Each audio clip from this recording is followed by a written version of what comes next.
Welcome to the Endless Sea. You begin with a single island, randomly generated. Recruit creatures as islanders and grow your power.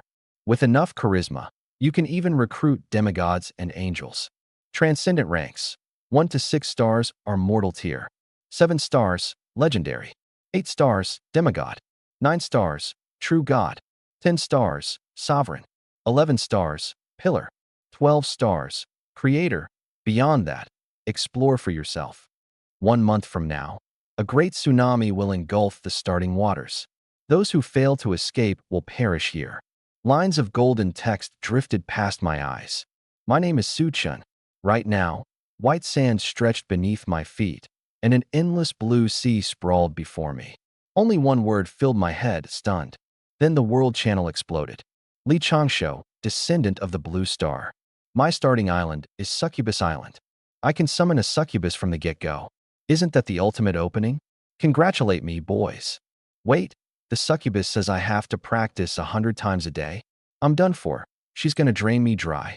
Li Changsho, my old high school classmate. This guy recruited a succubus as his first islander and immediately got flipped and dominated. Looks like recruiting islanders isn't always a good thing. Splash. My pupils shrank. Directly ahead, a colossal ship burst from the water, 2,000-foot horses rearing at its bow. The next second, the ship's silhouette sank beneath the waves, vanishing without a trace. That ship had to be over 10,000 meters long. The longest ship on Blue Star was under 500 meters. The Endless Sea was insane. Descendants of the Blue Star are all trash. I am Asakurasuke of the Sakura clan, Demon Island Lord.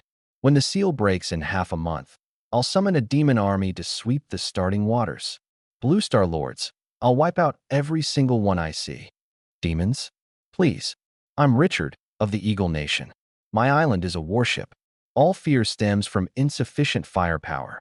Once I unlock my tech, my cannons will blast everything to pieces, gods included. Technology means nothing before the gods. I'm Zhuge Feihong of the Blue Star, Zombie Island. Rough start, but I dug up a corpse-herding manual. Learn it before nightfall, and survival won't be a problem. Sophia of Europa, Magic Island. I inherit the legacy of the Magic Empire. The heaven-piercing scepter, the god-tier warship Crimson Empress, the god-tier grimoire. I'll reclaim them one by one and restore the glory of the Magic Empire. Challenge after challenge flooded the screen. Some were arrogant, some were desperate. And my island, what was it? I turned and looked toward the highest point of the island. Strange. Islands were usually low around the edges and high in the center. But my island, its center was actually sunken. Never mind that. Climb up first, then figure it out. Holy crap. My island is a sleeping giant sea turtle.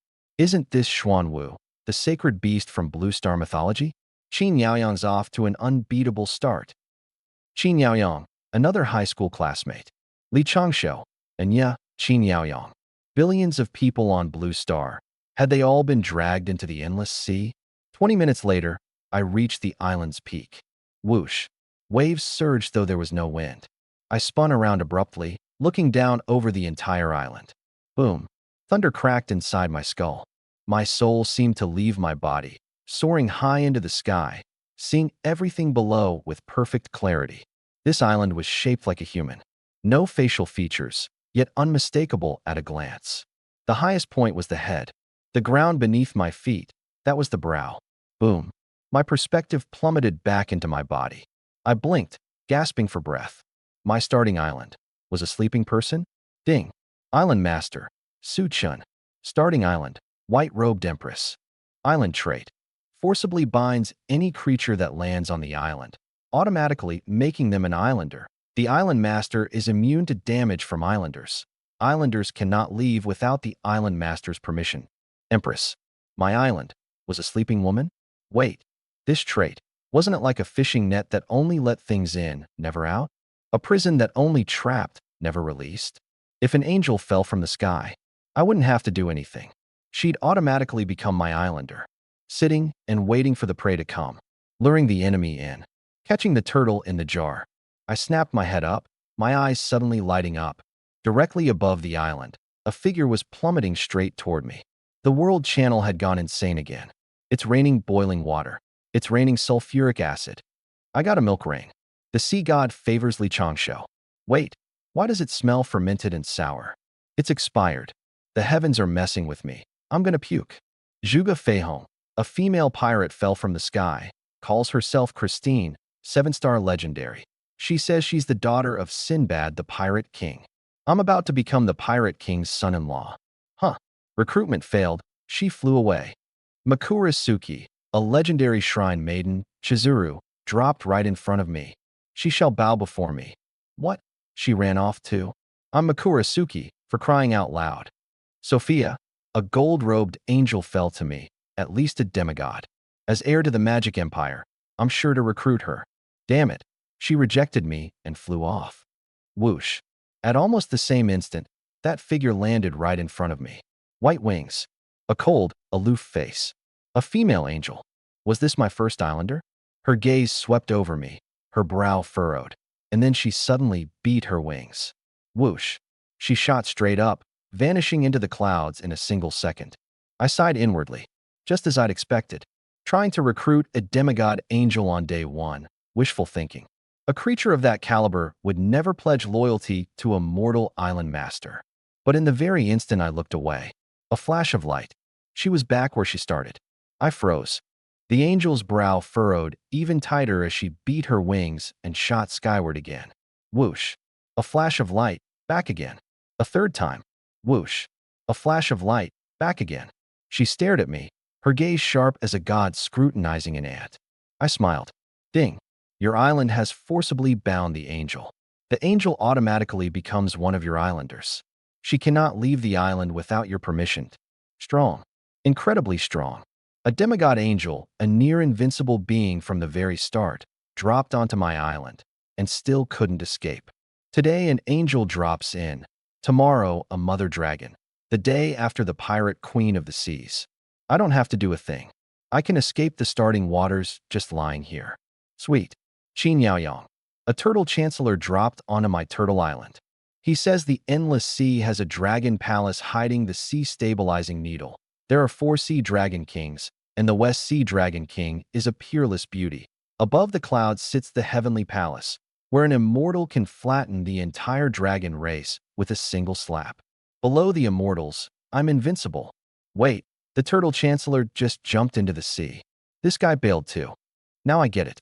The creatures that drop in at the start are just the creator's joke on all of us island lords. Nobody can recruit them successfully. We're all the creator's playthings. Immortals? The Dragon Palace? The 4 Sea Dragon Kings? In this endless sea, who's really stronger, the immortals or the gods? Whoosh. The angel in front of me beat her wings a 5th time, and a 5th time she was yanked forcibly back into place. A moment of silence. She folded her wings, her face still cold and aloof, but she extended a hand of her own accord. Pleased to work with you. You can call me Sis Angel.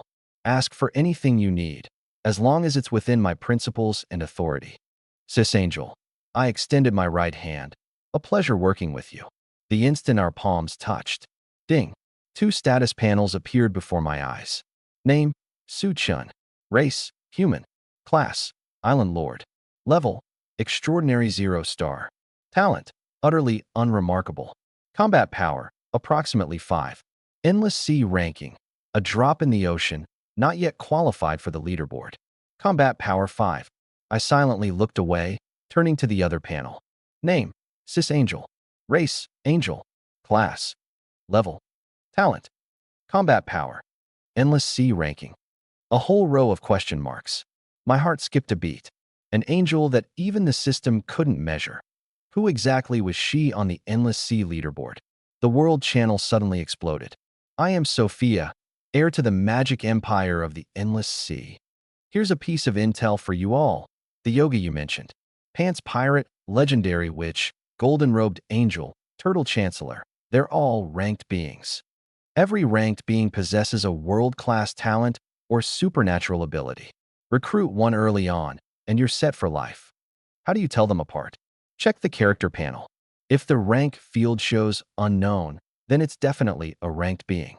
Within 1 week, I, Sophia, will recruit a ranked being and restore the glory of the magic empire.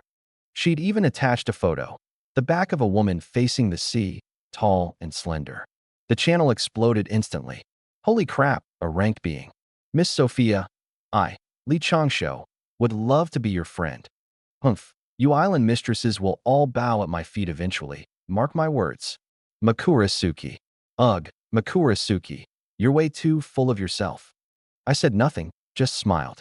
Sophia's little intel drop had basically confirmed something for me. My first islander, Angel Sis, was a ranked being. Angels were a demigod tier unit, which meant she was, at minimum, a demigod incarnate. So could she crack the top 1,000 in this endless sea? I was dying to know everything about her. But right then, heat. A vicious, scorching wave slammed down on me. I looked up, caught one glimpse of the sun hanging overhead, and immediately went dizzy, jerking my eyes away. Something was wrong. The sunlight burned like fire against my skin. Within a few breaths, my forehead was drenched in sweat. The world channel flooded again. Why is it suddenly so hot? Water. I'm dying of thirst here. The sunlight's toxic. Can we drink seawater? Desperately need fresh water. Anyone kind out there? No question about it. This is the first day trial. Fresh water and food. That's the life or death gate for every one of us island lords. Looks like it's the first day trial, I said, turning to Angel Sis. Surviving on this sea isn't going to be easy. I didn't say more. I trusted she'd have an answer. Within the bounds of my authority, I can offer you, the island lord, two choices. Angel Sis mused for a moment. The first, the spring of life. One bottle, and it dramatically strengthens your constitution, letting you withstand all manner of disasters and harsh weather. But it's a one-time thing. The second, the spring of purification. Its effects fall far short of the spring of life, but it's endless, and it permanently solves your water problem. Gather resources to raise its level, and later it can even be upgraded into a spring of life. And a complete spring of life is the key to an angel's reincarnation. One-time use, or long-term. I'll take the spring of purification, I said, barely hesitating. A momentary gain couldn't compare to a steady stream over time. Angel Sis lightly snapped her fingers. At the center of the island, a holy radiance flared, and a spring welled up. It looked crude and primitive, but even from dozens of meters away, I'd already caught that refreshing, cooling scent. The moment I started to rush over, Angel Sis beat her wings and set me down right beside the spring. I scooped it up with both hands and gulped it down. The first mouthful hit my throat. Coolness washed over my entire body instantly, and the searing pain from that brutal sun vanished completely. Saved. I just flopped down and drank deeply, mouthful after mouthful. Ding. You have drunk from the spring of purification. Your constitution has increased, granting resistance to a certain level of disaster weather. Your soul has been cleansed. You have ascended to extraordinary rank 1. A few sips and I've ascended to extraordinary? I blinked. Over on the channel, laughter and wailing flew side by side. Haha. I, Asakurasuki, dug up a bottle of extraordinary potion, first to ascend. What? The potion's contaminated? Baka. My whole body's breaking out in bumps. I'm about to puke blood. I smiled but said nothing. For those with talent, drinking from the spring of purification can awaken special abilities. Angel Sis suddenly spoke. In the history of the endless sea, one man once awakened the psychic lord talent while drinking from the spring. He could commune with the magic net and draw psychic energy from the warp. His mastery rivaled even the goddess of magic. Had the gods not hunted him down, he could have ascended to become a dark lord. Oh, my interest was piqued. Who was he? The Mage Emperor. Mage Emperor, psychic energy. Dark Lord. Why does that sound so familiar? I scooped up another mouthful of spring water and drank it down. Ding. The instant it touched my lips, the mysterious voice exploded in my mind once more. You have drunk from the spring of purification. Your body and soul resonate deeply with the spring of purification. You have awakened the eyes of the divine. So I, too, am one of the gifted? Eyes of the divine, what does it do? Eyes of the divine. Basic allows you to glimpse information invisible to mortals. The higher the level, the more you can see, and the deeper you can see. Invisible to mortals. I murmured. HM, what did you get from the spring of purification? Angel Sis's eyes flickered. Come on, Let's test it. I focused both eyes and fixed my gaze on her. Missed. Her entire form was shrouded in a thick fog. I couldn't make it out clearly. Too bad. Basic level eyes still couldn't see through a demigod. I turned my gaze away toward the beach, just in time to see something wash up on shore with the waves. A beer bottle? No, a drifting bottle, filled with swirling mist inside. The channel lit up again. I found a drifting bottle, free trading enabled. I opened one, and it was actually a pack of instant noodles. But I need water. I got a copper coin. 1 coin for 1 bottle of fresh water. Come quick. I got a block of stinky tofu. It reeked so bad I chucked it right away. So it turned out the drifting bottles were the endless sea's gift to all island lords, like opening a loot box. Random. The machine dispenses items purely by luck. But I don't rely on luck. My eyes lit up as I fixed my gaze on that drifting bottle swirling with mist. Boundless Sea Drift Bottle. Open to obtain 1 bottle of fresh water. I could see right through it. My heart suddenly started racing. If the eye of the divine saw everything without the slightest error, then wouldn't I be unstoppable at opening chests and claiming treasures? Whether a chest held a windfall or a trap, I'd know at a single glance. Time to verify. I opened the drift bottle. You obtained 1 bottle of fresh water. Not the slightest error. Nice. Very nice. I nodded, satisfied. The angel lady blinked, then seemed lost in thought. Just then, the World Channel. I, Sophia, am selling a drift bottle. Just 1 bottle of fresh water. I promise you won't lose out. She attached another photo, this time from the front. This woman did have a certain beauty about her. I'd never been one to be swayed by looks, but even I found this face striking. An angel's face.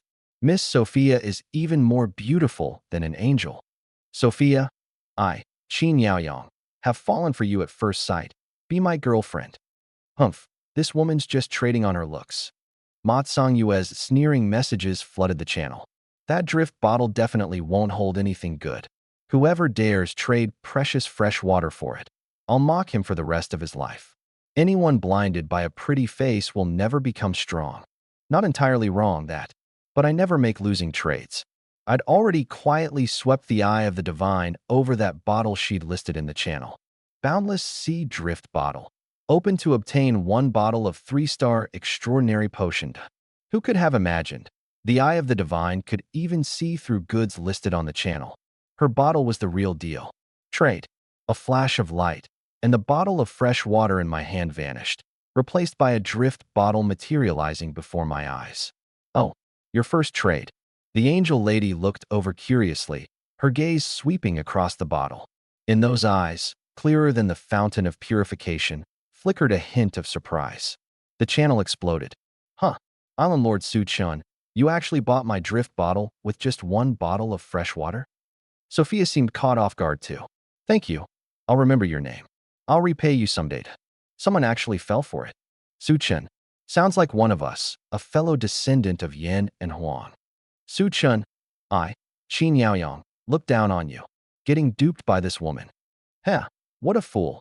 Fresh water is so precious, and he traded it for a junk bottle. Ma Tsongyue spammed the channel smugly. Scored a bargain. I replied with just 3 words. What bargain? What did you even get? Quit talking tough, Su Chun. You got fooled by a woman this once. Don't do it again. I said nothing, only smiled, and quietly opened the bottle I'd traded 1 bottle of fresh water for. A drifting bottle arrived. Light flashed, and a bottle of potion appeared. UVE obtained a bottle of transcendent potion. Rank, 3 stars. Absorb it to instantly ascend to transcendent 3 stars. That guy Makura Suki, now I remember him. He dug up a transcendent potion on the beach earlier, only to find it had expired. And here I was today, having scored a 3-star potion off the World Channel from Sophia, the island's mistress, in exchange for a single bottle of fresh water. If he ever found out, he'd probably lose it right on the spot. I unscrewed the cap and threw my head back, downing it in 1 gulp. Whoosh. The potion took effect instantly. A mysterious glow lit up all around me. Ding. You've absorbed the 3-star transcendent potion. Ascension to transcendent 3 stars successful. Physique and spiritual power greatly increased. You can now master all spells of tier 3 and below. In the span of a single breath, I descended. Your rank is still a bit low, the angel lady said flatly. Once you ascend to demigod, I'll tell you how to obtain the recipe for god-tier potions. For a demigod to ascend to true god, the ritual doesn't matter. What counts is the divinity and the god-tier potion. But this whole transcendent system belongs only to us in the West. Those folks in the East don't play by these rules. She paused, her gaze drifting toward the distant horizon. There's an Eastern emperor in the chaos seas, unfathomably deep. Any random general under his command was powerful enough to shake the radiant heaven of old. When the vice-sovereign of the heavens wielded the holy sword against that general, at their very first clash, even the sharpest holy sword snapped clean in two. A single general of the Eastern Emperor could beat down the vice-sovereign of the heavens? My heart skipped a beat. But that tone of hers, that expression, sis, I blinked. You wouldn't happen to be that vice-sovereign of the heavens, would you? No. She shook her head gently and looked away. I'm just someone with no home to return to. I didn't press any further. Splash. From the surface of the sea, a colossal warship, 10,000 meters long, burst up through the water. It looked familiar. It was the very same one I'd seen before. This time I saw it clearly. It was being pulled by two gigantic horses, each 1,000 feet tall. A 10,000-meter warship. Wasn't this supposed to be the starting waters of the endless sea? How could a monster-class battleship like this exist in the newbie village? Splash. The giant horses hauled the massive ship back beneath the waves in an instant, like some fleeting dream, a fragile bubble. A mirage. I murmured. They're searching for something, or someone. Possibly the lost ark, the angel lady said. They've broken the rules of the endless sea, but the rules can't bind them. Or more precisely, they can't bind their master. What rank is that warship? Second only to the Arkansas. The Arkansas, the highest-ranked existence in all the endless sea. If the Ark, the boat was creator class, which meant this 10,000-meter behemoth was pillar class. Just imagine, commanding a 10,000-meter warship, cutting through endless waves across the open sea, and with a single blast from the main cannon, striking down demigods, or even true gods. Phew, the wind's picking up. Waves rolled over the beach in layers. This is the sea god's first gift, the angel sister said flatly. Don't get your hopes up. He's a bit of a cheapskate. The tide pulled back, and it hit me all at once. The waves had left fish, shrimp, and crabs scattered across the sand, along with some glowing objects. They looked like shells, or maybe currency. The tide's out. Time to comb the beach. Anyone who digs up a peachwood sword talisman, come trade with me. Juga Feihong. The World Channel lit up. Beach combing? I, Li Changsho, am a professional beachcombing streamer with 1 million followers. Big talk. I searched this whole beach and all I found was one beer bottle. All I got are trash bags. The waves dumped every piece of ocean garbage right on my spot. Score. 1 dead crab. Can you even eat a dead crab? Found a lobster.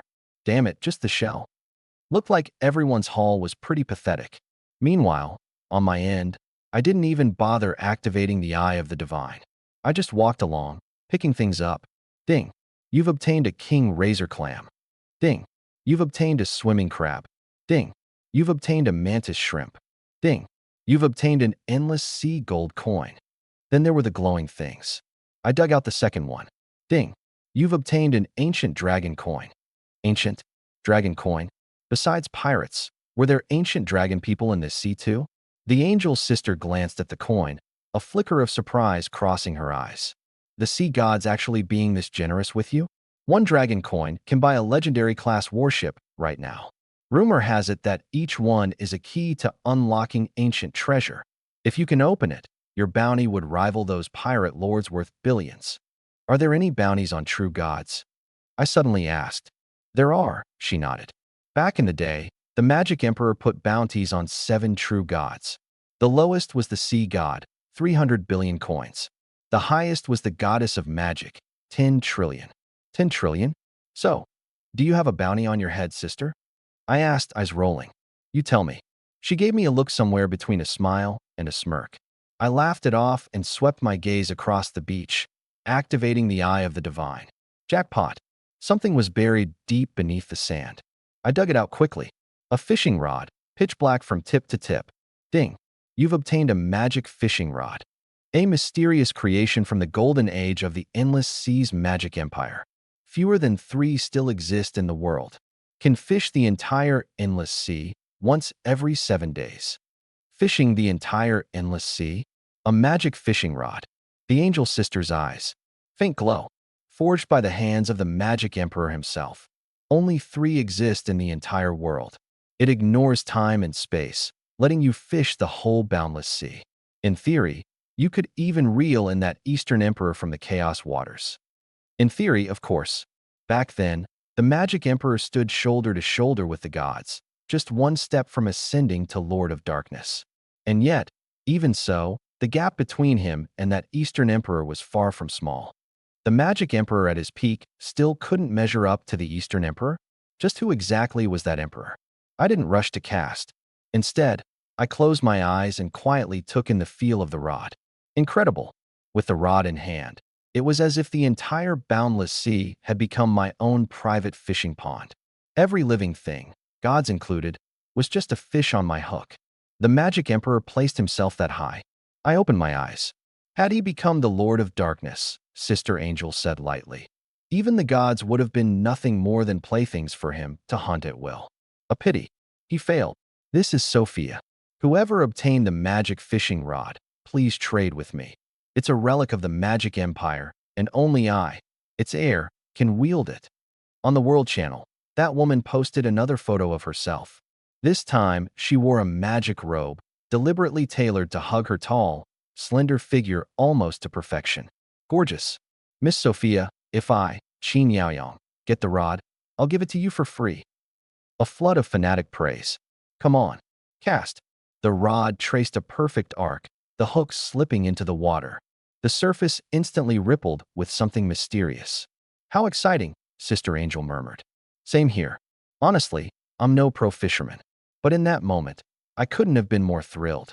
My expectations were low. Just don't let me come up empty. Huh. The bobber moved. Something bit. My heart raced. I fixed my eyes on the bobber, ready to reel in at any moment. The next second, the bobber went still again. Something's feeling playful, Sister Angel remarked. First cast shouldn't be a total bust, right? I rubbed my nose. Splash. No sooner had I spoken than the water erupted in a burst of spray. The rod plunged down hard. Something big. Definitely something big. I gripped the rod with both hands. Splash. A towering wave surged, and something rose up out of the water. Not a whale. Not a sea monster. A massive warship. Grand, sacred, radiating a faint aura of slaughter. My very first cast, and I hooked a warship? Legendary tier? Demigod tier? I blinked furiously. The warship was already halfway out. Then, suddenly, a colossal force pulled from beneath the surface. The warship was yanked right back down. If Sister Angel hadn't reached out in time, I'd have been dragged in whole. Cast off. The sea returned to calm. The float didn't budge an inch. What's going on? Am I getting skunked? I frowned. That ship, Angel murmured, her brow furrowing slightly too, looked like the holy angel from the Magic Empire, a true god-class warship. True god-class? I almost hooked a true god warship on my very first day? Wouldn't that make me invincible? I wanted to cry but had no tears. You'd already succeeded, Angel said thoughtfully. It's just that some extremely well-hidden force pulled it back. I had nothing to say. The true god warship was gone. Time to wait. Wait for the next catch. 1 minute. 10 minutes. Half an hour later. Splash. The float finally moved. Here it comes. My first cast. I absolutely refuse to come up empty. Even if it's just a mantis shrimp. I yanked with all my strength. Splash. Something burst out of the water and landed heavily on the beach. Angel and I locked our eyes on it at the same time. This thing. I was dumbfounded. A terracotta figure. An ancient terracotta figure, like one of the terracotta warriors. I honestly don't know if I came out ahead or got screwed. I typed instinctively into the World Channel. Huh. Suchin, what do you mean? Just tell us the result already. I hate people who talk in riddles. Heh, moron. Makura Suki, told you long ago you're a moron. Messages scrolled past. Meanwhile, over here, Angel stared at the terracotta figure, silent for a moment, then suddenly drew a sharp breath. She raised her hand, conjuring a light blade out of thin air, and drove it straight at the figure. Crack. The light blade shattered and dissipated. The terracotta figure was completely unharmed. Angel, always so cold and aloof, now snapped her eyes wide open. This blade of mine, it's actually… Angel took a deep breath, her voice dropping extremely low. Her pupils suddenly turned gold, fixed intently on that terracotta warrior. What kind of blade is it? I lowered my voice too. No doubt about it. What I'd hoped was no ordinary thing. Just now, when she'd seen me pull up a true god warship, her tone had been as calm as if she were looking at a pebble. But this terracotta warrior in front of us had cracked that cold, aloof face of hers. Eyes of the divine, open. I recited silently in my mind, sweeping my gaze over the terracotta warrior. Mist. Nothing but mist. I couldn't make out any information at all. Judging by density alone, the mist surrounding this terracotta warrior was exactly the same as Angel's. A terracotta warrior, on the same level as Angel? In my understanding, a terracotta figure was nothing more than an ancient clay statue. Even if it mutated, it would be legendary class at most. But this one in front of me utterly shattered my common sense. My blade is named End, the end of endlessness, and also the end of finality. Angel raised her right hand, trying to reconstitute the light blade. But the shattered blade only formed halfway. Her brow furrowed, then focused again. Still only half. Impossible. Even the dark god couldn't destroy this thing. Holy light flared. She conjured the sword a third time. Failed. The half-broken blade of light didn't budge an inch. Her expression darkened. The dark god. I quietly filed that name away. Anything that could be called a god was no small matter. This terracotta warrior, it's pretty tough. I scanned it again. Ding. UVE fished up a mysterious terracotta warrior. Divine tier defense acquired. Immune to all attacks from true gods and below. Your islanders gain divine tier defense as well. Unlocks gradually. Defense level can be upgraded. What? Day 1. And I've already scored divine tier defense? The true gods of the endless sea can't even kill me? And this terracotta warrior is still in a sealed state. If it grants divine tier defense while sealed, then once it's fully unsealed, I couldn't even imagine. Just who created this terracotta warrior? Everyone, dusk approaches. The first night of the endless sea is coming. This is Zhuge Feihong, reminding you all, the first night brings both danger and opportunity. I've mastered basic corpse herding arts, and my starting island happens to be a zombie island. Tonight, I'm taking down the bronze-armored corpse. A message from an island lord scrolled across the world channel. I looked up toward the horizon and caught the setting sun. The dying glow spilled across the sea, so beautiful it seemed unreal. It's getting dark, Angel Sis said. I snapped back to attention and faintly noticed a new silhouette on the reef.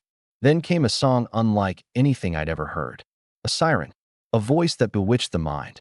That silhouette glowed white. On the first night, many island lords lose themselves to a siren's song. Once you're dragged into the water, you never come back. Angel Sis gave it a careless glance. Giggle. The siren on the reef seemed to hear her voice and turned around with a coquettish laugh. But that eerie, alluring face froze instantly. An angel? How can there be an angel? It's only day 1. Who could possibly recruit an angel? Splash. The siren dove into the water, trying to flee. Whoosh. The next second, it crumbled to dust. Clang. A golden treasure chest dropped out of thin air before me. Angel Sis. One-shot the siren and made it drop a chest too? A siren. The most beautiful woman I've ever seen. Oh gods, here I come. A few messages scrolled across the world channel. But one by one, the senders' avatars turned gray. Gray, meaning dead. Humph, only trash dies. The first night's trial is just a siren. If you can't even withstand a song, are you really fit to fight in the endless sea? I, Asakura Yuetian, was born with an iron will. Bewitchment doesn't work on me. I've already passed the trial. Hashtag obtained a black iron treasure chest. I must be the first island lord to clear it. Sakura Island Lord, Tsukuyami Asakura. Just black iron. I, Qin Yaoyang, opened a bronze treasure chest. What a coincidence. I, Zhuge Feihong, got bronze too. Tsukuyami. Us Yanhuang Island Lords seem to be a cut above you. I, Li Changsho, also scored bronze. By the way, surely nobody can pull off silver, right? I looked at the golden treasure chest before me and smiled faintly. just about to use my divine eyes. The angel casually tapped the chest. A flash of holy light. The golden chest turned diamond-colored. Black iron, bronze, silver, gold, diamond. She upgraded the gold chest straight to diamond? My authority can only bump you up one tier. Most treasure chests in the endless sea are junk. The odds of pulling something good are slim. Only diamond chests carry a tiny chance of yielding a demigod tier item. All right then, divine eyes. I smiled, my gaze sweeping across the diamond chest. Inside was. My eyes suddenly lit up. Diamond treasure chest. Grants one warship, rank no lower than legendary. A warship, and at minimum, legendary rank. I couldn't wait to throw open the chest. Whoosh. Divine light blazed, and a warship materialized, automatically settling into the water, stretching across the sea before me. So bright. Obtained, diamond starlight. Rank, demigod. Trait, forged from starlight diamonds. Only two exist in this world. Draws power from the stars, with sailing capabilities far exceeding ordinary demigod warships. Can freely navigate the astral realm of the endless sea. Note, the astral realm holds extraordinary wonders, which only true gods are qualified to explore. Yet even true gods can easily become lost and perish within it. The diamond starlight, however, never loses its weight. I sucked in a sharp breath. It wasn't a god-tier warship, but this trait was absolutely broken. The astral realm, where even true gods lose their way, yet this ship never would. The value was immeasurable, a treasure that even true gods would fight tooth and nail for. This time, I struck it rich. I casually dropped a line in the world channel. Su-chun, you getting addicted to playing the riddle master, huh? Quit being so cryptic. Heh, all mysterious for nothing. I, Tsukuyami, opened the black iron sword. My combat power skyrocketed, enough to take on a one-star transcendent being. I don't buy that a Yenhuang like you pulled anything better than bronze. Black iron sword? That low-grade trash. I let out a light laugh. With a single thought, I was already standing on the deck of the Diamond Starlight, standing aboard a demigod warship, gazing down over the boundless waters. My blood ran hot in an instant. In this endless sea, what island lord doesn't dream of commanding a warship? One cannon blast to shatter a pirate fleet, one blast to slay a deep-sea leviathan, one blast to butcher the gods of the sea. Setting sail. With a single thought, the Diamond Starlight set sail, cutting through the calm sea like a blade. Whoosh! The angel from the shore teleported onto the deck. I didn't expect you to pull that out of a single diamond chest. This ship may only be demigod tier, but it's worth far more than an ordinary true god warship. There are only two Diamond Starlights in existence. The other belongs to the goddess of magic. And you, a rookie island lord, got the other one on your very first night. If the goddess of magic finds out, she'll be shattered. She paid a steep price for hers back in the day. The astral realm is mysterious. It hides countless treasures you can't obtain through normal means, like a flawless godhood. Usually, only ascended true gods can explore it. But with this ship, you can go the moment you reach demigod. And if you claim a flawless godhood early, you can ascend straight to true god on the spot. There's also a rumor that the astral realm and the chaos sea connect to the world outside. But in all these years, no one has ever found the passage. The world outside. I quietly filed that away. The goddess of magic, is she pretty? I asked, curious. Very, though she has one strange quirk. What quirk? She loves junk food. Huh. The mighty goddess of magic, one of the top-ranked deities in the endless sea, actually loves junk food? All kinds of temples drift across the endless sea. Fate, magic, abyss, night, and light. Offer a sacrifice at any of them, and you can earn a god's blessing. If you ever come across the goddess of magic's temple, just offer junk food. The junkier it is, the richer the reward. I made a mental note. In this world, it seemed, other people's quirks were your opportunities. Haha. I, Qin Yaoyang, pulled a ship out of a chest. Sure, it's just the lowest tier basic wooden boat, but I'm an island lord with a ship now. Do any of you have one? The world channel came alive again. What a coincidence.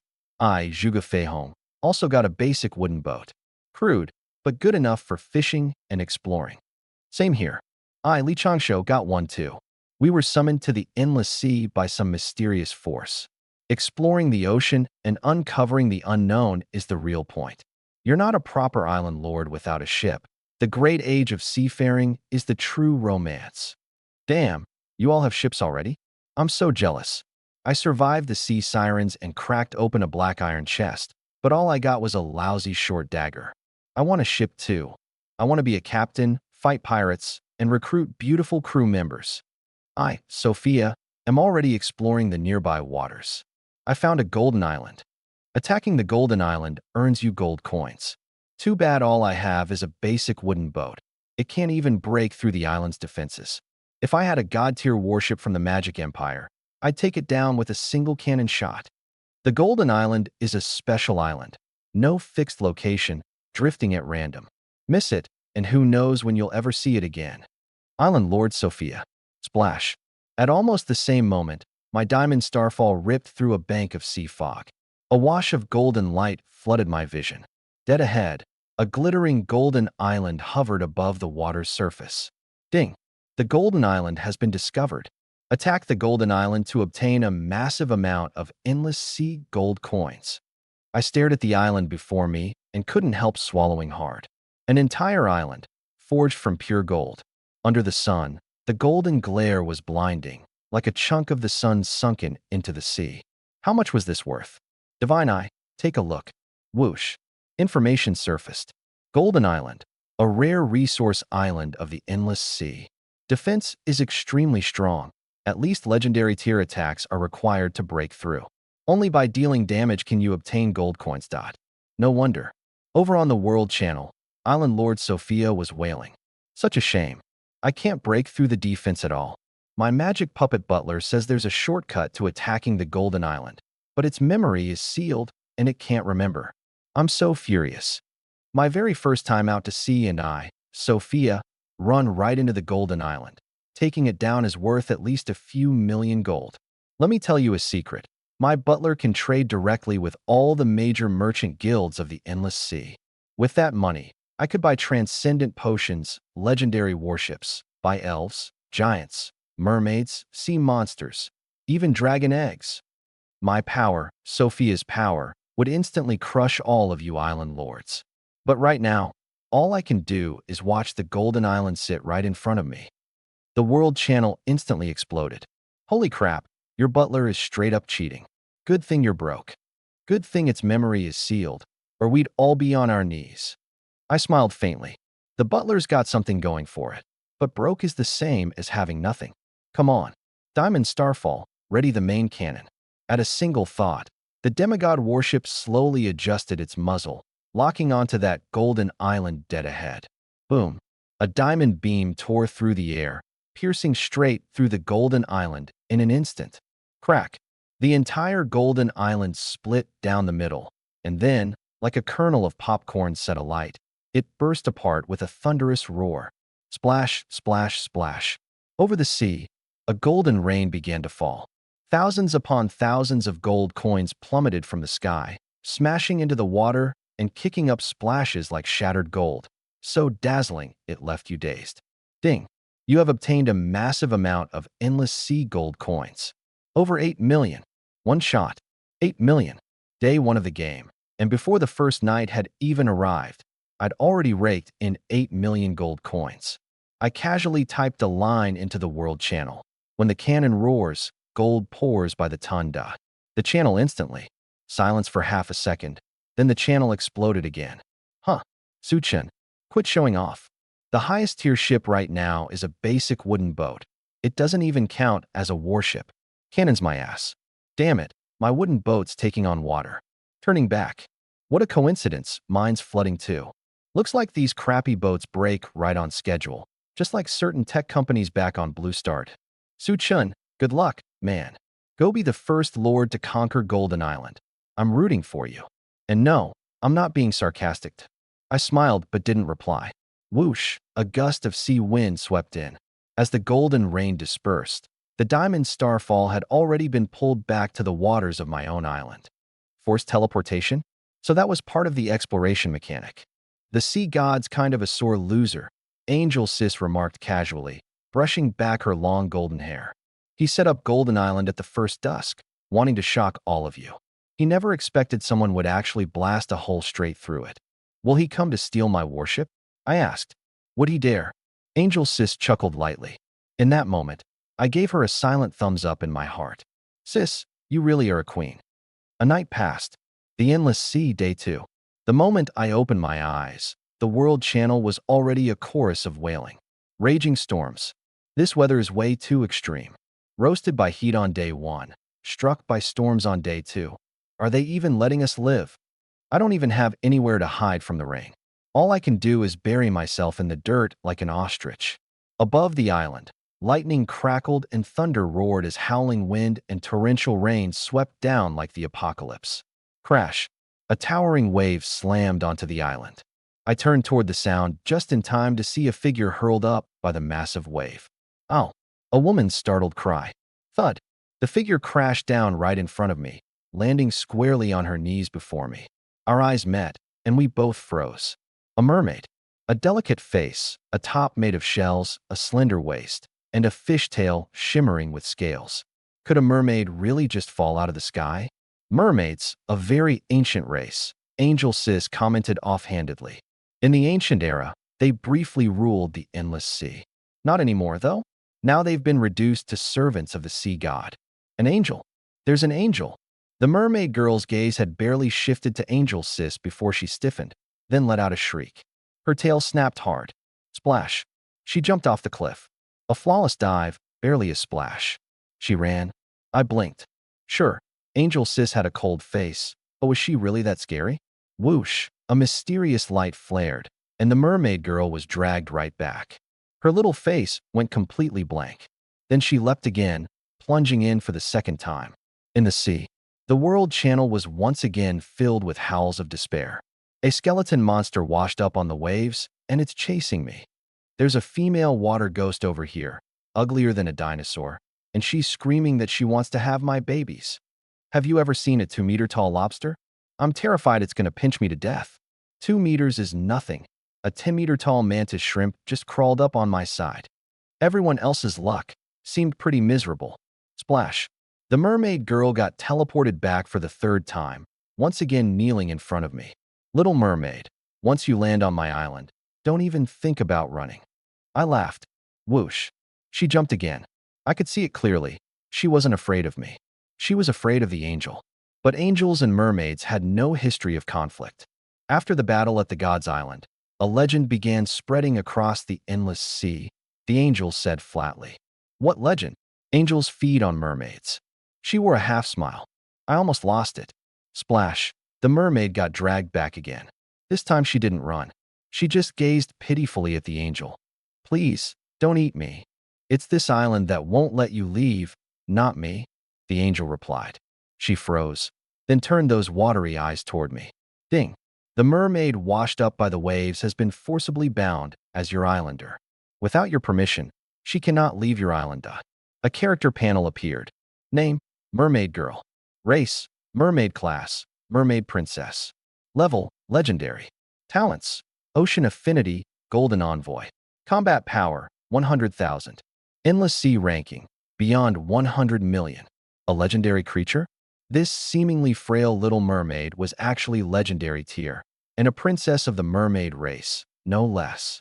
The Eye of the Divine offered an explanation. Golden Envoy. This talent allows the mermaid princess to easily conquer the Golden Island. Hence the saying, the Golden Island is the mermaid princess's dowry.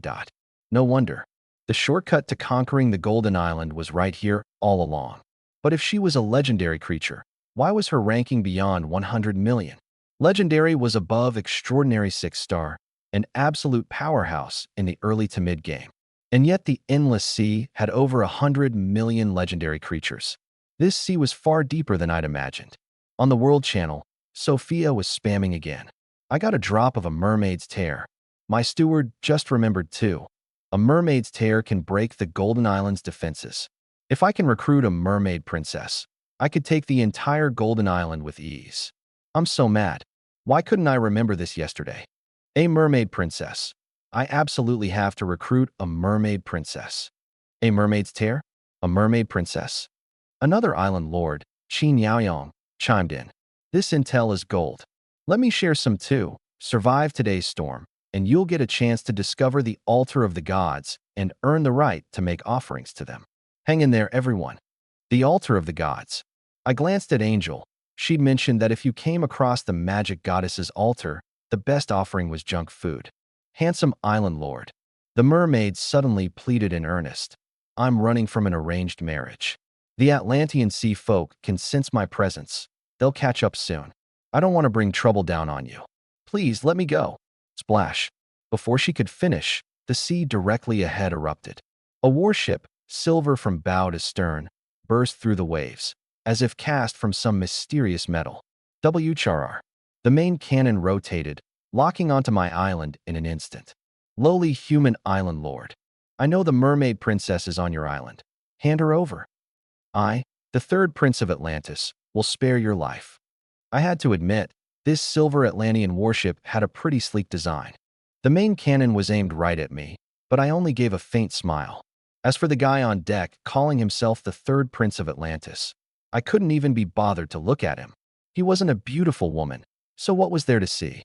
Handsome island lord, that's the Atlantean sea folks' silver shuttle, a legendary class flagship. I don't want to drag you into this. Let me go. I have a way to escape the marriage. The mermaid lowered her voice, her eyes full of urgency. Over in the World Channel, Sakura Island's lord, Asakurasuke, was ranting like a madman. Ha. I've allied with the overlord-class Atlantean sea folk. The moment the storm ends, the noble third prince will grace my island and grant me powerful gear and a 3-star warship. Yanhuang Island Lord, prepare to die. Is that so? I only replied with 3 words. Yanhuang Island Lord Suchin, you fool, you dare provoke me? Once I break through your island, I'll live-stream your slow death in the World Channel. Directly ahead, the third prince sneered viciously. Human Island Lord, you have 3 seconds. Hand over the mermaid princess, or I'll blow your island to pieces. Don't think your newbie protection period will save you. I, the Atlantean sea folk, am the rules. The mermaid suddenly froze. This island lord clearly had an angel. An angel was a demigod tier, transcendent being. How could the third prince still be this arrogant? Creatures outside the island can't see me. They can only see me once they're on it, Angel said casually. So that was it. I smiled slightly and snapped my fingers with my right hand. Right there, on the sea to the silver shuttle's starboard side, a massive warship silently emerged. The demigod warship, the Diamond Starlight. Its cloak had been dropped. The 2 ships now sat side by side on the same waterline. The Diamond Starlight was a full 5 times the size of the silver shuttle. The silver ship that had seemed so imposing just moments ago. Shuttle, now looking exactly like a little shrimp. This size, a demigod warship. The third prince's voice trembled. You've only been in the endless sea for 2 days. How could you possibly have a demigod warship? I know what this is. It's an illusion. Fire. Fire the cannons for me. Boom. The silver shuttle's main cannon swung around, locking onto the Diamond Starlight, and fired. With a single thought, I made the Diamond Starlight's massive cannon roar at the exact same moment. Main cannon against main cannon. In the blink of an eye, the silver shuttle shattered into pieces. No, I'm the heir to the Atlantis Empire. I'm the Sea King. I can't lose. The third prince's scream cut off as he was blasted into oblivion. Supplies rained down across the ocean surface. My first naval battle, an absolute curb stomp. Handsome Lord Island Master, you don't just have angels, you have a Diamond Starlight too. The mermaid girl stared at me, dumbstruck. The Diamond Starlight cloaked itself automatically and sank back into the ocean depths. On the World Channel, Asakurasuke was still howling. The storm stopped. There's only 1 minute left until my meetup with the third prince. Don't be jealous, everyone. I'm destined to be a protagonist here, Island Master, the first man to become a god. 1 minute later. Why hasn't the third prince shown up yet? He's definitely running late from wiping out some clueless small fry along the way. I'll just wait patiently. I smiled but said nothing. That so-called third prince. There wasn't even dust left of him. Come on, time to collect the goods. I raised my right hand, and all the supplies floating on the ocean surface flew toward my island. The reward notifications lit up one after another. Obtained 10,000 bottles of fresh water. Obtained 3,000 loaves of Atlantis bread. Obtained 800 crates of Atlantis aged beer. Obtained 100 pounds of premium salmon meat. Obtained 100 sets of Atlantis silver battle armor, extraordinary 5-star. Obtained golden battle spear, extraordinary 6-star. Obtained 10 cans of stinky herring. Most of it was food. Wait, stinky canned herring? Isn't that just junk food? My eyes lit up. Whoosh! A fierce wind suddenly swept across the ocean, scattering the last remnants of the storm on the island. The sky shifted, and when everything settled into calm, a structure I'd never seen before appeared silently on the beach. The mermaid girl gasped. The altar of the gods.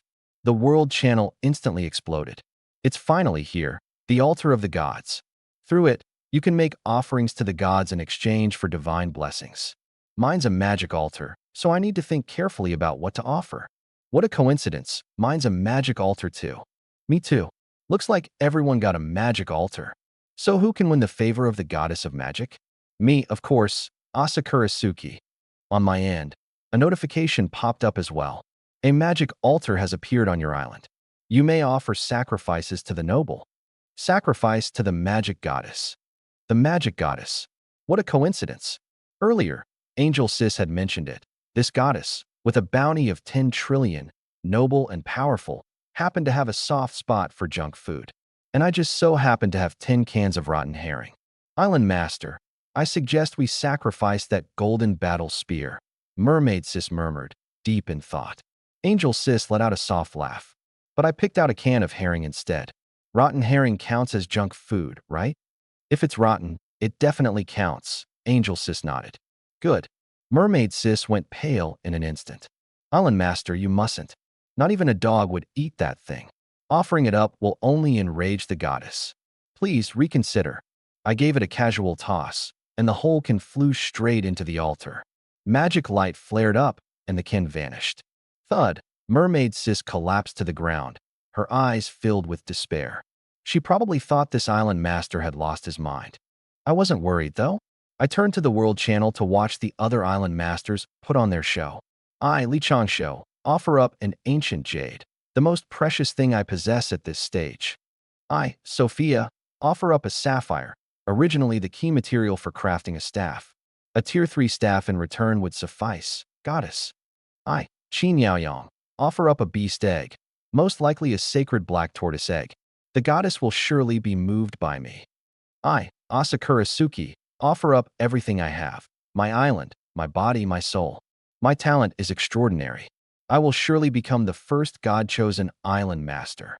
Every single one of them was offering up their most valuable possessions. I shook my head inwardly. They were all probably wasting their time.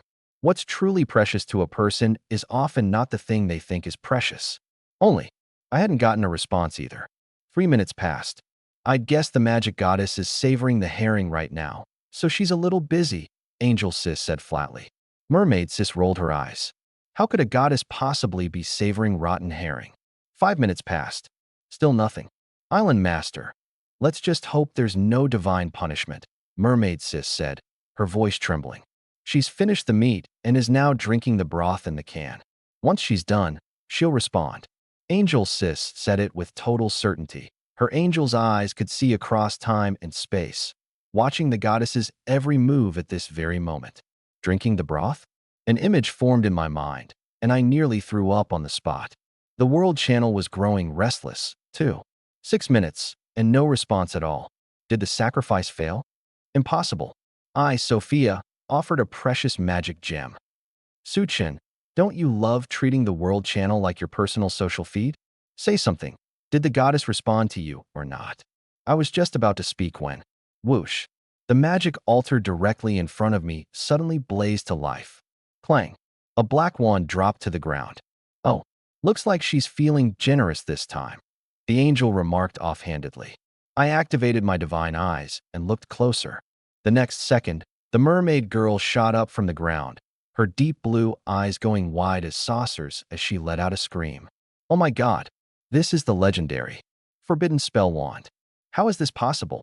The island lord clearly offered a can of rotten herring. The pure and noble goddess of magic.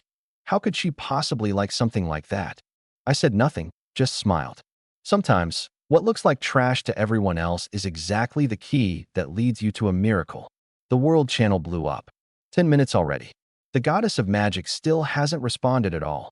I sacrificed a black tortoise sacred beast egg, something that precious, and I don't even get a peep back?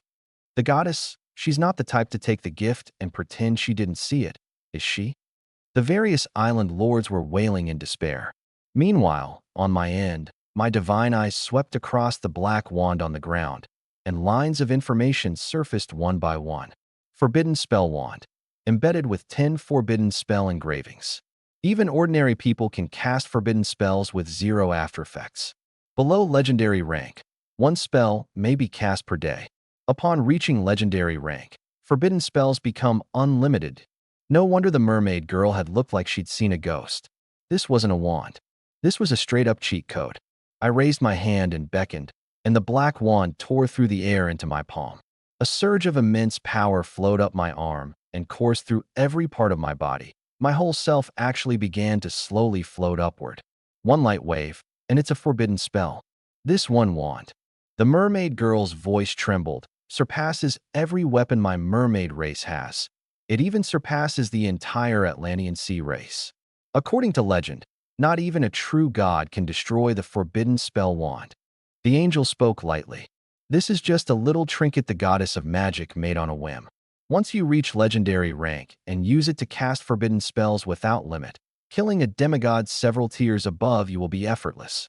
And if your talent for the magic arts is high enough, slaying a true god while still just a demigod isn't out of the question.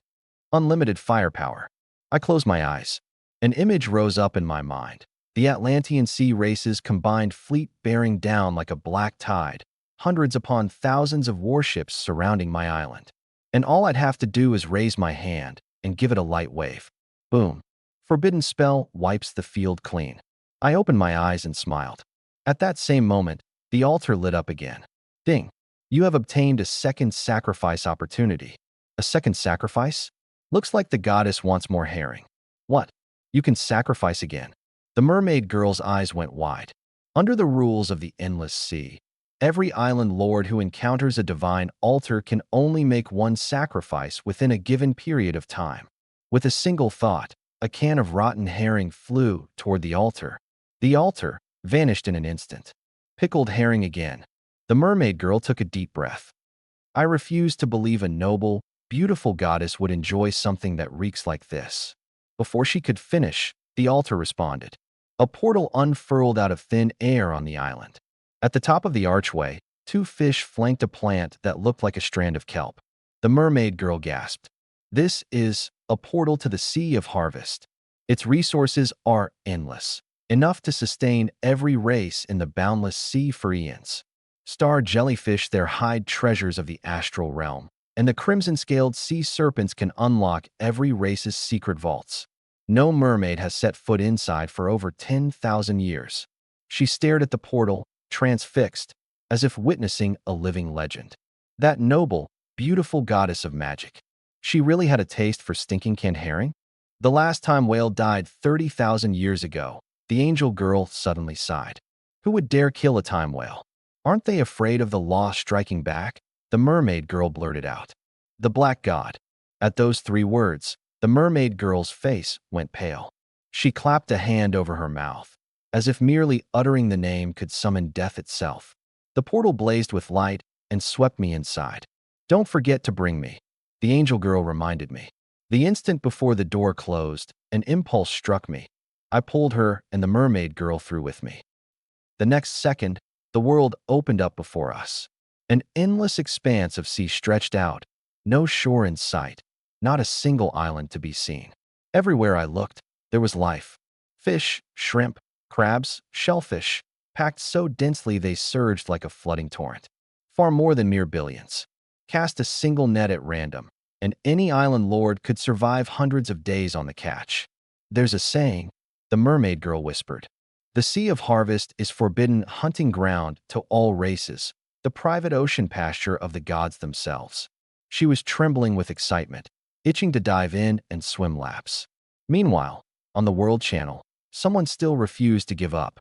Damn it, the goddess of magic won't respond to me. I'm being ignored. Anyone actually get a response? Speak up. Su-chun. Su-chun, Lord of Yenwang Island. Did you get a response or not? Answer me, you bastard. Asakura Suki, Lord of Sakura Island, howled like a rabid dog, never letting up. I smiled faintly and typed out a single line. Busy blasting fish with a forbidden spell. Then I gave my forbidden spell staff a light wave toward the waters ahead. 10 forbidden inscriptions carved into it. Anyone would do. Boom. A thunderclap split the sky. Countless bolts of lightning materialized, and the bright sea suddenly darkened.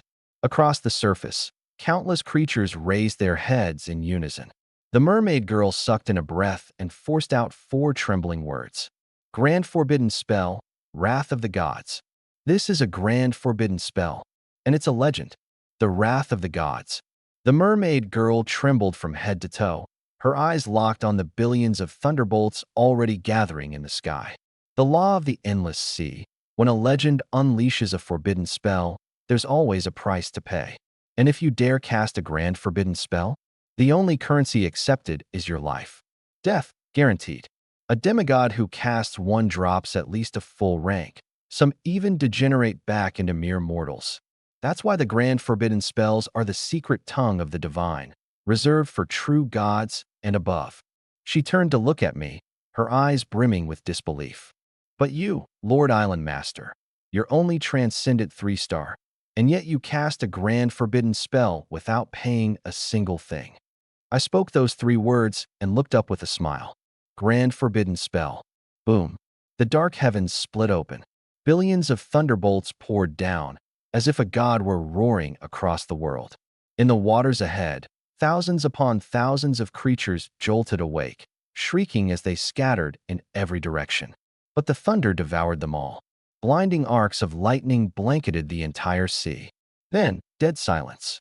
The mermaid girl didn't even dare to breathe. I glanced at Angel Sis. Her expression hadn't so much as flickered, as if the earth-shattering scene we'd just witnessed was nothing more than children at play. Just who was Angel Sis, really? She knew so many hidden secrets, and held not a shred of reverence for the goddess of magic. A shame my divine eyes were only entry-level. I couldn't see through her. As the lightning faded, the sea's surface was packed dense with, no, not corpses, roasted seafood. Ding. You have obtained 1 million tons of dried fish. You have obtained 1 million tons of dried shrimp. You have obtained 1 million tons of dried crab. You have obtained 1 million tons of cooked shellfish. Warning, you lack a large capacity storage item and cannot carry away all of your spoils. Forbidden spell fishing. Outstanding results. Only. I couldn't fit it all. I turned to Angel Sis. Sis, think you could spare me a large capacity storage ring? She didn't answer right away. Another line popped up on the world channel. Haha. Su-chin, you're saying you're using a forbidden spell to blow up fish? I'm dying. Do you even know what a forbidden spell is? You're the biggest joke Asakura Suki has ever seen. I said nothing, just smiled, and started reaching for the World Channel's built-in screenshot function, ready to toss up a picture of the great fish-frying spectacle. The thought had barely formed when Angel Sis produced a ring. A flash of light. Every last piece of cooked seafood covering the sea vanished, swept instantly into the ring. She flicked it casually, and it dropped into my palm. Ding. You have obtained the Ring of Heaven. The mermaid girl's gaze swung over. First her eyes narrowed, then snapped wide open.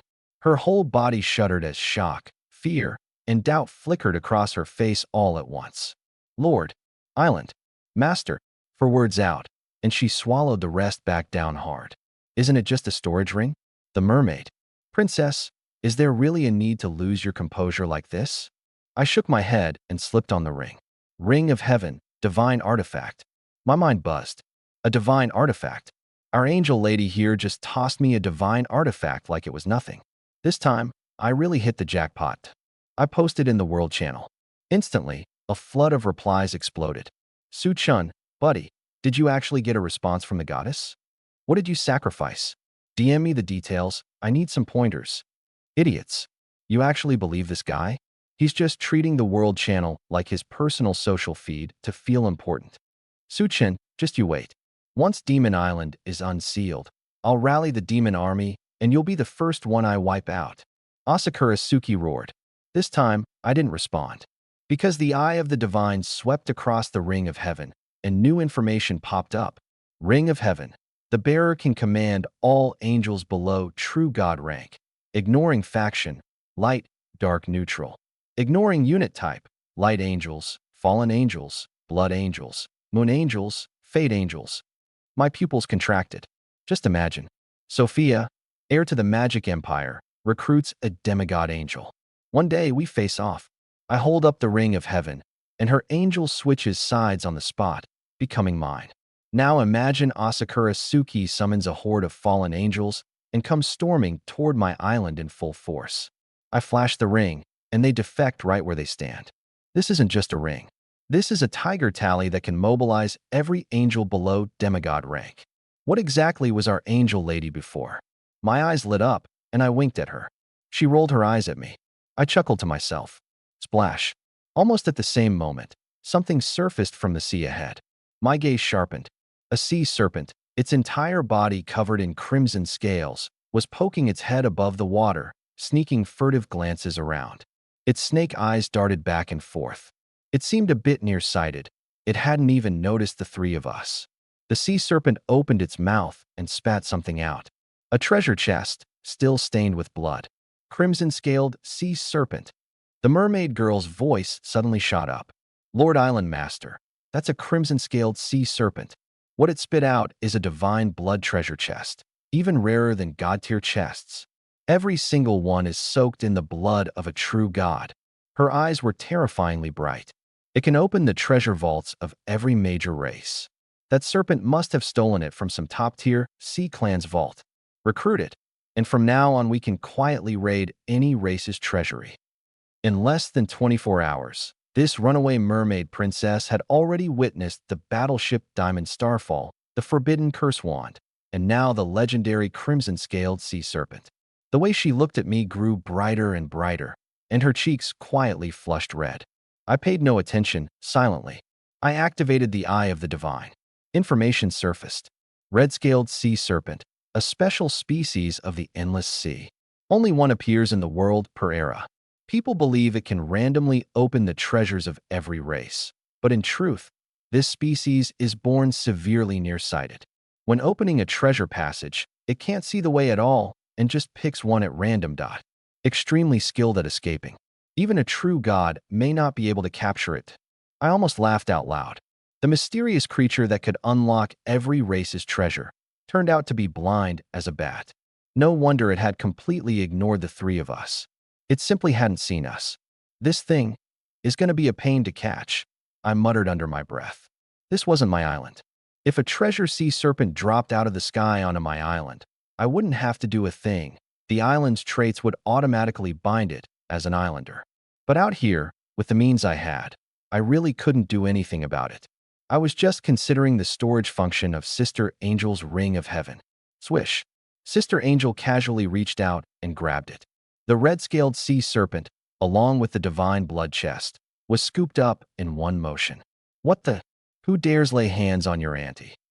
The sea serpent spoke in human tongue. I'm your auntie serpent. You think a mere angel can trap me? Huh, teleportation failed? My teleport can rip through even true god-level bindings. It whipped its head around, its serpent eyes going wide as they finally made out Sister Angel's face. HSSSS. The serpent's body snapped rigid. Frozen. It knew who Sister Angel was. At that very moment, the teleportation light flared. 3 people and 1 serpent returned to my starting island. Ding. Name: Auntie Serpent. Race: red-scaled sea serpent, treasure sea serpent. Class: treasure hunter level, legendary. Talents: heart of treasure, spatial affinity, fallen god's venom, key of the world. Combat power: 1 million endless sea ranking, beyond 30 million. Island trait: forcibly bound as an islander. Done. Now it couldn't run even if it tried. Sister Angel tossed the sea serpent aside without a thought. It hit the ground, dazed for half a second, then suddenly sprang up. Splash. It dove into the sea. The next second, it was teleported right back. Huh. This is too much. Auntie Serpent bristled. I'll leave you the divine blood chest. But you can hold my body, not my heart. I was born to be free. Just kill me already. Sister Angel didn't even bother to look. She casually tossed the divine blood chest over to me. Lord Island Master's island is truly extraordinary, the mermaid explained. Once you're here, you can't leave. No matter how you run, you'll be teleported back. What? Auntie Serpent's eyes went round. Isn't this the starting waters? Islands like this. Even the Sea of Chaos has only a handful. Not even a creator, powerful as they are, could touch it. How is this possible? God, blood chest, tainted with the blood of a true god. Open it, and divine punishment is sure to follow. The mermaid girl lowered her voice, eyes fixed on the box in my hands. Even legendary creatures wouldn't dare crack one open. Whoosh. I flipped it wide open. Boom. The clear sky exploded. Thunder rolled, blanketing the entire sea. The world channel went ballistic in an instant. Thunder scared the crap out of me. Is this divine punishment? Suchin, is this you? Then the island lord Sophia's messages flooded the screen. Sorry everyone, this thunder's on me. My magic puppet butler just opened a portal straight to the sealed Crimson Empress. I, Sophia, have at least a 90% shot at claiming the Magic Empire's god-tier warship. Even sealed, it's enough to steamroll the entire starting sea. Wish me luck. Meanwhile, the blood-red glow on my box slowly faded. A tall, striking figure emerged before my eyes. The mermaid girl and Auntie Snake locked onto her at the same time. A second later, they spoke in perfect unison. Holy Cross. She's got the Magic Empire's crimson Holy Cross on her brow. Don't tell me you're the Magic Empress? Come, eyes of the divine. I swept my gaze over this tall, regal woman. Mist. So much mist. The concentration was second only to Sister Angel and that mysterious terracotta warrior I'd fished up with my magic rod. On this island, the two most unfathomable beings were Sister Angel and the terracotta warrior. Next in line was this woman who'd just emerged from the blood chest. In raw supernatural power, she might fall short of Sister Angel, but her aura alone could stand shoulder to shoulder with her. Wait, Sophia had just said in the World Channel, the Crimson Empress was humanoid, marked by a crimson holy cross. This woman before me. My heart skipped a beat. On the World Channel, Sophia was still spamming. I, Sophia, have successfully infiltrated the treasure vault. I'll find the Crimson Empress in 1 minute. Start the countdown. Everyone, congratulate me on my god-tier warship. Found it. Just open this sealed magic chest, and the warship's mine. The island lords erupted. A god-tier warship. It's barely been, a few days into the game. Miss Sophia, I, Qin Yaoyang, volunteer to marry into your family. I'm Richard. Let me be your dog. I froze for a moment. Sophia found the Crimson Empress? So this woman in front of me wasn't her? Then, no. How could this happen? The magic chest is empty. Where's my god-tier warship? Who stole the Crimson Empress? And left behind the warship's operating manual? This bastard did it on purpose. I'm furious. The island lords were stunned. Only the manuals left? Miss Sophia, don't tell me you. Toying with us, are you? The Crimson Empress was gone. Only a manual remained inside the mystery box. Slowly, I turned to look at Annie Snake, the divine blood treasure chest that the Scarlet Sea Serpent had coughed up. Don't tell me it was stolen from the very place where the Crimson Empress had been sealed? The Mage Emperor. Truly a ruthless man. Sister Angel suddenly wore a strange, knowing smile. The Mage Emperor. Annie Snake cut in. I once heard a saying about him. He loves no one but himself. Whoosh. Without any warning, that regal woman leapt into the sea. Sheshrak. The ocean erupted into towering waves. The instant she hit the water, she transformed into a massive crimson battleship, tearing a rift through space and time, then surged away amid a tidal roar. She's the Mage Empress. How did she turn into a warship? Mermaid Girl was utterly stunned. So the legends are true. Auntie Snake's pupils contracted, her voice going grave. Good thing I never let that crazy girl from the Mage Empire sway me back then. Otherwise, the one turning into a battleship today would have been me. Splash. The next second, the crimson battleship reappeared out of nowhere in the sky above the island, dropped down, and shifted back into a woman. Drenched from head to toe, that nearly flawless figure was now on full, dripping display. Mermaid Girl gulped audibly. As a mermaid princess, she'd always considered her own figure top tier. But in this moment, She felt completely and thoroughly outdone. I, however, kept my eyes fixed on the woman's tightly furrowed brow. Even her frown is gorgeous, Anti-Snake sighed. A woman this beautiful, and the Mage Emperor still had the stomach to do it, to seal a living person into a warship. Every time that main cannon fires, it burns away a fraction of her essence. Once her essence runs dry, she's gone. Erased completely. What? Mermaid Girl's eyes went wide. Ding. Your island has forcibly bound the Mage Empress. She cannot leave this island without your permission. Name: Mage Empress, Crimson Empress. Race: Primordial Origin Body. Class: Imperial Empress, Humanoid Battleship. Level: Talent: Combat Power. Ranking: Possesses Battleship Form. Usable as a warship, sealed state. Primordial Origin Body. My heart gave a slight jolt. Sigh. Looking at your Empress here brings me right back to that crazy girl, Anti-Snake said with a long sigh. She was the only human I ever felt a natural fondness for. Pity she was loyal only to the Emperor, and in the end, he sealed her into a god-devouring curse jar. How I hated him. Back then I would have given anything to kill that Mage Emperor, but he was just too strong. She paused. Still, thank the heavens he never managed to ascend to Dark King. If he had, we'd all be finished. The crazy girl. The god-devouring curse jar. I made a quiet mental note. I activated my divine eyes. Information surfaced. Splash. Without any warning, the sea churned into a sudden storm. I froze, both eyes narrowing. A colossal ship. Dead ahead, no more than 2 nautical miles from the island.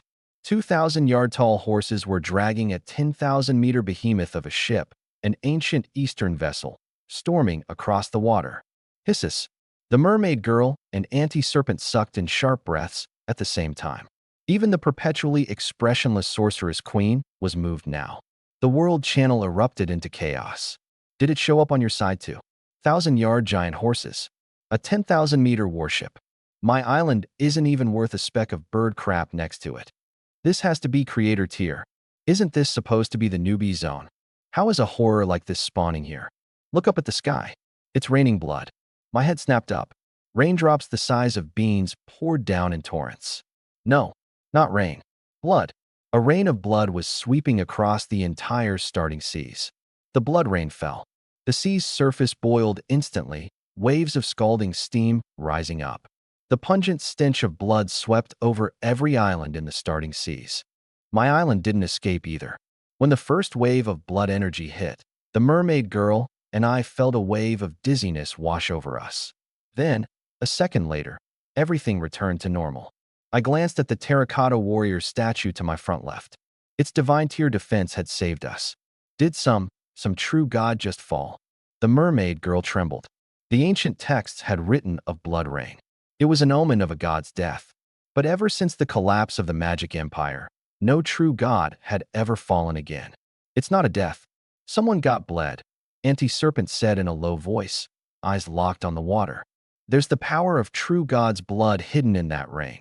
That ship pulled by the 1,000-yard horses. It should never have appeared in the starting seas. What are they looking for? On the sea, the giant horses and the colossal ship had already vanished without a trace. The Sorceress Queen faced the sea wind in silence, brows knit tight, as if recalling some distant past. Some poor bastard just woke up and wanted to show off his power. Angel Sis chuckled softly. Didn't expect to run headfirst into a brick wall. The three of us and the serpent all turned to look at her in unison. Angel Sis knew everything. Your island is special, and it's got this terracotta warrior protecting it, so the blood rain doesn't affect you. She swept a casual glance across the vast ocean, as if that single glance took in the entire sea. The other island lords, though, they're in for a world of hurt. The world channel exploded instantly. Damn it. Li Changsho, finally recruited my second succubus, and the moment she showed her face, the blood rain melted her.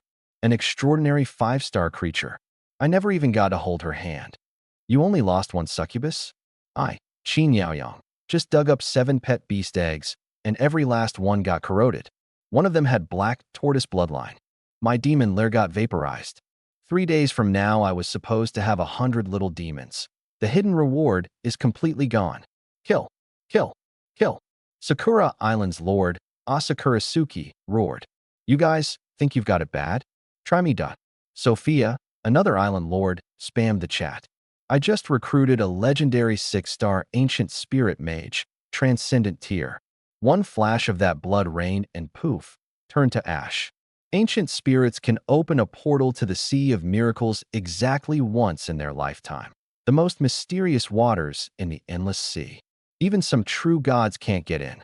That was my one shot, my only chance, and it's gone. I just want to cry. So the Sea of Miracles is the highest tier hidden map, only accessible in the deep endgame, and even then the odds are slim. Ha ha ha, at least everyone's suffering together. Nobody escaped this blood rain. We're all back at square one. Ancient spirits can open the Sea of Miracles. I quietly filed that race away and glanced back at the channel. Every major island lord was wailing.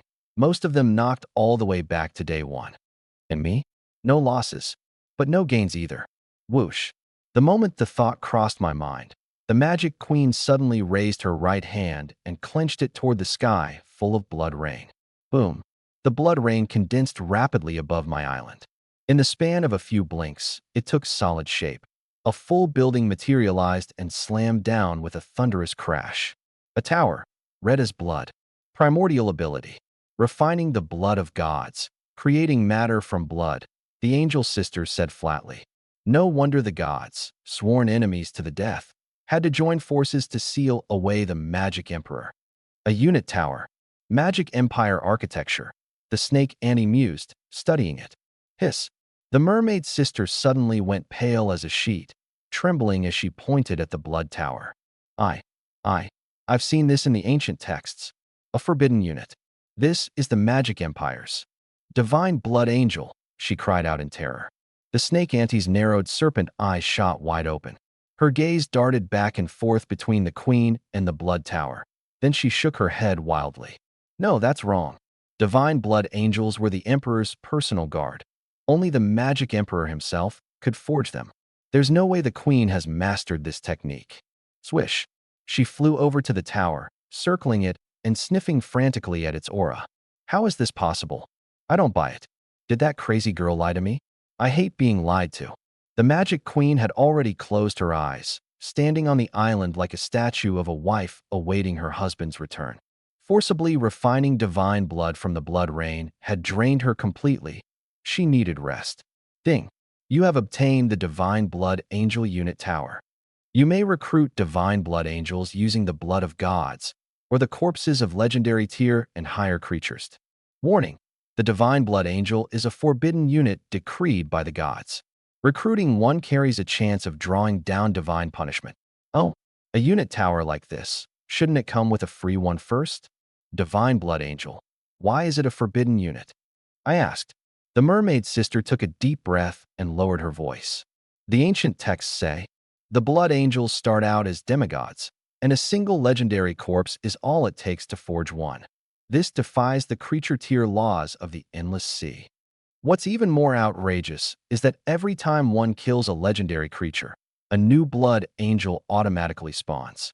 At the peak of the Magic Empire, they numbered over 100 million. And as long as the source body doesn't die, they can revive infinitely. The source body was the Magic Emperor himself. Not even a true god was his match. They say it took several creators stepping in personally, joining forces, just to seal him away.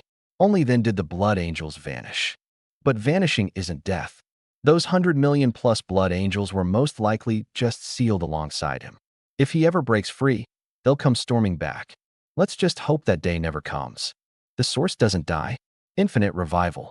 In other words, the troops never deplete, spawning endlessly. No wonder the gods branded it a forbidden power.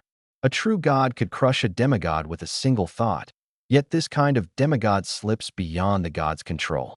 I looked toward the Magic Empress. She built this tower, so the source body of the blood angels I recruit should be her. As long as I keep her safe, my troops will never run out. Ahem, everyone. Li Changsho suddenly cut in. A massive tsunami hits in a month. How are we supposed to escape the starting sea? Damn it, the blood rain wiped me back to zero today. What the hell am I supposed to plan with? I remember the Yanhuang Island Lord Anya's starting island is the Nautilus Spiral. Doesn't that thing move right from the start? Perfect for dodging the tsunami. Beautiful Anya, answer up. Honestly, I haven't thought about it. I typed back. You? Heh. Yenwang Su-chin, you're a nobody. Matsan Uf fired back instantly. I swear I won't let you live to see the tsunami. The moment Demon Island revives, you'll be the first one I wipe out. Don't ask me why. I just can't stand the sight of you. I let out a light chuckle. With Sister Angel around, a tsunami is no problem. Even if she doesn't lift a finger, I can just load my islanders onto the Diamond Starship and ride it out. Still, these people did remind me of something. I need to figure out how to get the starting island moving. Its traits are too broken. There's no way I'm leaving it behind. Everything I've built rests on it. I can't wait for the day a goddess falls from the sky. A magic goddess, for instance, forcibly bound as an islander. Huh. The blood rain stopped. Wait, something's falling from the sky. The thought had barely formed when I snapped my head up. Something really was dropping from above. Stuff's falling. A message in a bottle. A silver treasure chest smashed onto my beach. Popped out an extraordinary 2-star sea sprite. A female one, too. Has a chance to evolve into a sea queen. Total jackpot. Why did I only get a bronze chest? The blood rain cost us. So this is the sea god's compensation. I, Zhuge Feihong, just pulled a whole troop of hashtag tower planting, legendary 1-star skeleton. Recruit 1 with a single bone. My zombie island's got plenty of bones. Recruit as many as you want. Wait, there's compensation for the troop tower? How come I only got a can of herring? Damn, herring's actually decent. I, Qin Yaoyang, got dark food fertilized eggs. Who the hell can stomach that? Thud. A corpse crashed onto the beach right in front of me. I raised an eyebrow. A legendary creature, the mermaid girl said, rushing over first. Let me examine the body. Snake Annie stepped forward. A legendary mage, dead not long ago. Winged race, descendant of the ancient celestial dragons. He was a member of the Sea Eagle Pirates, a crew active in the first half of the Grand Sea Route. Their captain's a demigod with a bounty of 1.5 billion. Huh, this guy died from a single blade slash straight through his skull. Her eyes narrowed. Sword energy reminds me of an Eastern race. All women, each more beautiful than the last. 10,000 years ago, one woman from that race split the Grand Sea Route in two with a single stroke. Examinations done. Nothing left of value in this body. The blade energy destroyed everything inside. Well, isn't that convenient? I smiled faintly and swept my hand up. The legendary mage's corpse flew into the blood tower. Whoosh. The mermaid girl and Snake Annie snapped their gazes over instantly. A blood-red glow suddenly flared. The next second, a tall figure shot out of the tower. Crimson battle robes, a blood-colored cape. The face of an angel, the wings of an angel. A killing aura spread across the entire island. The mermaid girl clamped a hand over her mouth, staring hard at the blood angel. Goddess above, a forbidden troop recorded in the ancient texts. The island lord actually summoned one. Her voice trembled. This will bring divine punishment. I looked at the near-perfect creation before me. Blood-red wings, a blood-red cape. A face so coldly beautiful it seemed unreal. Snake Annie shot me a look. One won't trigger divine punishment. It's when there are too many that things get dicey. The blood angel's crimson eyes slowly turned. First toward Angel Sis, her brow furrowed slightly. Then toward the sorceress queen resting with her eyes closed. Her confusion deepened. A low-tier mortal summoned her? She seemed to be weighing whether or not to accept me as her master. Swoosh. Her blood wings suddenly beat, and she rose into the air, soaring over 10 meters high. Just as I thought she was about to leave, she plunged back down, cape billowing like a crimson waterfall, and knelt on one knee before me. Blood Angel Vivian, greeting the island lord. So that rise and fall had been a formal salute. Vivian. I nodded. Good name. The mermaid girl rolled her eyes. Such a terrifying demigod creature, and it had a name like that. In a few days, I'll open a special treasure for you. Snake Annie's eyes flicked to the side. Take her out for a stroll. I want to see what we can trigger. The words had barely left her mouth when a violent wind erupted across the sea. Fog came rolling in, and within 2 blinks, it had swallowed everything. The world channel exploded. What's going on? Another disaster weather event. I just scored an iron ship and was about to catch king crabs. Now I can't catch a damn thing. The fog cleared. An island just spawned 3 nautical miles out, glowing gold. A sky island just appeared over here. I, Qin Yaoyang, am looking through my telescope. It's full of angels. And there's an angel troop tower. I'm about to take off. The waves churned, and the fog dissolved before my eyes. Less than 3 nautical miles ahead, a floating island quietly materialized. This is a random event of the endless sea. The mermaid girl murmured. Every heavy fog comes with a random event. Sky islands are the highest tier islands in the starting waters. They hide rare resources and are usually guarded by legendary creatures. If your luck is bad, you'll run into a demigod. Any island lord who acts recklessly will pay dearly. I gazed at the island. If it was the highest tier, then whatever it hid had to be worth it. Vivian, take me over there. Vivian froze for a moment, then rose and spread both arms, and swept me up into a princess carry. I'm a grown man, and this woman has to be at least 6.5 feet tall. Blood wings unfurled. We soared off the island, crossed the open sea, and landed steadily on the sky island. Roar.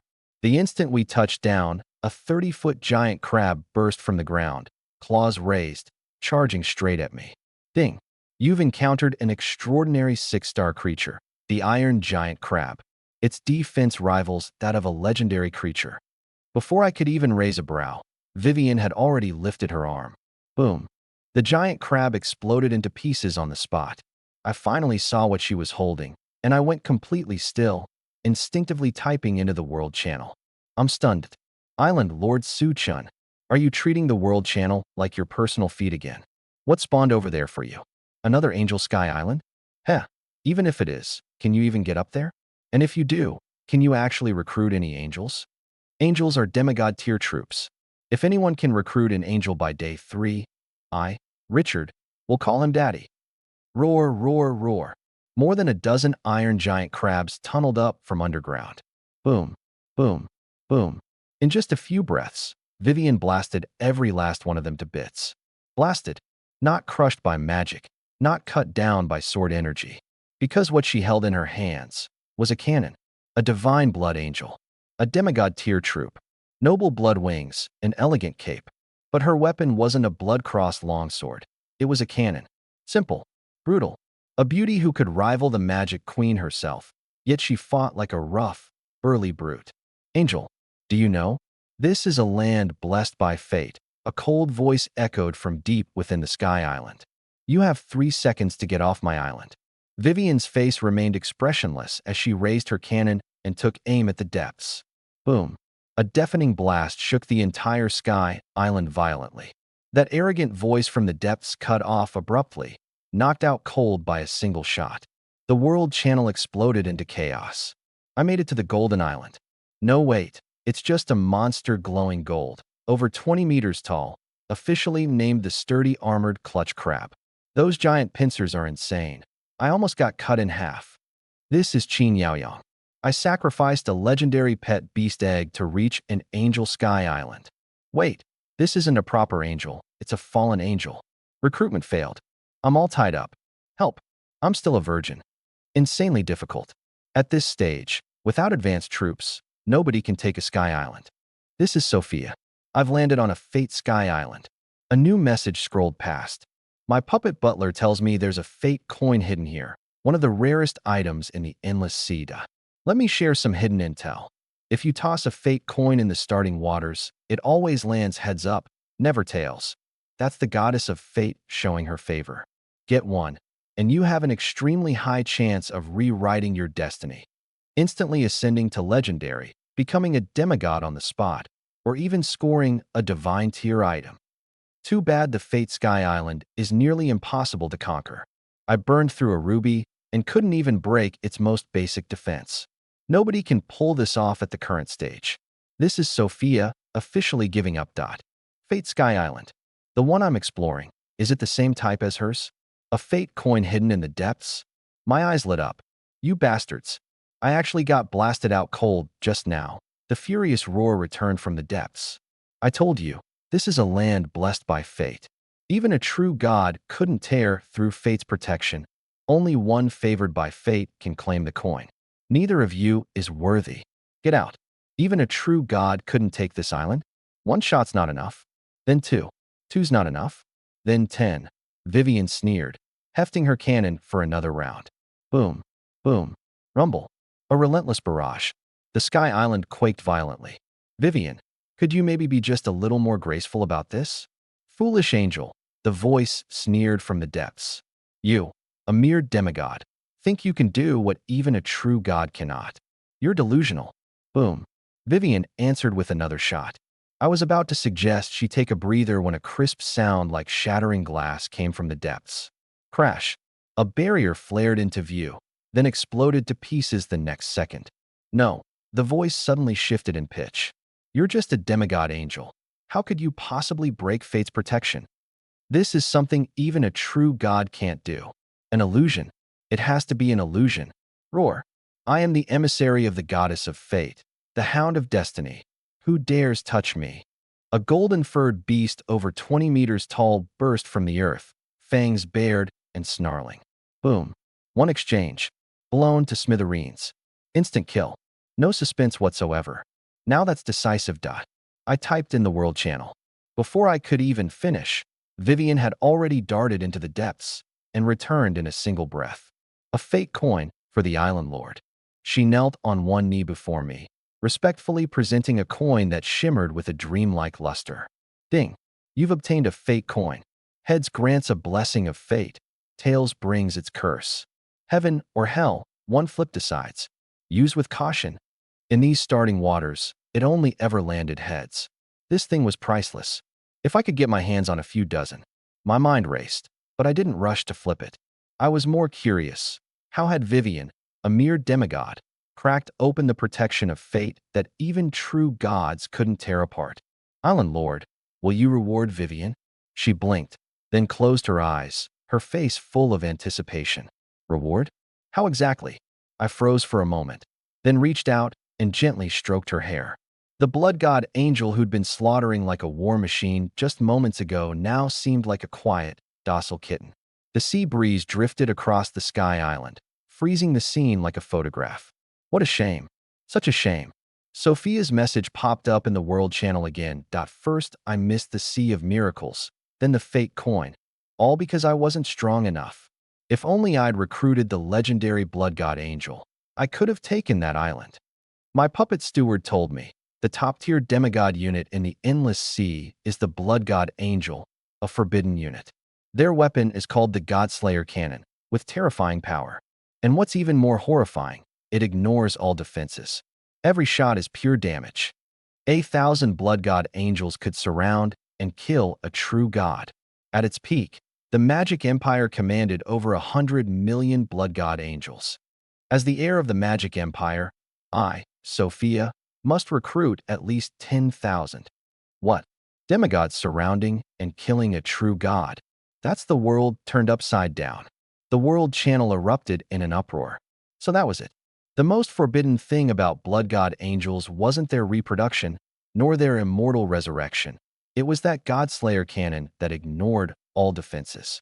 No matter how impenetrable your defenses, they were paper-thin before pure damage. Just what kind of being was this magic emperor who could forge such a heaven-defying unit? The steward also mentioned 2 Eastern god-tier units. Sophia continued that one is called the Great Majestic Sky Dragon, and the other is the Great Sun Golden Crow. God-tier units? At almost the same moment, a burst of blood-red light suddenly flared from the shattered remains of the golden-furred beast. I snapped my gaze toward it. The bloodlight was condensing into a human form. Why does she look so familiar? An angel's face, a devil's body. Crimson armor, crimson wings, crimson cape. Another divine blood angel. My pupils shrank. It's only been a few days, and this is the second one? Whoosh. She dove down from the sky, landing steadily right in front of me, dropping to one knee. Exactly like Vivian. Blood angel Lillian, at your service, my lord. She bowed her head. Vivian, who had been resting with her eyes closed, opened them and cast a cool glance at the newborn of her kind. I said in a low voice, back to the island first. Crack. Before I finished speaking, the Sky Island beneath our feet split open like a watermelon. Vivian rose, sweeping me up into her arms, and with a beat of her blood-red wings, shot into the sky. Boom! The sky island exploded into fragments behind us. We landed, and Lillian followed close behind. The mermaid girl was completely dumbfounded. Two of them. The island lord's only been here a few days, and he already has two divine blood angels. If the other human island lords found out, they'd probably jump into the sea in despair. The snake Annie's eyes rolled, and she flicked her forked tongue. Kill one legendary creature with a divine blood angel, and you spawn a new one. Kill 10,000, and you get 10,000. Once you set out to sea, I'll take you to the dragon graveyard. Countless dragons are buried there, from the primordial era to now, and the weakest of them is legendary. Steal every dragon corpse and use them all to recruit divine blood angels. Haha, just thinking about it gets me fired up. Her words stirred something in me. On this endless, boundless sea, if there really was a place where legendary creatures gathered, wiping them all out at once would mean instantly building an army. That's right, the Ring of Heaven. Its description read, can command any angelic unit. So then, if one day the magic emperor broke free from his seal and returned leading an army of hundreds of millions of divine blood angels, could this ring command that army? If it could, I could raise an army of hundreds of millions in a single second. In the future, I might even overpower the magic emperor himself. My eyes lit up. You obtained a coin of destiny, the angel suddenly spoke. Snap! The mermaid girl's and the snake auntie's eyes both locked onto the coin in my palm, the one shimmering with a dreamlike luster. Their eyes went wide. I've lived all these years and never once laid eyes on a coin of destiny. The snake auntie's voice trembled with excitement. You've barely been here a few days? Have I wasted all these years living like a dog? I've half a mind to snatch it and run. The mermaid girl cupped her cheeks in her hands, her face full of anticipation. The Atlantean Sea Emperor searched for 3,000 years and never found a single one. Legend says the Seven Seas pirate king Sinbad tossed a coin of destiny and was granted a daughter destined to become a god. Island Lord, the starting waters are blessed by the goddess of destiny. Hurry, toss it. Just then, a string of messages scrolled across the world channel. #original, prototype. God, these fallen angels are whipping me. They put me in a cat-made outfit. Qin Yaoyong, I've been defiled. Somebody save me.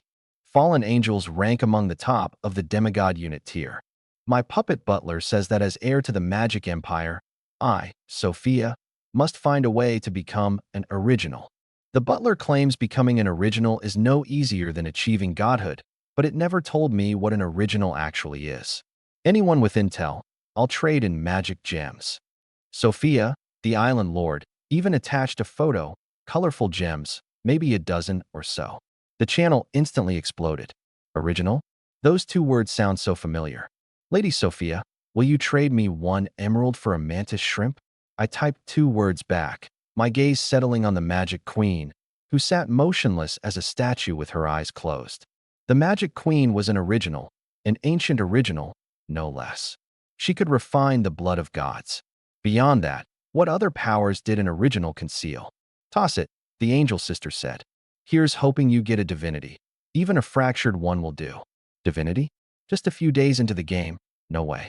I smiled, flicked my right hand, and sent the gold coin spinning into the air. The mermaid girl and the snake auntie held their breath, eyes locked on the coin's arc. Clink! The coin hit the ground, face up. This should be the first fate coin ever tossed in the starting waters, the mermaid girl said in a hushed voice. The very first. A divinity reward wouldn't be too much to ask, the snake auntie exclaimed excitedly. 1 second, 2 seconds, 3 seconds. The coin didn't budge. Where's the reward? Don't tell me it was a total dud. 9 seconds, 10 seconds. Move. Come on, move. Why won't this stupid coin do anything? You're killing me here. The snake auntie was practically hopping in place. Whoosh! In that very instant, the coin suddenly erupted into a dreamlike radiance and shot straight into my body. The mermaid girl and the snake auntie stared at each other, utterly bewildered. Congratulations, my lord. As if sensing something, Vivian and Lillian both dropped to one knee at the same time. At almost the same moment, a line of text appeared before my eyes. Ding! You have tossed a fake coin. You have become an original. Original. 1 fake coin. 1 second to become an original. This was the thing Sophia claimed was harder than achieving godhood. My heart racing, I pulled up my character panel. Name, Su-chun. Race, human original. Class, Island Lord. Level, extraordinary 3-star. Talents, divine protection, power of the original. Combat power, 500. Endless C ranking, not even qualified to be ranked. Divine protection came from that terracotta warrior I'd fished up. It could block any attack below the divine tier. So what about this new original? Power? A thought flickered through my mind, and a dense stream of text appeared behind the talent. Progenitor's power, a unique talent of the progenitor race. Effect 1. Innate max-level affinity and max-level mastery over one or multiple elements. Explore on your own. Effect 2. Can refine the blood of gods to forge forbidden artifacts, forbidden units, and forbidden miracles. Effect 3. Greater intimacy with the astral realm. Can absorb energy directly from it to complete transcendent rank ascension. Effect 4. More easily senses and attracts arcs. Effect 5. More prone to losing oneself than ordinary beings. Negative. Effect 6. More easily gains the recognition of the magic empire's legacy. From the moment you became a progenitor, all the blood of so-called empire heirs combined isn't as pure as a single drop of your sweat. Effect 7.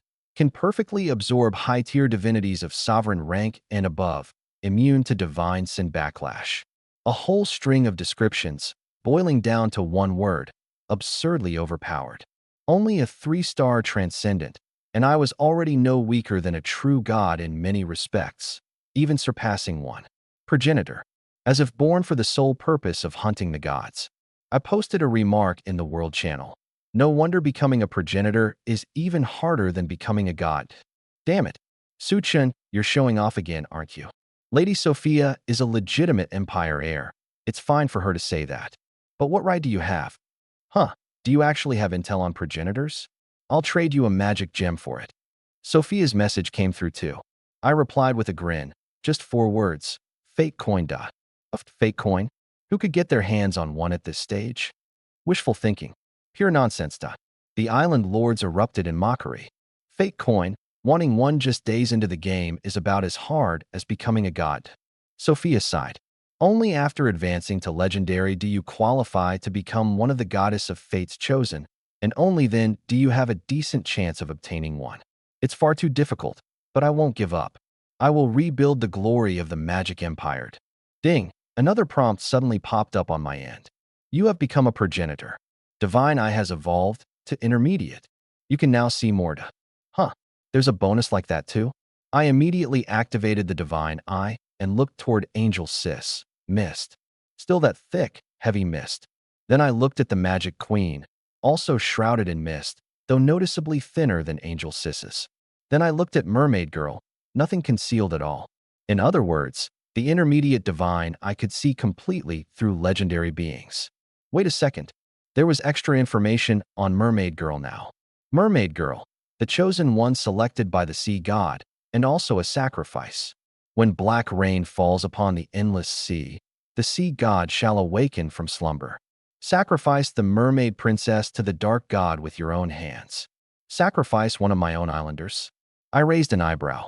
The message kept unfolding. The merfolk of the endless sea were created by the hand of the primordial creator, making them a primordial vessel with an extremely low chance of awakening primordial blood. By the rules the creator laid down, this generation's mermaid princess is destined to awaken primordial blood on the very day the black rain falls. Primordial blood is the key to a creator ascending to the next level. Primordial blood, the primordial creator. On day 1, the World Channel had announced it. The transcendent 12 stars were creators, and above them, the 13th star was the primordial creator. So, this little mermaid who fled her wedding and ran onto my island. On the surface, just a legendary creature with mediocre combat power, ranked past 100 million, was actually the key figure for a creator's ascension to primordial? Her true value. How many gold coins could she fetch? 10 billion? 100 billion? A trillion? Screw that. I wouldn't trade her for 10 trillion. Lord Island Master, don't look at me like that. The little mermaid shyly lowered her head. I kept my expression neutral and turned my divine eyes toward Annie Snake.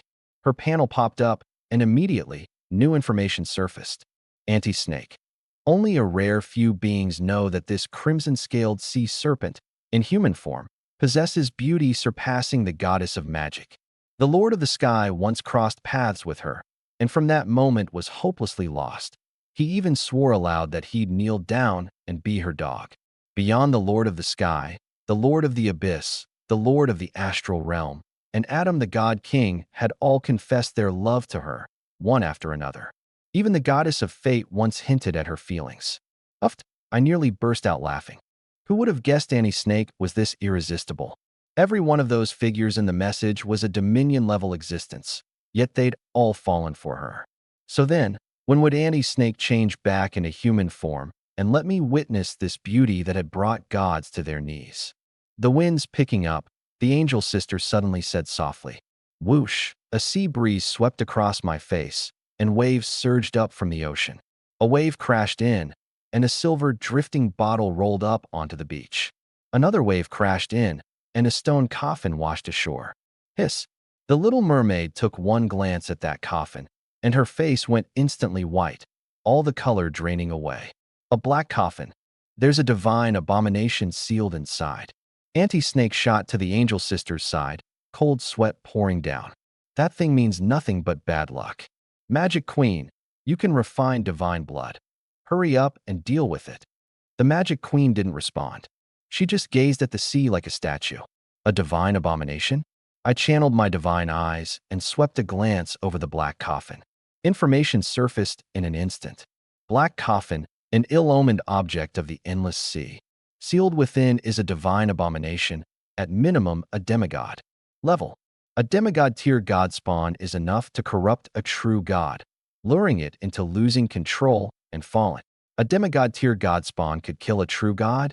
I instinctively took a step back, then remembered I'd already ascended to progenitor, naturally immune to god spawn. My mind settled. I turned my attention to that silver drift bottle. Silver drift bottle. Open to obtain a tricolor stone, which can expand the size of your island. I reached out, grabbed it, and popped the cork right in front of the mermaid girl and the others. Whoosh! A tricolor stone floated out. A tricolor stone, the mermaid girl gasped. Legend says that in ancient times, a deity used stones like this to mend the cracks in the heavens. Snake Annie curled her lip. The ones that mend the sky are 5-color stones. Tricolor stones don't make the cut, but this stone's still plenty useful. It can double an island's area. I remember some treasure hoard with a few hundred of them piled up. Once I recall where, I'll take you to dig him out. She pressed on. For now, deal with the black stone coffin first. I'm still a maiden, and I've got no interest in getting corrupted by god spawn. I didn't rush to open the coffin. First, I used the tricolor stone. Tricolor divine light burst forth, and the island beneath my feet swelled at a visible rate. In the span of a few breaths, it had literally doubled in size. Ding! Island expanded by 100%. Can now hold 10 buildings, population cap of 1,000. The larger the area, the more buildings, and the higher the population. If recruited units exceed the cap, the excess is automatically erased. So island size directly determines buildings and population. That was crucial. Right at that moment, the world channel exploded. Mot Song Yu, my 100 little demons will crush all of you. Huh, population cap? My island can only hold 10? My legion's down to 9? No. How could this happen? I couldn't help but laugh out loud. Get cocky, and the price always comes fast. Sophia, Great Sea Route Intel, the Eagle Kingdom, Samurai Kingdom, Giant Kingdom, and Dragonkin Kingdom each hide a piece of the Great Sea Route set. Collect them all to gain power rivaling a sovereign god. Plus it's linked to a creator-tier treasure. I, Sophia, will walk the Great Sea Route no matter what. For kingdoms, for set pieces. I silently made note of it, my gaze returning to the black stone coffin as I activated the Eye of the Divine once more. Hidden information surfaced. Black stone coffin. You possess progenitor power and can refine divinity using godspawn as raw material. Extremely low chance to create a perfect divinity, tiny chance to create a divinity, and a certain chance to create a broken divinity. Come on, open the coffin. I raised my hand, and and the black stone coffin swung open in response. Creak. A horrifying aura came pouring out. A twisting, roiling black shadow surged up, its shrieks seeming to pierce straight through the soul. Island Lord, are you trying to scare me to death? Snake Annie panicked. Roar. The god spawn erupted, lunging straight at me. Master Island Lord. The mermaid girl cried out in alarm. Phew. The two godblood angels instinctively raised their hands. And I raised mine too. It was the instinct of an origin. A mysterious rune condensed at my fingertip, and the lunging god spawn was instantly frozen in midair. With a sharp crackle, it shattered into dust. A strand of blue light writhed frantically. Like a seasoned craftsman, I performed a technique that even Anti-Serpent couldn't comprehend. Kneading, compressing that strand of blue light, molding it into a glowing sphere. Then, with a single squeeze, a crack-covered blue prismatic crystal lay quietly in my palm. The mermaid girl and Anti-Serpent both shuddered at once. A shattered divinity. This is impossible. Even a Dominion god can't create a shattered divinity. That's an authority only pillar gods and creators possess. Ding. You have obtained one shattered divinity. A legendary creature that devours a shattered divinity may ascend to demigod. I stared at the crystal in my palm, as if in a dream. I'd been in the endless sea for less than a week, yet I could shape a shattered divinity with my bare hands. And according to Anti-Serpent, this was an authority reserved for extraordinary 11-star pillar gods at the very least. Me, extraordinary 3-star. Yet this move rivaled that of an 11-star. All thanks to the power of the origin. I glanced at the Magic Queen. Her species entry read, primordial origin, the advanced form of an origin. If I obtained another fake coin, could I step straight into becoming a primordial origin? The thought made me smile to myself. To be able to create a shattered divinity.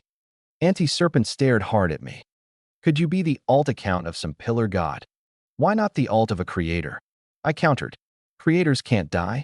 In all the history of the endless sea, no creator has ever fallen. At his peak, the Magic Emperor only ever managed to trap and kill one pillar god, and it was only after he ascended to Dark King that he had any chance of killing a creator. I see. The limits of the powerful are often the first mountain latecomers must climb over. Sophia, Island Lord Su-chun, are you there? I got another drift bottle. Could we trade for fresh water again? I'm short exactly one bottle of fresh water for a magic experiment. She even attached a full frontal photo, clad in a magic robe, the sea breeze sweeping past, her figure on full display. So beautiful. Miss Sophia, I want to be your dog. Way prettier than those Miss World contestants back on Blue Star. Asakura Suki, such an obvious honey trap. Only a fool would fall for it. Su-chun, if you fall for this again, you're a complete and utter clown. I didn't rush to respond. I simply swept my divine eye over the drift bottle she'd listed. Drift bottle. Open to obtain one bottle of 4-star extraordinary potion. What a coincidence. Last time I struck it lucky with a 3-star potion, and this time it's an extraordinary potion again. Trade. I refined a bottle of fresh water from the spring of purification. Water. Just water. No purification effect. Transaction complete. Whoosh. A drifting bottle dropped into my hands out of thin air. Sophia. Thank you, Su-chun. Blowing you a kiss, moi. Aren't drifting bottles universally known as trash bags right now? Su-chun, you got scammed again. Su-chun, by MY drifting bottle. I'll send photos too. Almost simultaneously, a swarm of island lords flooded the channel with listings, all demanding one bottle of fresh water. Several of the male island lords even struck poses they thought made them look their coolest. I gave them one glance. What a coincidence. Every single one of these drifting bottles actually had goods inside. 10 gold coins, 4-star magic gemstone silver, trident, a block of gold eastern bronze coin, sword treasure, map lightning magic tome. Transaction. All transactions. For me, this was practically free. Whoosh. The drifting bottles burst open one after another, items scattering across the ground. Anti-Snake's gaze lingered only on the lightning magic tome. This one's not bad. Aside from the Easterners, the true master of thunder is the Lord of the Sky. It's his personal authority. That's why lightning magic tomes are extremely rare in this world. Thunder is justice, it is judgment, and it is slaughter. I nodded. not yet fully grasping it. Someone else posted a listing on the World Channel, but this time, it wasn't a drifting bottle. Qin Yaoyang. Su Chun, for the sake of us being classmates, please buy this off me. Just one bottle of fresh water. The fallen angels have tortured me until I'm nearly dehydrated. What he'd listed was a dark food item, ballot. Who would buy that junk? Not even a dog would touch it. Buy. I refined a bottle of fresh water and instantly collected the ballot. Every island lord turned their nose up at it. But among the gods of the endless sea, there was a certain goddess of magic who had a soft spot for junk food. Ballot counted as a dark food, and offering it to her might just work wonders. Asakura Suki, I wouldn't trade with you even if I died of thirst. I wouldn't stoop to scamming an idiot like you with a drifting bottle. I've got you figured out. You're not a fool. You're a gambler, hoping to defy fate and change your destiny with these bottles. The very next second, Asakura Suki, what? My little demon legion needs fresh water too. Damn it. Su-chun, I, Asakura Suki, am listing a drifting bottle. Ha ha ha. Smells pretty good now, doesn't it? Weren't you the one saying not even a dog would do it? Staging your own little drama. What terrible acting. The island lords all burst into laughter. I swept my eyes of the divine across it, and all the hidden information came into view. Transaction. Without a moment's hesitation. Whoosh. A drifting bottle materialized. Asakura Suki, idiot, you actually took the bait. I was just using a little reverse psychology, and you fell for it. How could there be someone as dumb as you in this world? Dumb? Would I ever make a losing deal? I gave a faint smile and twisted off the cork. A deep azure light suddenly flared, and a crystal-clear earring slowly floated out. Ding! You have obtained the earrings of the West Sea Dragon King. Rank, Artifact. Effect, breathe freely underwater, move freely underwater, immune to all water attribute attacks below True God tier. Special effect, extremely high chance of drawing out the West Sea Dragon King. There, just a little flex. I snapped a screenshot of the earrings, added another shot of the name and effects, and tossed them both into the World Channel. Not a single word needed. The channel instantly exploded. Holy crap, the West Sea Dragon King's earrings. That's an artifact, right? You pulled that from a drift bottle. The same drift bottle Makura Suki put up for sale? I don't believe it. Haha, Suchun. You think posting a photo in the World Channel is enough to fool me, Makura Suki? I'm the smartest, strongest, most persistent, and most explosive member of the Sakura clan on the entire Blue Star. There's no way those earrings came out of the drift bottle I sold you. You trying to shake my resolve? What kind of scheme haven't I seen before? And even if they did come from that bottle, so what? Can you summon the West Sea Dragon King? Are you even worthy? Makura Suki even attached a photo, face full of arrogance, flipping the bird. Suchun, I, Qin Yaoyang, am buying those earrings. The turtle chancellor of the Dragon Palace dropped down onto my island. Me and the West Sea Dragon clan are fated. 100,000 gold. I'll put it on credit and pay you in installments. The West Sea Dragon King is a peerless beauty, you know? I stared at the screen, about to reply. Ahem, my magical puppet butler has informed me of some top secret intel on the Dragon King's earrings. Island Lord Suchin, would you like to know? Sophia sent me a message. What intel? Quit stalling. The various island lords flooded the channel in an instant. This woman's magical puppet knew more than I did. Now I was interested. First piece of intel. The West Sea Dragon King's earrings are an artifact. Island Lord Suchin surely already knows this. In an instant, the World Channel fell dead silent, as if a pulse bomb had gone off inside the channel. 1 second, 2 seconds, half a minute. Holy crap, an artifact? A drift bottle can produce an artifact? Why is everything I pull nothing but garbage? Su-chun traded a bottle of fresh water for Makura Suki's drift bottle and scored an artifact. Who made bank and who got fleeced? It's crystal clear. Interviewing Sakura Island Lord Makura Suki. How are you feeling right now? I don't believe it. Makura Suki sneered. A low-grade item like a drift bottle can produce an artifact? You think I'm a 3-year-old? Sophia, you woman, you're scared of my little demon legion, so you're making up lies to knock me down. I'm not lying to anyone. Sophia said. The earrings themselves have no combat power, but they're tied to an extremely powerful. The other faction's unit. To recruit that unit, the Dragon King's earring is essential. The steward revealed more about the units of the Endless Sea. The common dragon is a legendary unit. The common angel is a demigod unit. Above demigod is divine tier, and divine tier is not the peak. I once mentioned two Eastern divine tier units, the mighty sky dragon and the great sun golden crow. They rank even higher. They're mythic units, starting at sovereign tier at the very least. Now that Su Chun has the Dragon King's earring, he's more qualified than any of us to recruit the mighty sky dragon.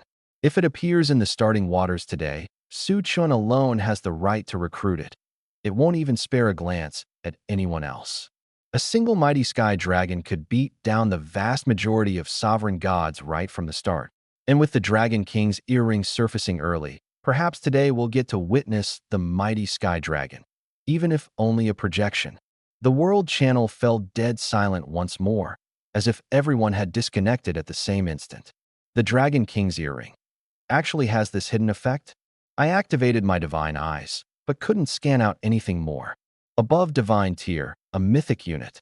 This guy Su Chun, less than a week in, and he already has a shot at recruiting a mythic unit. Su Chun, it's me, Li Changsho. Could you lend me the earring for a few days just to admire it? Su Chun, my good brother. Remember how we used to hit the bathroom together in high school? Asking Ma Sanyue again, any thoughts? Ha ha ha, any thoughts? You want my thoughts? Ma Sanyue cursed viciously. My thoughts are, screw you. Boom. A thunderclap exploded over the starting waters.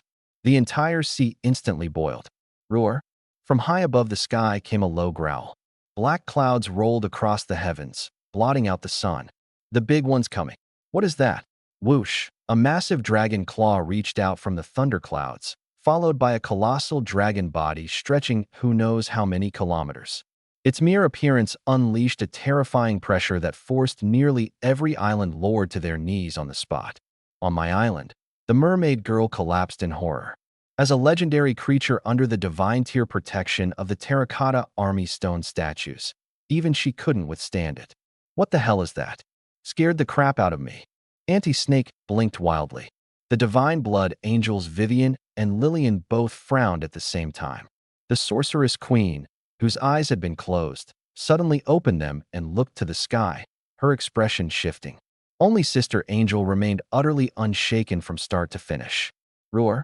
Above the black clouds came another low growl. An enormous dragon head lowered into view. Across the starting waters, all things fell silent. The mighty sky dragon. How is it more terrifying than a god?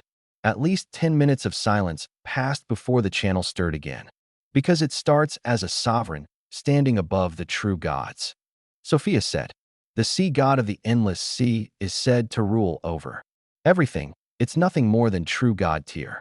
The sky dragon we're seeing is merely a projection, and even the sea god in the flesh couldn't beat this projection. Its appearance here proves exactly one thing. Su Chin's Dragon King earring is precisely what's needed to recruit it. Of course, there's absolutely no chance of a successful recruitment right now. This time, the earring merely stirred it awake, made it open its eyes and glance our way, nothing more. The World Channel erupted in an uproar. Countless people were frantically calling out to me. I didn't answer. Across the vast expanse of sky and sea, I locked eyes with that colossal dragon head. It seemed a little puzzled. Had it recognized the Magic Queen? Or Angel Sis? Come, Eyes of the Divine. I activated it silently, sweeping across the sky dragon's projection. Mist. Nothing but mist. And what chilled me was this. The density of that mist clearly surpassed the Magic Queen. The Magic Queen was at least Dominator tier. Could its true form be even above Dominator? A divine projection, at least Dominator tier. Our starting waters haven't seen this level in 10,000 years. The mermaid girl was trembling. It's not like I've never seen a Dominator god. The Lord of the Sky chased after me back in the day. I couldn't be bothered to give him a second look. But this guy today, the pressure is terrifying. Maybe it's because I'm a snake, born to fear dragons, especially Eastern dragons. Snake Auntie lowered her voice, then shot a glance sideways. Hey, you two divine blood angels, can you take it down? The two divine blood angels rolled their eyes at her. Sending a demigod to leap 2 tiers and kill a dominator was just brainless.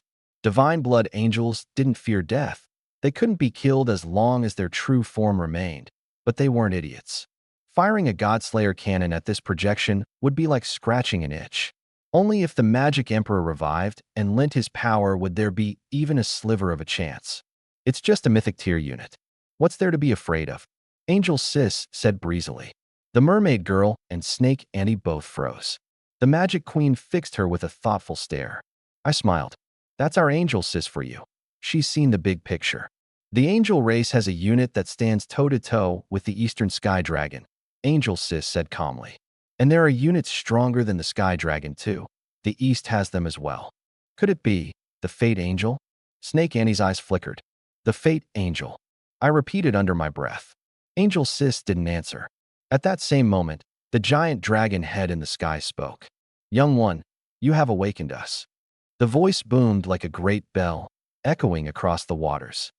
Your tear is still shallow, not yet enough to make us submit. But we can grant you a gift. Until we meet again, fate permitting. Every island lord heard it, and they all saw it too. The sky dragon raised its claw and flicked it lightly. A brilliant golden light streaked across the heavens like a shooting star, plunging straight down toward my island. The dragon's claw vanished. The colossal dragon head, along with the sprawling. The dragon's body across the heavens vanished completely. A thunderous crack split the air, the black clouds scattered, and the sea instantly turned calm and sunlit. SHHHK, golden light tore through the air. It was a palm-sized golden dragon scale. Ding! You have obtained a heavenly dragon scaled. Can be used to forge a sovereign tier artifact. Su-chun, what did the mighty heavenly dragon give you? Answer already. Stop keeping us in suspense. Are you even human? The various island lords blew up. I'm in no hurry. I replied with a grin. Damn, look at my middle finger. Humph, definitely nothing good. If it were valuable, he'd have shown it off already. Asakura, you sneered. Go on, show us. Slap me in the face if you can. Someone actually offering up their own face. I shook my head, casually took a screenshot, and sent a photo of the heavenly dragon scale.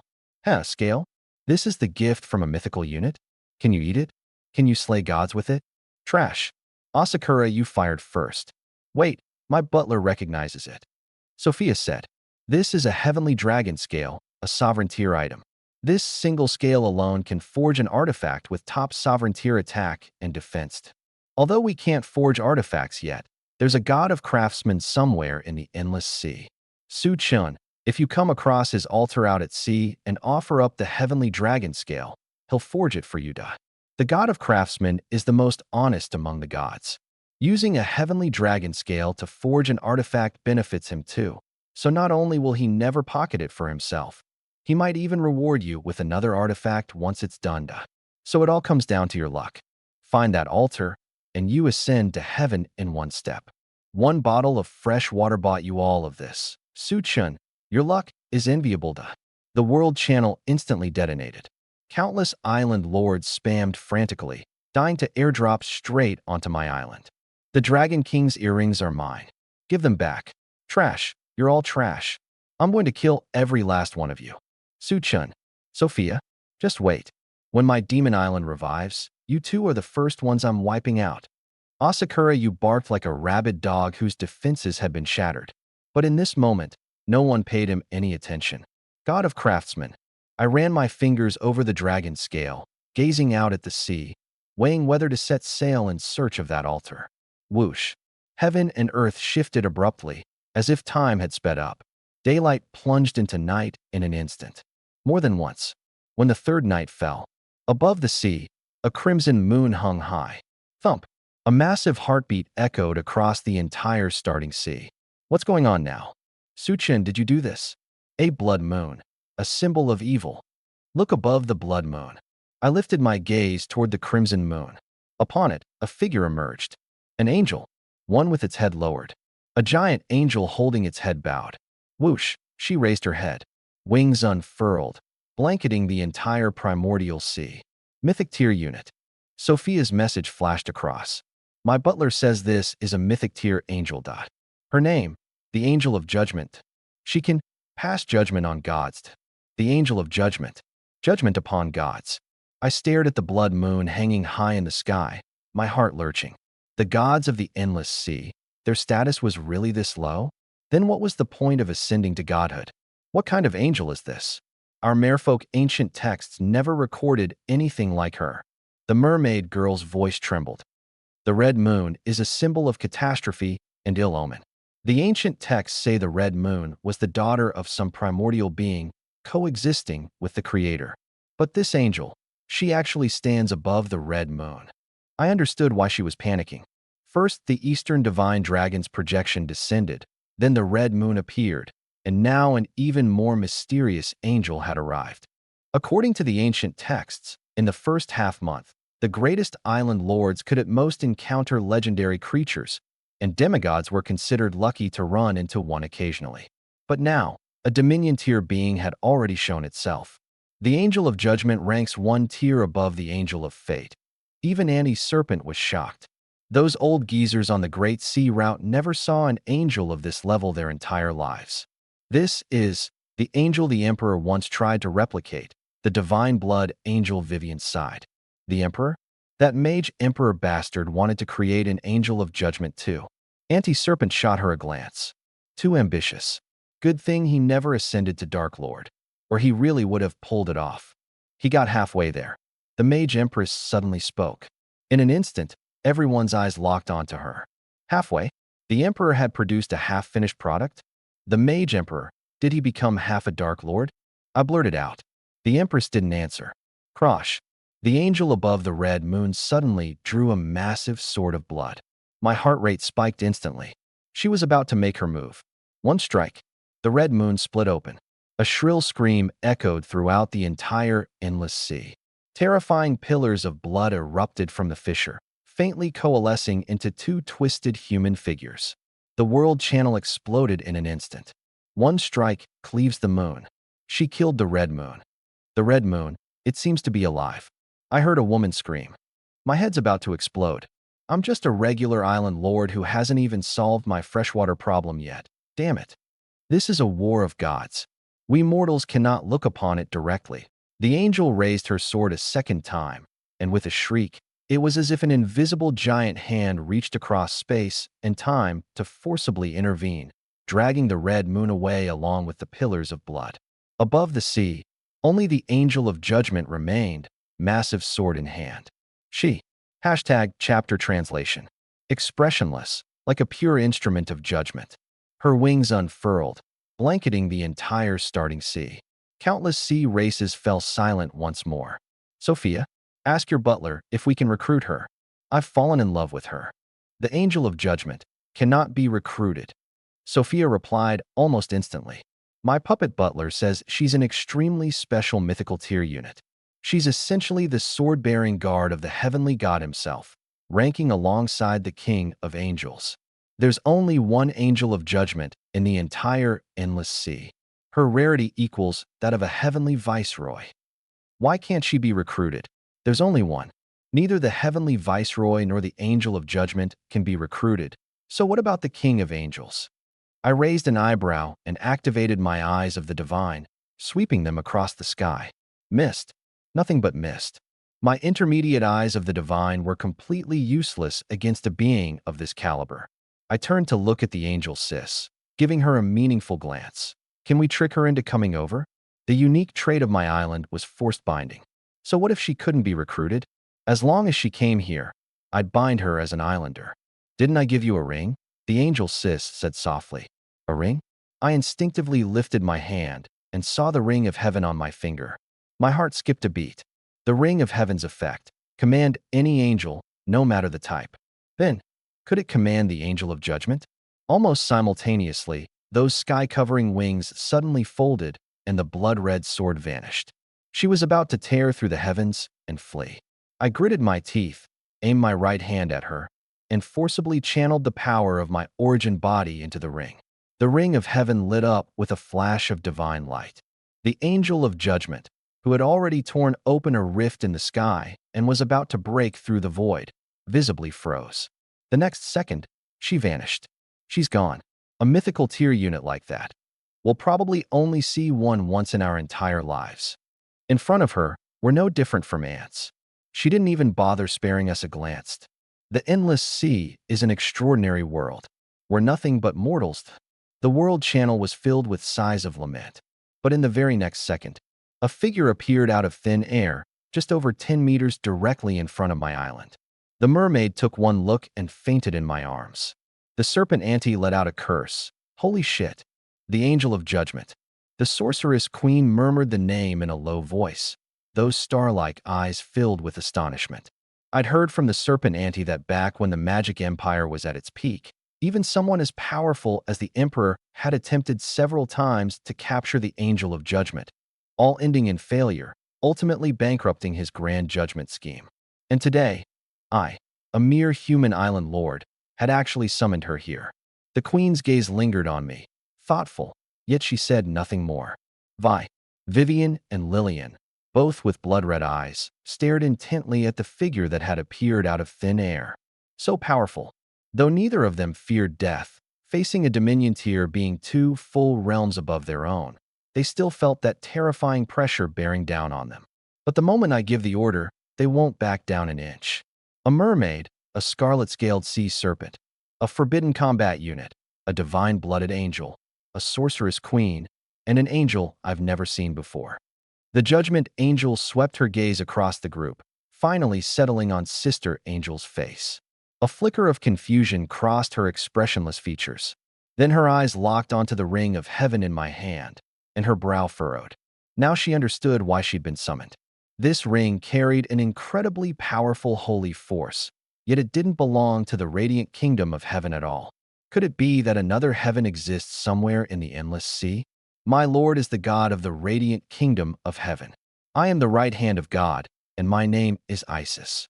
She looked towards Sister Angel again, announcing herself, as if inquiring about the other's identity. Oh, Sister Angel gave a single flat, indifferent word in reply. Isis was visibly taken aback. My sister really is ice cold. I dropped a line in the world channel. Your sister? What sister? Su-chun, did you seriously recruit some cold, pale-skinned aloof witch? Post a pic. Su-chun, I love a caring big sister type too.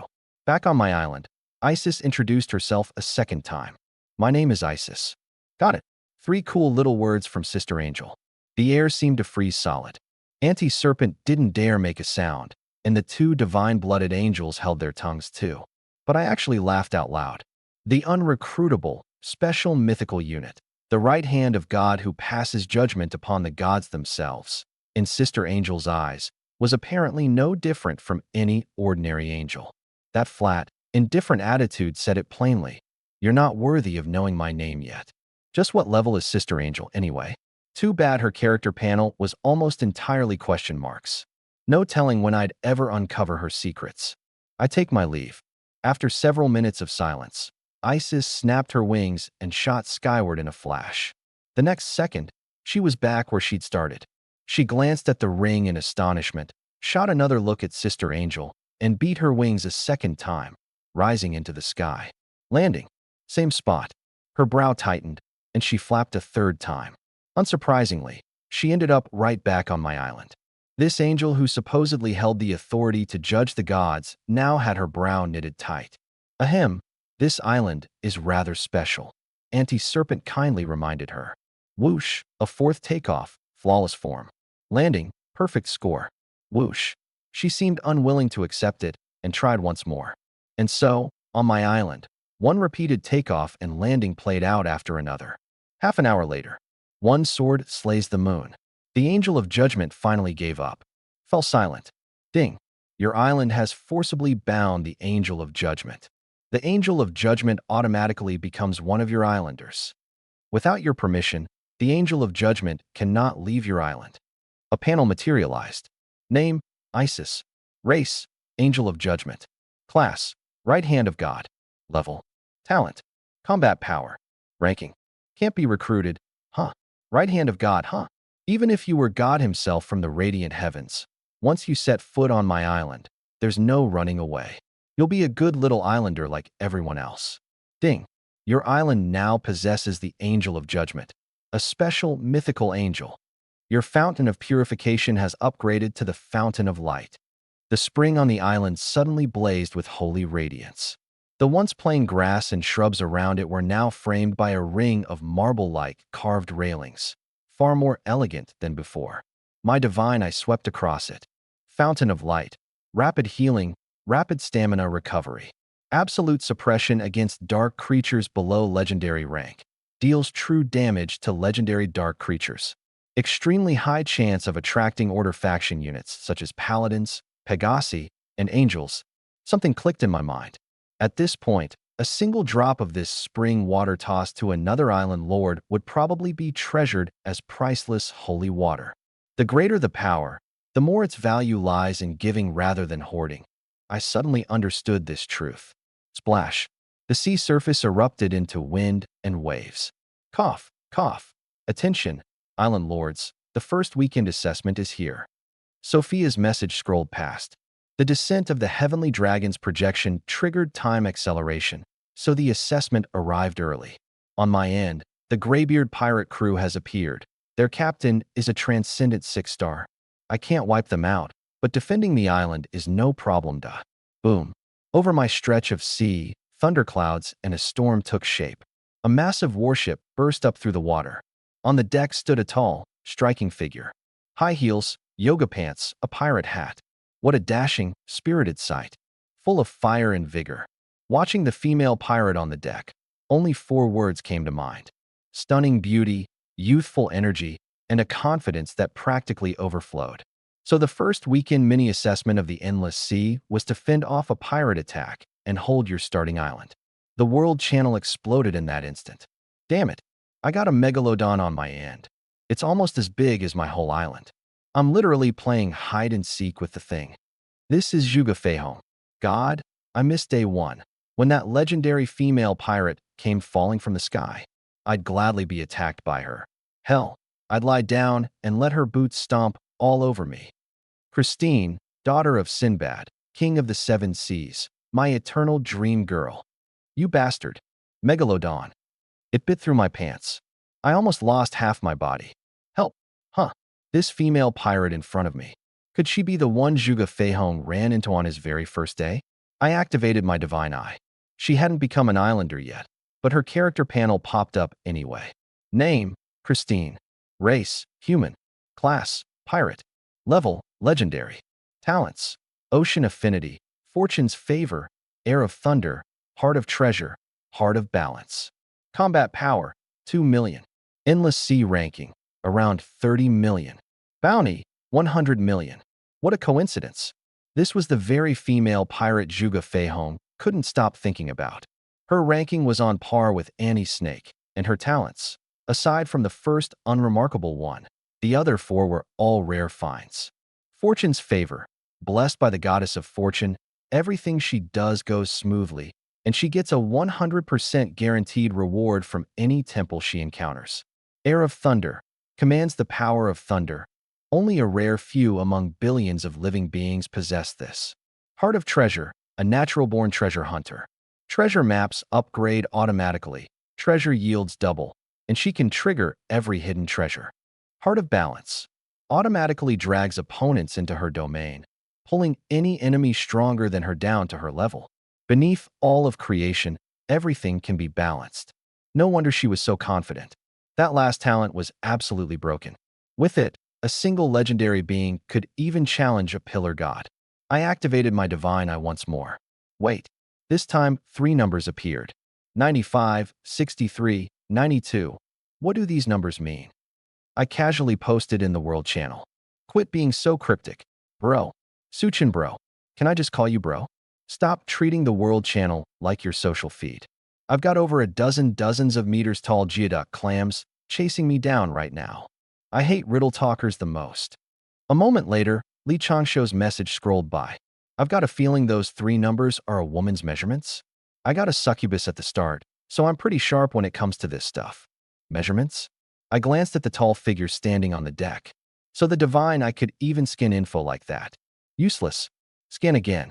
Christine is the daughter of Sinbad, king of the 7 seas. She inherited the blood of devouring, allowing her to perfectly consume any divinity. This is the very reason Sinbad was called the strongest pirate king. The day she was born, a phoenix projection descended upon the world, and the goddess of fortune bestowed her divine grace immediately. Rumor has it she is the reincarnation of the goddess of death. Among all the gods, only a select few know that the goddess of fortune and the goddess of death were once sisters. Christine is extremely proud, showing no interest in ordinary men, only in men who can defeat her. Interested, she once made a vow: whoever could defeat her within her balanced domain, she would willingly become their servant. Defeating her inside the balanced domain was no ordinary challenge. Though she was currently only a legendary being, she was undoubtedly a chosen daughter of the heavens.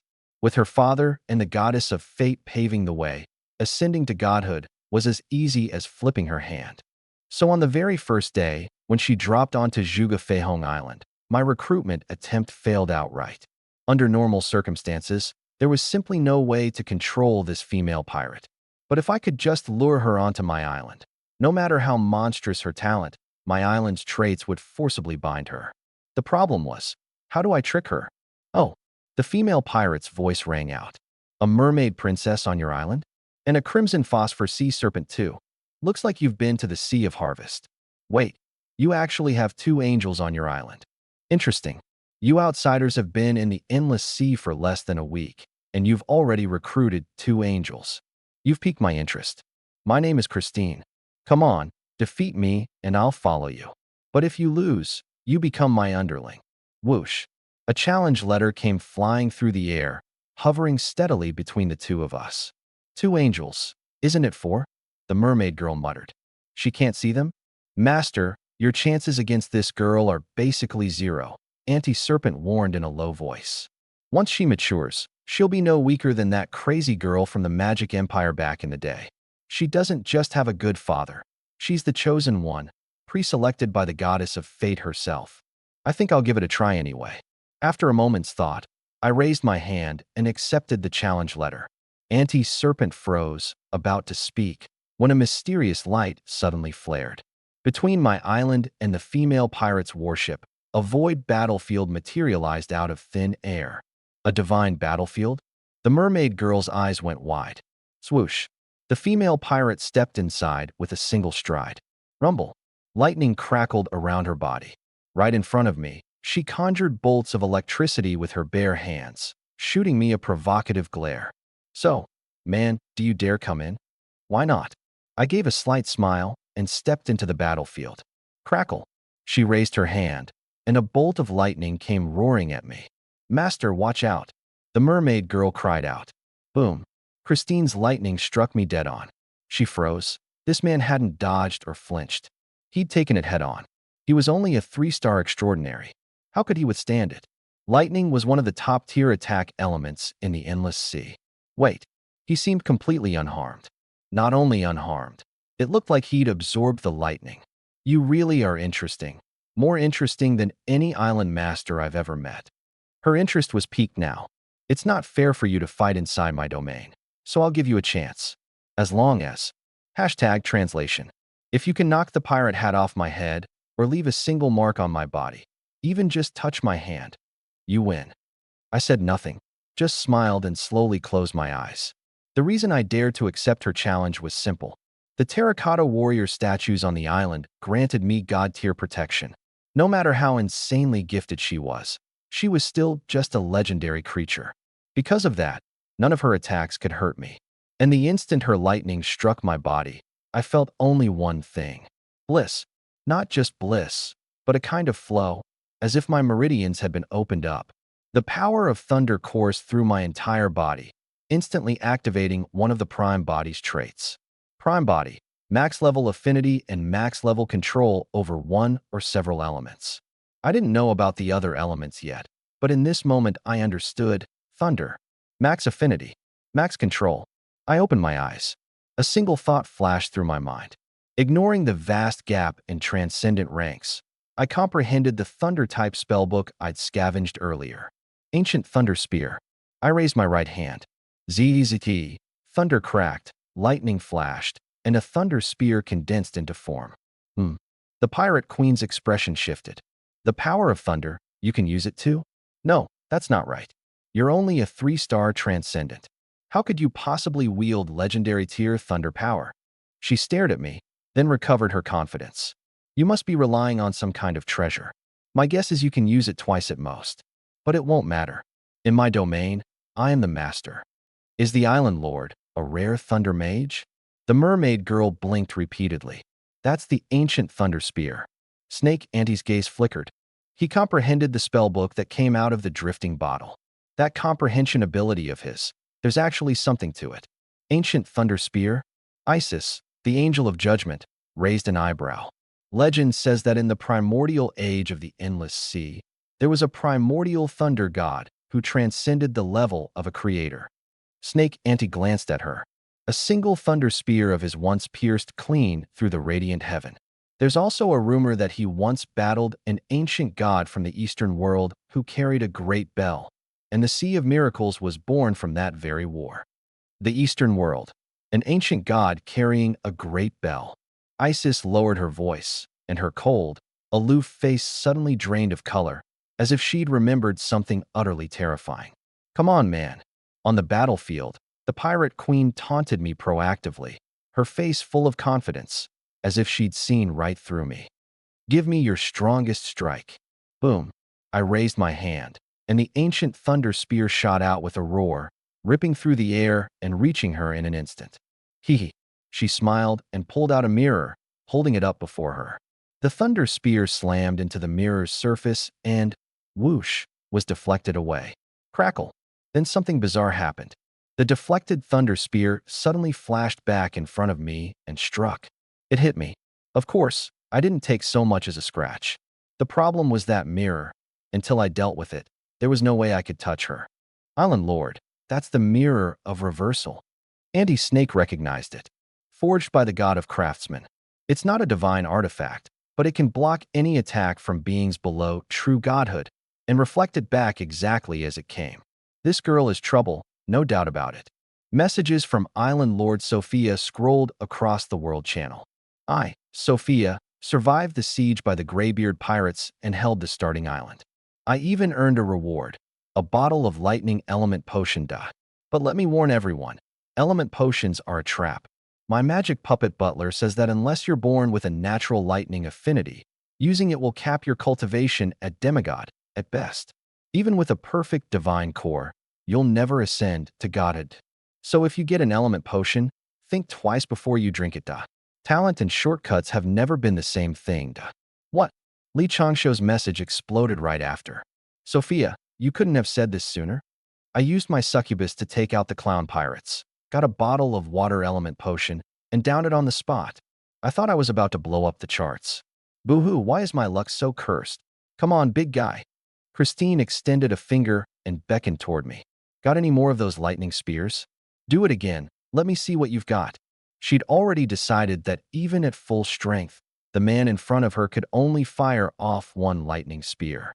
I smiled. This girl really was a child of destiny. Well then, today I'd give this little prodigy a proper lesson in power levels. Come on. Primordial body. Draw energy from the astral plane.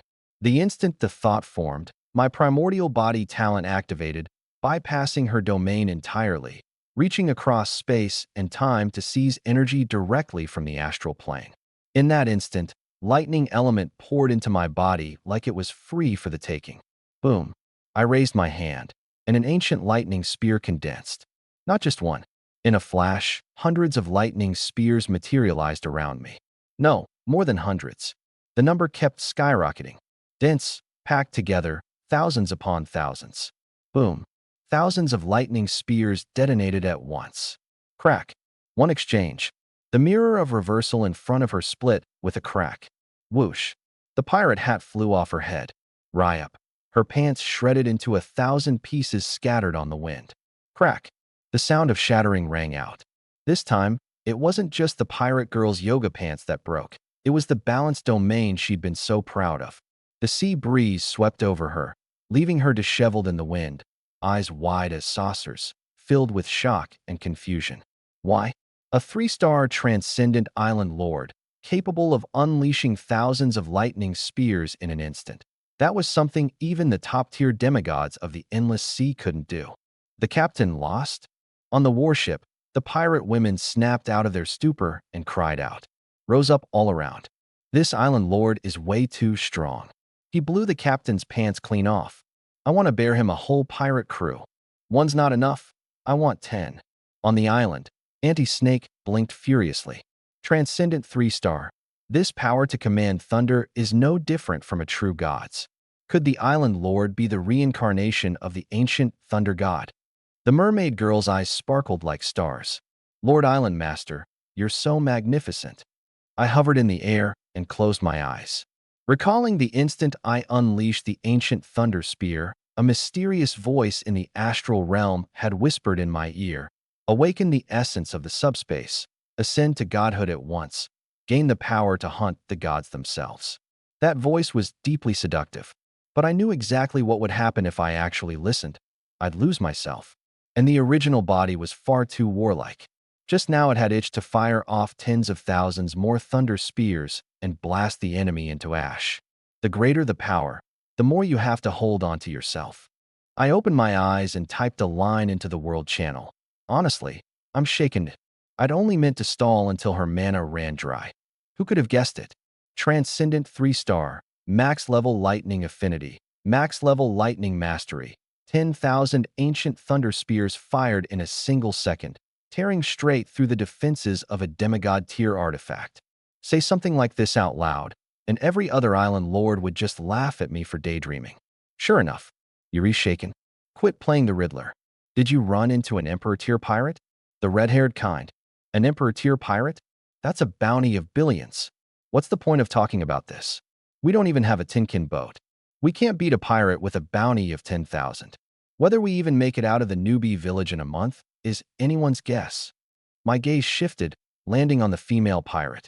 Miss Christine, are we still going to continue? Huh? How do you know my name? She froze. The battleship erupted at once. The island lord investigated the captain long ago. This is secret love. Time to propose. Captain, marry him. This girl, didn't she just announce her own name a moment ago? Did my thunder spears rattle her senseless? I didn't know whether to laugh or cry. Only then did Christine snap out of it. She dipped her head slightly and gave me an ancient bow. You win. As agreed, I, Christine, am with you from this day on. My heart of steel, my pirate crew, they're all yours. Yeah, handsome island lord, we're all part of the captain's dowry. Whoosh. Christine flew up onto the island. The massive heart of steel docked steadily at the harbor on the right. More than a dozen female pirates leapt nimbly off the deck, and in the blink of an eye, every one of them had come ashore. Ding! Christine and her crew have been forcibly bound as islanders. The island's population broke past 20. I used the divine. My spirit I swept across them. The quality was staggering. Aside from Christine, there were 2 more legendary tier beings. Even the weakest was a transcendent 5-star, more than enough to crush 99% of the island lords at this stage. And each of them had at least 2 talents. With proper cultivation, they'd all become legendary creatures someday. The moment Christine stepped onto the island, she scanned her surroundings. Her gaze landed on the Magic Queen, and she froze for a beat, then turned to look at Sister Angel and Isis. Hiss! The 2 legendary pirates under her command locked their eyes on Isis and sucked in sharp breaths. Captain, that angel. She looks like the judgment angel who descended into the world not long ago. God's right hand. The one who judges the gods themselves. How could she be on this island? Christine's chest heaved violently. In all the history of the endless sea, no island lord had ever recruited a judgment angel. Not just mortals, even the gods couldn't do it. God's right hand was loyal only to the radiant kingdom of heaven. She was practically short-circuiting. This girl has an extremely rare talent. No more than 3 people in the entire endless sea possess it. Sister Angel's voice transmitted secretly into my mind. I know a way to seize it. Find the Calamity Witch and dissect her using the God Dissection secret art. Dissect? I paused slightly. Just then, ahem, fellow island lords. A message popped up in the world channel. My magic butler gave me a mission. Recruit the legendary Yoga Pants pirate girl. Yeah, the one who dropped onto Zhuge Feihong's island on day 1. Anyone with intel, come trade. I'm Sophia, and I've got a magic wand. You'll definitely want it. I'm not hiding it anymore. This pirate girl has a game-breaking talent called Heart of Balance. Whoever gets it can not only escape the starting waters, but survive to the very end. Yuri probably wondering why I'd share this kind of intel. Simple, it's my talent. Sharing intel earns me rewards. The more accurate the intel and the higher the tier, the bigger the reward. The attached image was unmistakably the Iron Heart, with Christine's silhouette faintly visible on the deck. The world channel instantly exploded. Holy crap, a legendary pirate girl on day one. Why'd she land on my island just to fly away? What do you mean, survive to the very end? You get rewards just for sharing intel? Sophia, that talent is straight up cheating. Damn, this makes me think of Su-chun. That guy treats the world channel like his personal social feed. He's probably been quietly cashing in on rewards too, isn't he? What an incredible talent. I couldn't help but marvel. Whoosh. The next second, Christine darted right up in front of me. I've decided. I'm going to invest my most valuable asset in you. She gave a mysterious smile. Huh? What? Moi? I'd been kissed, forcefully. Ding. You have obtained the Pirate King's daughter Christine's kiss of balance. You have acquired the talent, Heart of Balance. Under all creation, all can be balanced. Huh. One kiss, and I got her most valuable talent? One of the top talents in the entire endless sea? That works? Even I was stunned. Island Lords, my butler just leaked some more top-secret intel. Sophia was spamming the channel again. Exposing Heart of Balance. This talent works like a special domain that forcibly drags any creature stronger than her into it, pulling their power down to match her own level. Under all creation, all can be balanced. Even if she faces a pillar god, she can level them down to her own tier. A being as powerful as a pillar god still couldn't kill her. And if she pairs it with a god-slaying forbidden artifact, she could very likely cut down a true god, or even cross realms to battle a sovereign god. The ultimate reveal. The easiest way to get this talent is to take the pirate woman's first kiss. What? Isn't that basically a watered-down version of the Great Tao of Balance? Just one kiss and it's mine. Nobody's better at kiss scenes than me. Qin Yaoyang. I, Li Changsho, film short dramas on Blue Star. I can out-kiss anyone. I, Zhuge Fei Home, have acted in movies. She landed on my island the first day. She'll definitely come back to me. Baka. I, Asakura Suki, will conquer her with my demon army. The world channel erupted again. I watched the messages scroll past and calmly typed. What if I told you she already kissed me by force? Would you believe me? LOL. Like hell we would. You? Go look in a mirror. The mockery came pouring in. Not a single island lord believed me. I shrugged. Only then did Christine pull away from my arms, looking a little embarrassed. The captain's shy. Handsome island lord, strike while the iron's hot. Hold the wedding tomorrow and give us a little island lord. Christine shot them a glare, and the crew snickered and looked away. She glanced over at the judgment angel, thinking to herself, I have to find a chance to ask this man. Just what did he do to summon the right hand of God? And those two blood-winged angels. Those were the God Blood Angels, a forbidden unit type of the Magic Empire. Even her father, the Pirate King with a bounty in the tens of billions, would steer clear of them. This man had more nerve than her own father. It's getting dark, the angel sister said softly.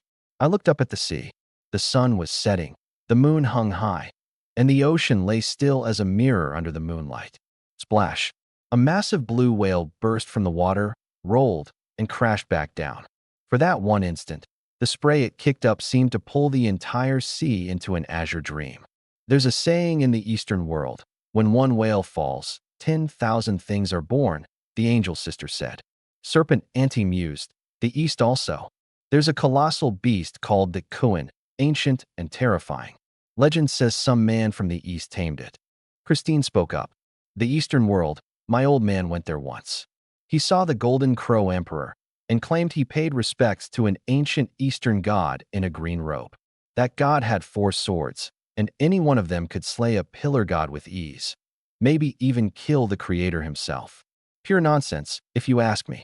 In this endless sea, who could kill the creator that easily? Your father.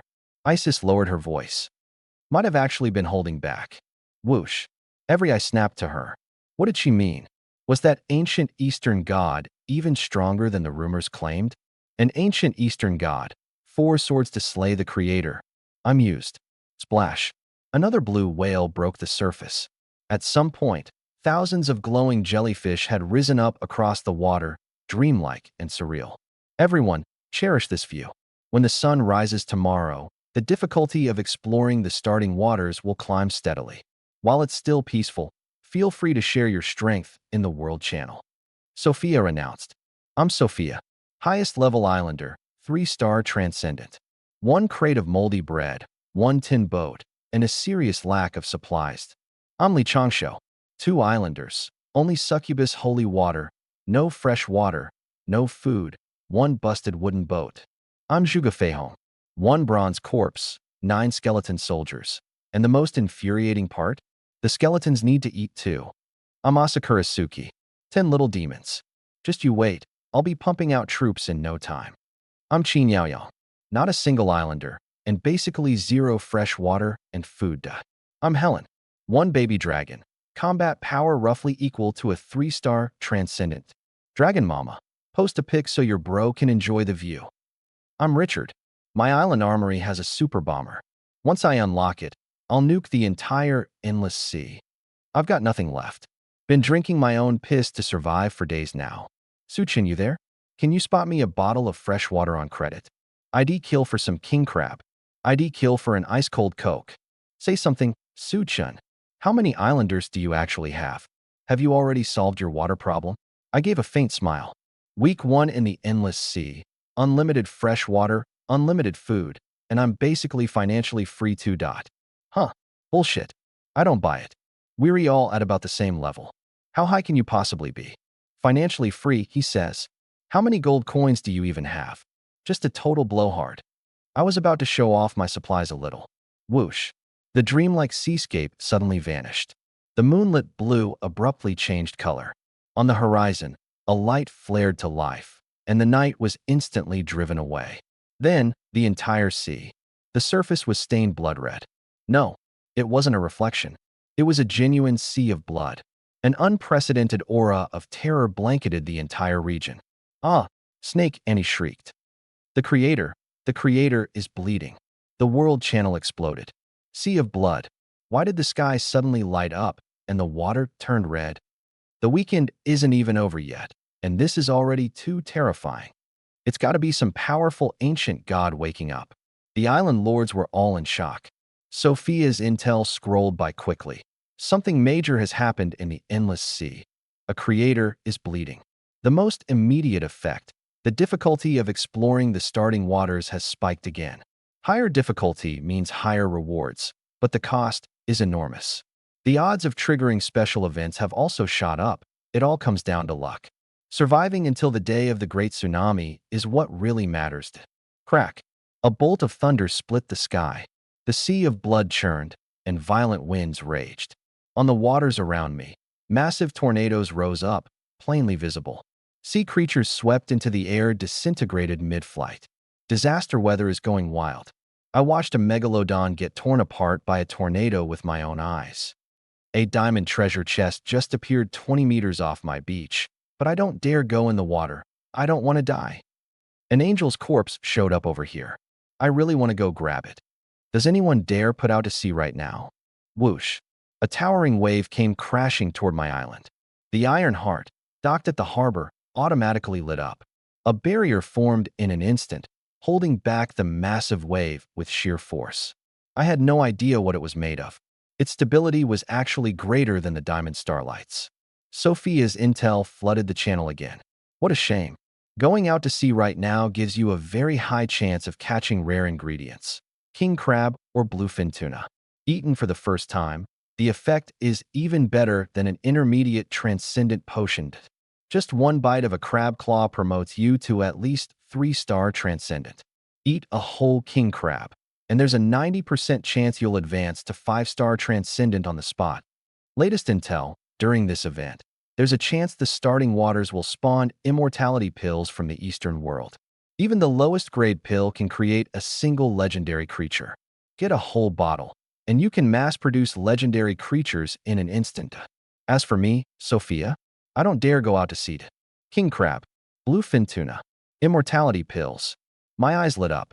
I'd already outgrown legendary creatures themselves, but they were incredibly useful for my divine blood angels. If Vivian and Lillian wanted to rapidly build up their forces, the simplest way was to kill legendary creatures. Just imagine. Scatter 100 immortality pills into the sea, and ordinary sea creatures would instantly turn into legendary creatures. Then let the two angels harvest them. That's 100 divine blood angels out of thin air. So no matter how much the exploration difficulty ramps up, this chance, it's mine. Locked in. Let's go. Set sail. At my command, I boarded the Iron Heart. Christine froze for a split second, then fell right in behind me, the whole crew of female pirates on her heels. Whoosh. Vivian and Lillian shot up onto the deck, taking their places on either side of me. Auntie's coming too. Snake Annie hollered. I grinned and brought her along. Amid the roar of magic, the Iron Heart carved a path straight through raging waves and towering waterspouts. The wind howled like the wailing of ghosts. In less than 15 minutes, the ship glided into a fog-shrouded stretch of sea. Huh? Something good's down there.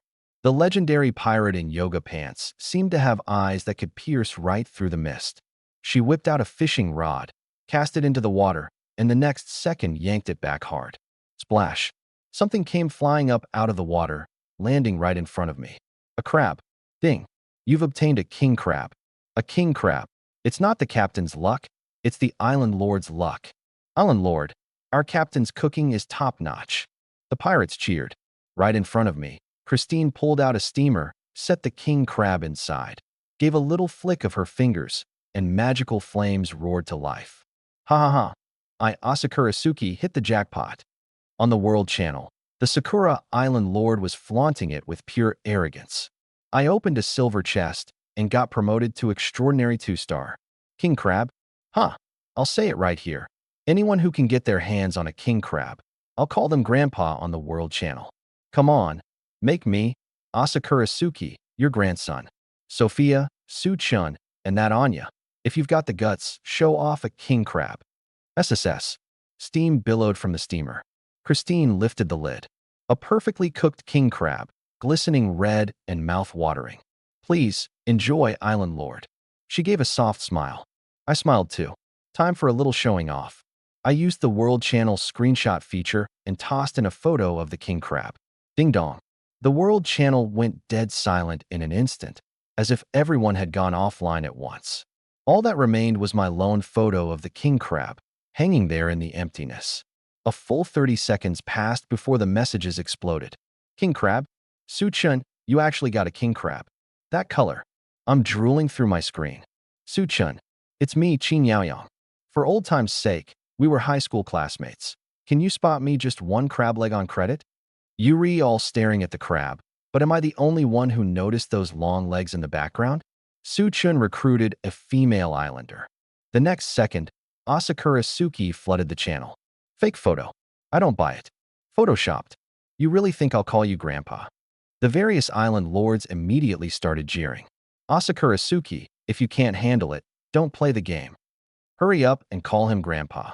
Welching would be pathetic. I smiled faintly. The pirate woman in yoga pants had already cracked open a crab leg and was presenting it to me with both hands, like a maid. Bring the island lord a chair. Another pirate woman casually produced an aristocratic chair, then set up an elegant tea table, everything arranged in the blink of an eye. I didn't stand on ceremony and took a seat. Christine's eyes flickered, and she brought the crab leg right up to my lips. I opened my mouth and took the first bite. Sweet, savory flavor exploded across my tongue and flowed straight down into my stomach. Back on Blue Star, seafood had never done anything for me. But in this moment, it was stunning. Whoosh. One crab leg down, and light flashed across my body. Ding. You have consumed the precious ingredient king crab. You have advanced to extraordinary 4-star. No potion, no trial, just a single crab leg, and I'd effortlessly leapt an entire tier. The king crab from the endless sea really is something. I typed a reply into the World Channel. The second crab leg was already being offered up.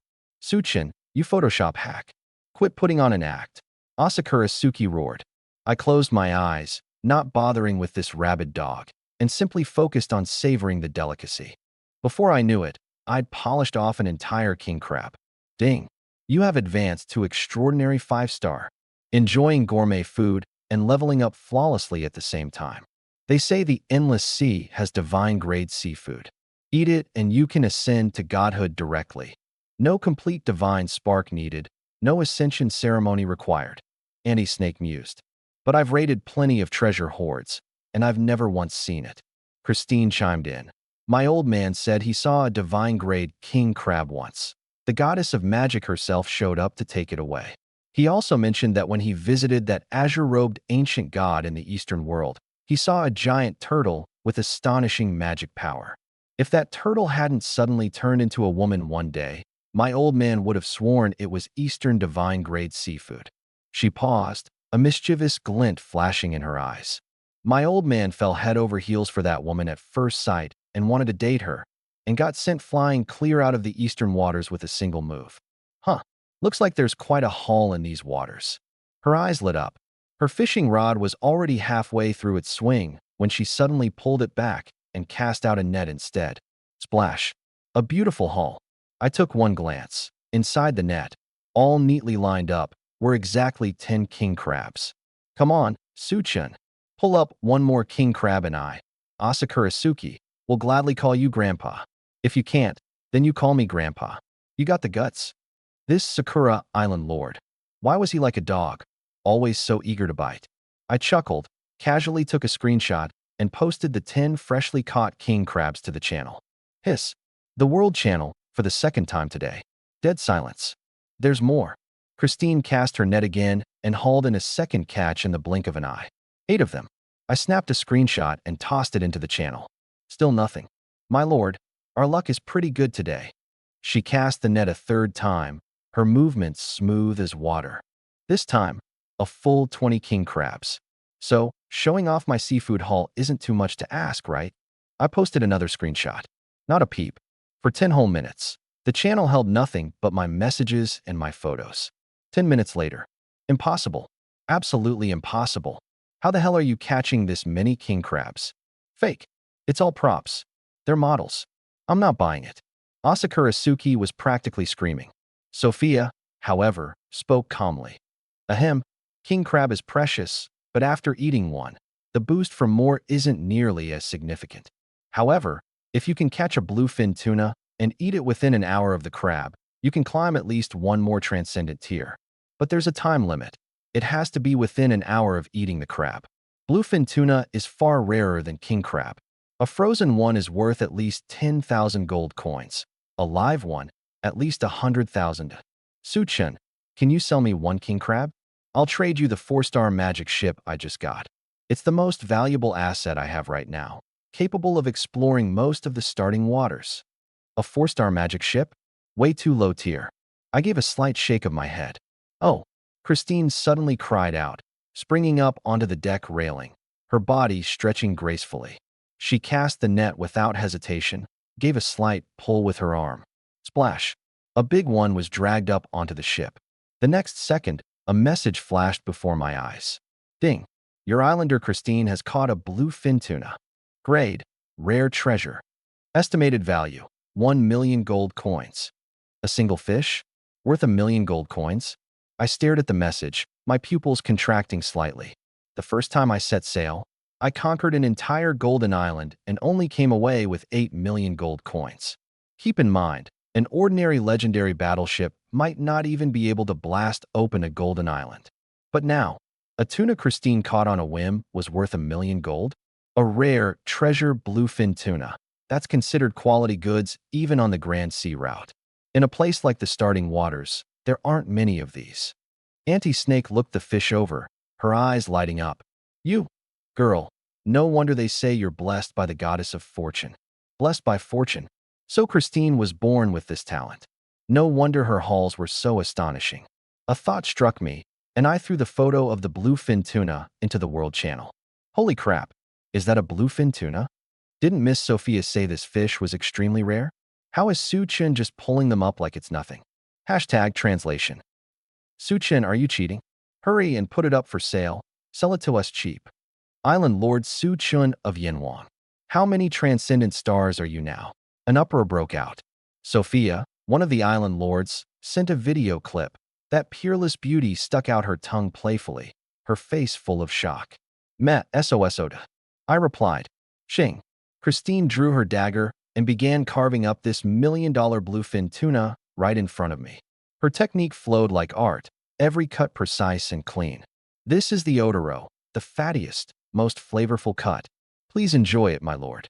She lifted the sliced fish to my lips. I opened my mouth slightly. The instant it touched my tongue, lights suddenly blazed all around me. Ding! You have consumed a rare-grade bluefin tuna. You have advanced to Transcendent 6 stars. 1 second. Ranked up on the spot. No potions, no rituals. Done, just like that. That hits the spot, duh. I typed 3 words into the channel. Back on Blue Star, I'd eaten so-called top-tier salmon. But compared to the treasures of this endless sea, it was worlds apart. Transcendent goods truly lived up to the name. Quit showing off, you jerk. Sell me 1 slice, just fingertip-sized. I curse you to get the runs. This is the Chutoro. Christine served up the next cut. I want to taste too. Snake Annie chimed in. Let's share this fish. I smiled. Whoa, the Lord is so generous. On the deck, a crowd of female pirates lit up, cheering and jumping for joy. One got so excited she planted a kiss right on me. Snake Annie's expression shifted slightly. This bluefin tuna was worth $1 million even on the Grand Line, and this man had given it away with a single word. Running with this guy doesn't seem like a bad deal. In a few days, I'll open up a treasure vault for him. Settled. Half an hour later. Splash. The Iron Heart tore through a bank of sea mist, and the view suddenly opened up. Dead ahead, a steaming island leapt into sight. An uncharted island, one I'd never seen before. Big fish, Christine shrieked, grabbing a net and hurling it hard across the water's surface. She reeled it in. A massive creature slammed onto the deck. What the? Even the worldly wise Snake Annie was stunned. Ding. Your legendary yoga pants pirate Christine has caught a bluefin tuna. Grade, Supreme. Estimated value, 30 million gold coins. I shot to my feet. Above rare grade, there was actually a Supreme grade. 30 million gold coins, more than double my entire stockpile. The 8 million plus in my storage ring had just been dwarfed by a single fish. 30 million was enough to buy a demigod-class warship in the endless sea. We're rich. Christine, who'd hauled the fish ashore with her own hands, also blinked in a daze. Clearly, even this fortune's favored had never landed a catch like this before. Ahem. Auntie Snake cleared her throat, snapping everyone out of it. Her gaze shifted to the steam-spewing island.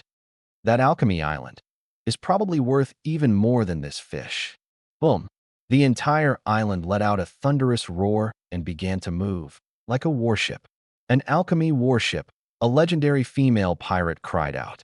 Auntie Snake took a deep breath, her eyes sharp. We've hit the jackpot this time. This is the legacy of some demigod alchemist. Brewing potions requires a massive amount of gold to sustain it. So this island doesn't just hold gold and potions. There's got to be something extraordinarily precious here too. She paused, lowering her voice. I've already caught a whiff of something, a scent that not even a true god could resist. Whoosh. The Heart of Steel seemed to have its own boost. In less than 10 seconds, it caught up to the Alchemy Island and pulled alongside it. Side by side, the Alchemy Island was easily 10 times bigger than the warship. A living super warship. This island. I remember it now. Auntie Snake stared at it and spoke slowly. Before the Magic Empire, there was a nation of sorcerers. It produced the finest alchemists in all the endless sea. But it was those very sorcerers who, in one catastrophic accident, blew their entire nation to pieces. That explosion killed at least 100 million sea folk. Even Poseidon, the sea god, was caught in the blast and gravely wounded. Everyone thinks he's been slumbering since the Battle of God's Island. But the truth is, he was blown to shreds long before that. And that scent no true god could resist. A glint flashed in her eyes.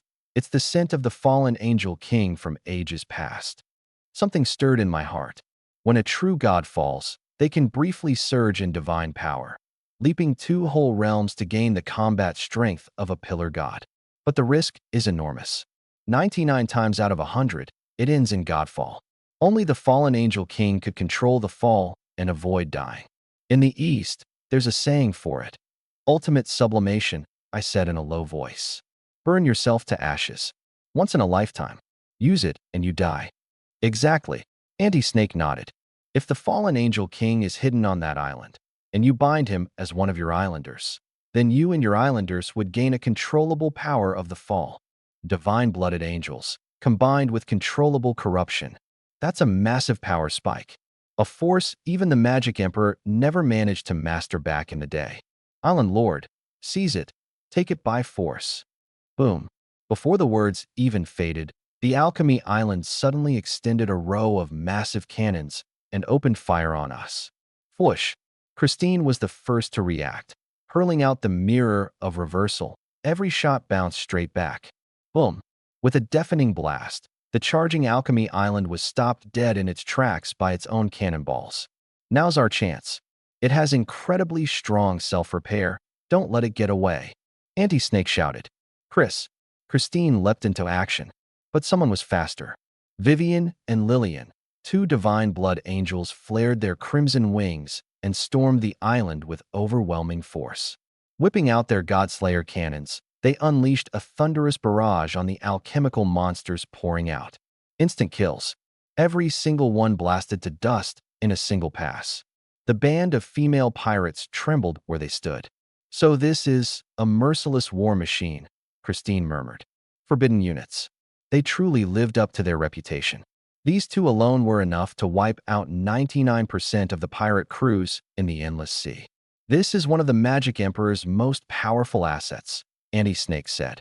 As long as the Origin survives, the Divine Blood Angels are immortal. At its peak, the Empire had over 100 million of them, and their origin was the Emperor himself. She sighed suddenly. A shame about that crazy girl. So blindly loyal to the Emperor that she let herself be forged into a demon jar without putting up a single fight. Boom. Deep within the island, a 20-meter-tall humanoid alchemical monster burst forth. 3 heads, 6 arms. That design looked oddly familiar. A demigod alchemical puppet. Defense maxed out, immune to any attack below true god level, and it can even absorb damage. Anti-Snake recognized it instantly. It has to be destroyed within 10 minutes, or its defense goes up another tier and holds for a full month. Can't take it down in 10 minutes, and then you can't touch it for a month? A little sickening. But, boom. The nearly 2-meter-tall Vivian hefted her cannon one-handed and fired a single shot straight at the 20-meter behemoth. One pass. Blown to pieces. The female pirates sucked in another sharp breath. Divine blood angels are this strong. Christine mused. My old man went east once. He saw god-tier units, the mighty heavenly dragon and the great sun golden crow. Could 1,000 divine blood angels take down a single great sun golden crow? Heh. Anti-Snake shook her head.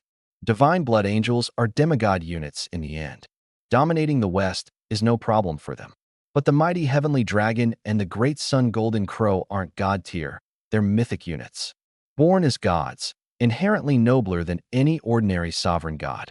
The Emperor's 100 million angels could gang up and kill a Western sovereign god, but they'd never handle those two.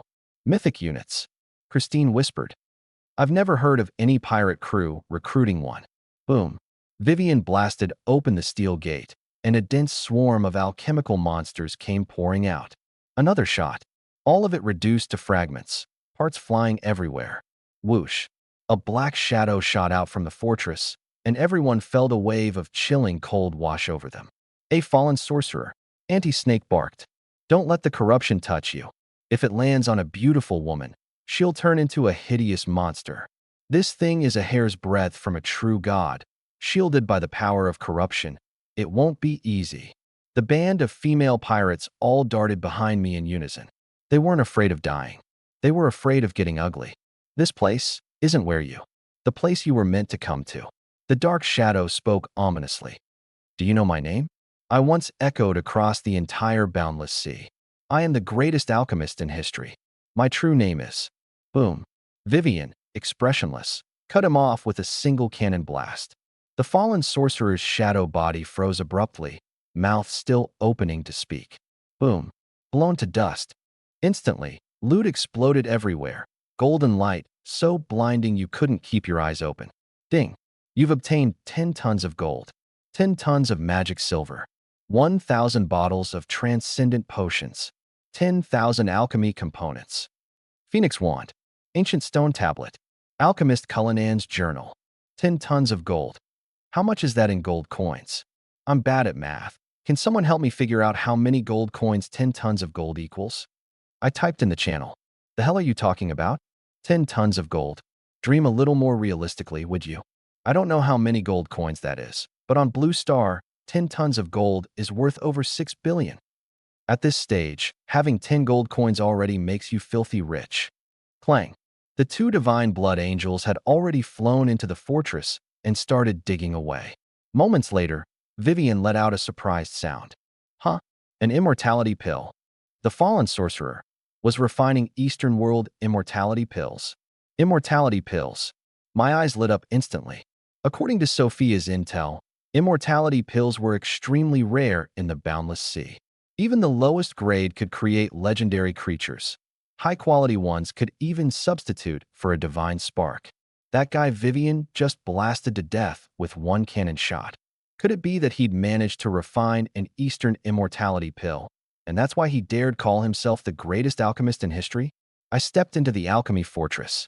Vivian handed me a bottle, classic ancient Yanhuang style. Pop!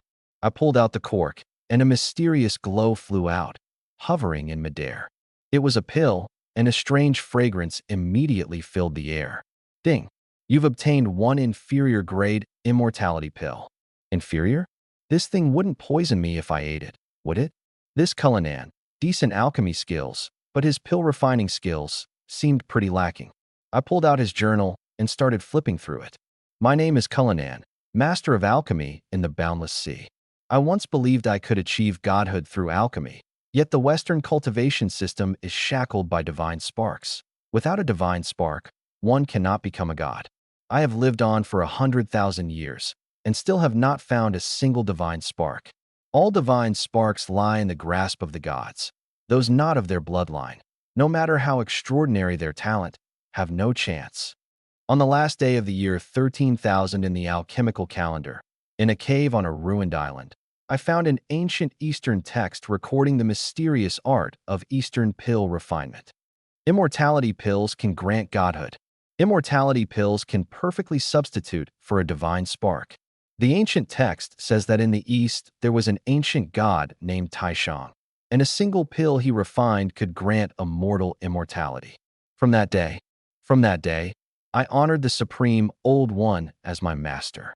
It took 1,000 years to refine my first elixir, but its grade was pitiful.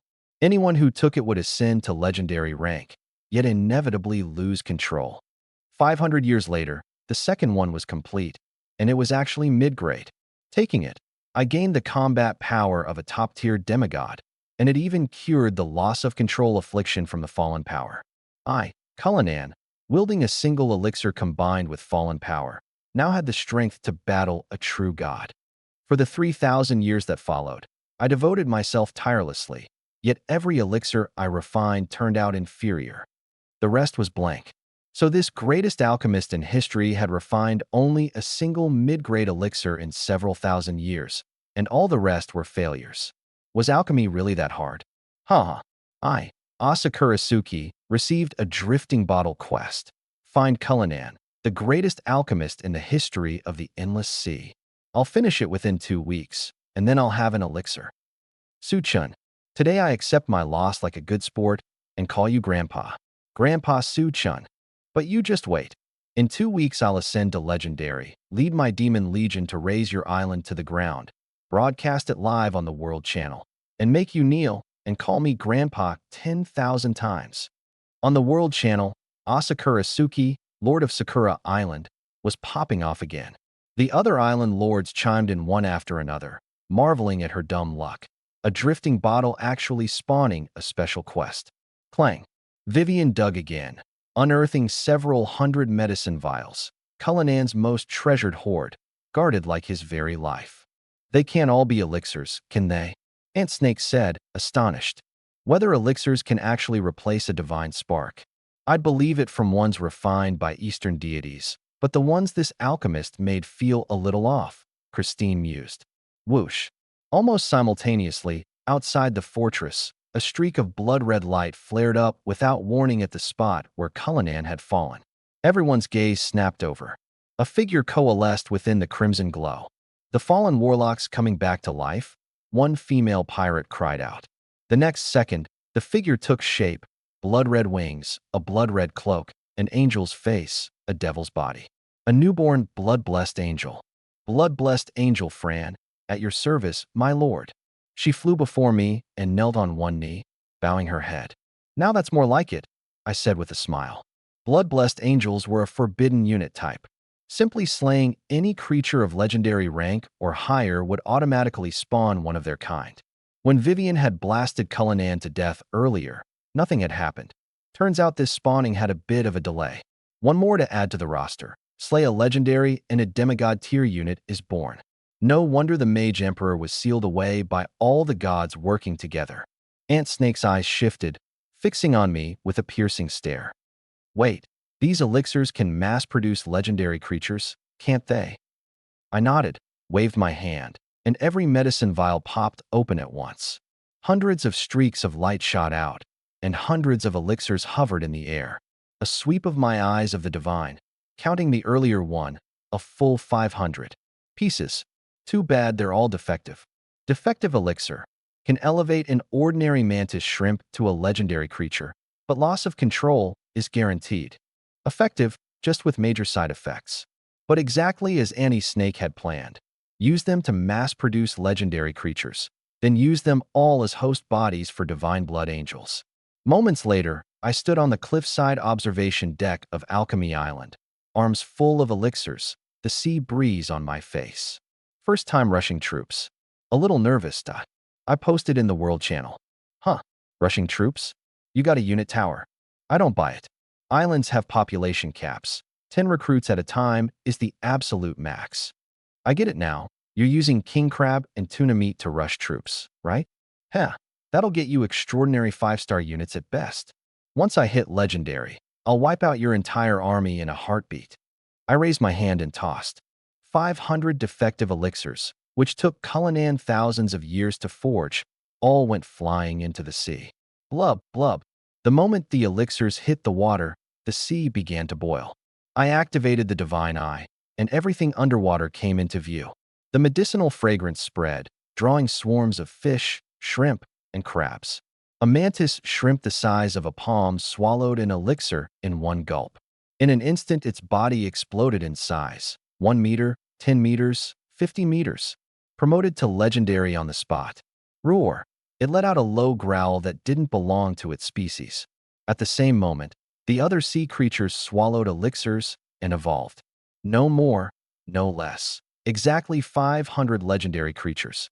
500 roars erupted in unison, their legendary pressure condensing into a single force that swept toward my observation deck. Vivian. I chuckled softly, calling out her true name. Boom. Vivian charged into the enemy horde first, slaying a god with a single cannon blast. A dozen legendaries blown to pieces on the spot. Whoosh. Whoosh. Lillian and Fran joined in one after another. From start to finish, it took less than 20 seconds. 500 legendaries, all slaughtered clean by 3 divine blood angels. The female pirates trembled. Christine had killed legendaries and witnessed divine warfare, yet even she stared wide-eyed now. The god-slaying cannon ignored all defenses, dealing pure damage. Anything below demigod, no, below true god, was utterly one-sided. She suddenly turned to look at me, a flicker of worry in her eyes. She was thinking of the Magic Emperor. If one day he broke free of his seal and hundreds of millions of divine blood angels reappeared, would these ones under my command turn against me? Time to begin, I suppose. The snake eyes flashed with an eerie glow as anti-snake stared at the sea full of corpses. Ha ha ha, Suchun. I've already got a lead on Cullinan. The elixir quest is as good as done, and reaching legendary is just around the corner. I'll make you pay then. Masakura Suki was hollering in the World Channel again. This clown is still looking for Cullinan. If he knew what his own quest target actually was, my Vivian would have kicked him to death already. He'd probably drop dead on the spot. Come on then, give me. I unleashed a massive wave of troops. Whoosh. Bloodlight flared, one after another. Above 500 mangled corpses, figures materialized from thin air. Blood wings, blood battle armor, blood cloaks, 500 divine blood angels, born in a single instant. They all turned toward the observation deck and flew over in unison, forming a single straight line across the sky. We greet you, Lord Progenitor. 500 voices, bowing as one. Insane. Christine drew a sharp breath. The other female pirates didn't dare make a sound. Just kill a legend, and you could mass-produce demigod-tier units in no time. Of all the countless species in the endless sea, only the divine blood angels possessed this game-breaking trait. If one day all the major pirate crews gathered on Blackstone Island, and this man wiped them out in one fell swoop, wouldn't he instantly be able to create tens of thousands of divine blood angels? Progenitor, isn't the Witch Queen the real progenitor of this batch? Annie Snake asked, puzzled. This voyage has been a great haul, but it's not enough. I smiled and turned my gaze toward the alchemical fortress at the island's heart. I'm very interested in the king of the fallen angels. At the demigod level, divine blood angels were already nearly invincible. They could even hunt down true gods. But if I could capture the king of the fallen angels and obtain controllable corruptive power, their overall combat strength would jump at least another full tier. Eye of the Divine. Scan. Just as I thought, there was a hidden chamber beneath the fortress. A minute later, inside the fortress, an alchemical mechanism shaped like an ancient seismograph appeared before everyone's eyes. I've seen this kind of contraption before, back in my day on the Isle of Gods. You have to enter a specific text password. Get it wrong, and you'll wait at least 100 years for another chance. Andy Snake looked it over. The fuse that set off the Great War on the Isle of Gods was some true god trying to break this thing open. The technology to build it supposedly came from the Arkansas. Whatever the true gods were interested in is right underneath this mechanism. A text password way too hard. Now if it were a math problem, I could help. Christine mused. I activated the Eye of the Divine. Alchemical mechanism. Enter text password to unlock. Incorrect entry triggers automatic self-destruction. One attempt only. Proceed with caution. Get it wrong and it self-destructs? Andy Snake's intel was off. I scanned it again, but couldn't pull up any hidden information at first. Why not try that famous line from Aurora? Christine suggested. On the day eternal night falls, at the twilight of the gods, the god of the radiant kingdom shall return to the mortal world and drive away all shadow.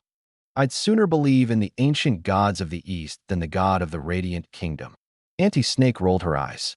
I silently recited it in my mind, then activated the Eye of the Divine once more. There it was. Text password. The god of the radiant kingdom is a thief. What kind of password was that? I hesitated for a moment, then entered it in front of everyone. Creak. The mechanism unlocked in response. Rumble. The mechanism. The golden island shook violently. A hidden chamber rose up from underground. Beams of light swept inward. Inside the chamber sat a figure, back against the stone wall, dressed in the most bizarre fashion imaginable. Its entire head was encased in a gray urn covered in cryptic writing. Not a trace of its face was visible. The king of fallen angels? Christine blurted out. The king of fallen angels isn't here, but I do have her blood. The figure produced a small vial containing a single drop of pitch-black blood. Lovely lady, care to buy some fallen blood? First-time customers get 20% off. You're the enigmatic merchant. Aunt Snake suddenly remembered something. Hee hee. The mysterious figure smiled and fished out another item, a drifting bottle, and inside it, clearly visible, was an eyeball. The eye of the first god king. Interested? He said breezily. Christine and the pirate women went pale. The first god king, a pillar god known to nearly everyone across the endless sea. Legend had it he'd long since journeyed to the astral realm, just half a step away from becoming a creator. How could anyone possibly gouge out the eye of a top-tier pillar god? Christine's father had once warned her about the enigmatic merchants. They weren't a single person, but a collective, one that stood above every trade guild in the endless sea. Their movements were unpredictable. You couldn't seek them out, only stumble upon them. Her father had made one thing especially clear. Never, ever entertain the thought of robbing an enigmatic merchant. But surely, no matter how mysterious the merchant, He couldn't actually get his hands on the eyeball of the first God King to hawk around, could he? Christine stared hard at that eyeball. The instant her soul reached out to probe it, a terrifying divine pressure came crashing down on her. Hiss! If not for the automatic defense of her heart of balance talent, her soul would have burst apart on the spot. This eyeball was the real thing. How much? Are you asking? She said, lowering her voice. The eye of the first God King, the enigmatic merchant said casually. Listed price, 500 billion gold coins. Uffed. The pirate women all spat out in unison. 500 billion? My old man is the pirate king. The wealth he saved over a lifetime, plus the bounty on his head, only adds up to a few tens of billions. Christine rolled her eyes. In all the endless sea, who could cough up 500 billion in one go? Your price is absurd. Aunt Snake frowned, searching her memory. She'd once seen records about the enigmatic merchants carved on a stone tablet in some ancient treasure vault, and there had been one crucial piece of information among them. Unfortunately, she couldn't recall it. I secretly activated my divine eye and swept my gaze over that eyeball, and it actually revealed hidden information. Eye of the first God King, genuine and authentic. However, its divine authority has already been stripped away, leaving little of its true value intact. Can raise the level of divine eye, often regarded as useless, since mortals were never meant to possess the divine eye. My heart skipped a beat. The most valuable authority had been stripped away. I'd almost let this shady merchant con me. But this useless feature was exactly what mattered to me. The divine authority in this eyeball is long gone. It's basically junk. I kept my expression neutral. Charging 500 billion for a piece of junk? Man, you've got some nerve. Snake Annie and Christine were taken aback. Junk? Ahem. Well, no merchant's completely honest, right? The mysterious merchant, leaning against the wall, gave a dry cough, clearly a little embarrassed. Swindler. Christine spat fiercely. The whole crew of female pirates shot him looks of contempt. You little girls sure are bold, spitting at me like that. Fine, I won't hold it against you. The mysterious merchant spread his hands. Sure, the authority's gone from this eyeball, but it's still a god-tier material. If you really want it, kid, I'll give you the cost price, 100 million gold coins. Buy it, and it's already appreciating in value. I shook my head. Suchin, are you there? I just got a magic ship, better propulsion, firepower, and exploration range. Can I trade it for a king crab? Come on, big bro. I'm begging you. On the World Channel, the island lord Sophia was reaching out to me directly, even attaching a video of a luxurious magic ship. Big bro? Miss Sophia, that's way too cheesy. If Suchin won't be your big bro, Qin Yaoyong, will. Give me the ship first, and I'll trade the moment I catch a king crab. I glanced at the ship, chuckled softly, and declined. 50 million. That's my lowest. The mysterious merchant spoke up again. Young man, the odds of running into me out here in the endless sea are lower than running into a god. You should appreciate it. Too expensive. Junk should sell at a junk price. Don't you Easterners believe in fate and fortuitous encounters? Buy my goods, and we'll forge a good bond. Fate, huh? I gave a faint smile. In that case, I'd like to recruit the king of fallen angels, the goddess of magic, the goddess of fate, the queen of the Eastern world, the magic emperor, and that azure-robed ancient god of the East who wields four god-slaying swords. Oh, and the Eastern ancient god Taishang too. Think you can pull that off for me? You think I'm the primordial? Besides, even the primordial couldn't beat those few from the East. Ugh, what did I just say? I didn't say anything. The mysterious merchant started to retort, then abruptly clammed up halfway through. The primordial? Couldn't beat the Eastern ancient gods? My heart jolted. As far as I knew, above the creator were the transcendent 13 stars. Those were the true primordial creators. And this merchant had let slip, unintentionally, that even the primordial was no match for the Eastern ancient gods. So these Eastern ancient gods of the endless sea were transcendent 14 stars, one king crab, for that junk eyeball of yours. After pondering a moment, I named my price. 1 king crab. Young man, you're insulting my intelligence. 2. Only. Damn it. I'm about to start cursing. I remember now. Snake Auntie suddenly cried out, and everyone turned to look at her at once. She sent a message straight into my soul. That stone tablet says the mysterious merchant, just like the goddess of magic, has a thing for junk food. A thing for junk food? Here, trade this for your eyeball. I pulled out a can of stinky herring. The mysterious merchant glanced at it. Surströmming? Not bad, but I've had it before. Things I've already tasted are worthless. Got anything rarer? Impress me, and I don't mind taking a loss on a deal. I reached out and grabbed something at random. Dark cuisine, a ballot. It was what I'd traded for from Qin Yaoyang. Deal. The mysterious merchant waved his hand, and the God King's eyeball came flying over. The ballot shot out with a whoosh, and the gray, cipher-covered jar shrouding him split open with a crack.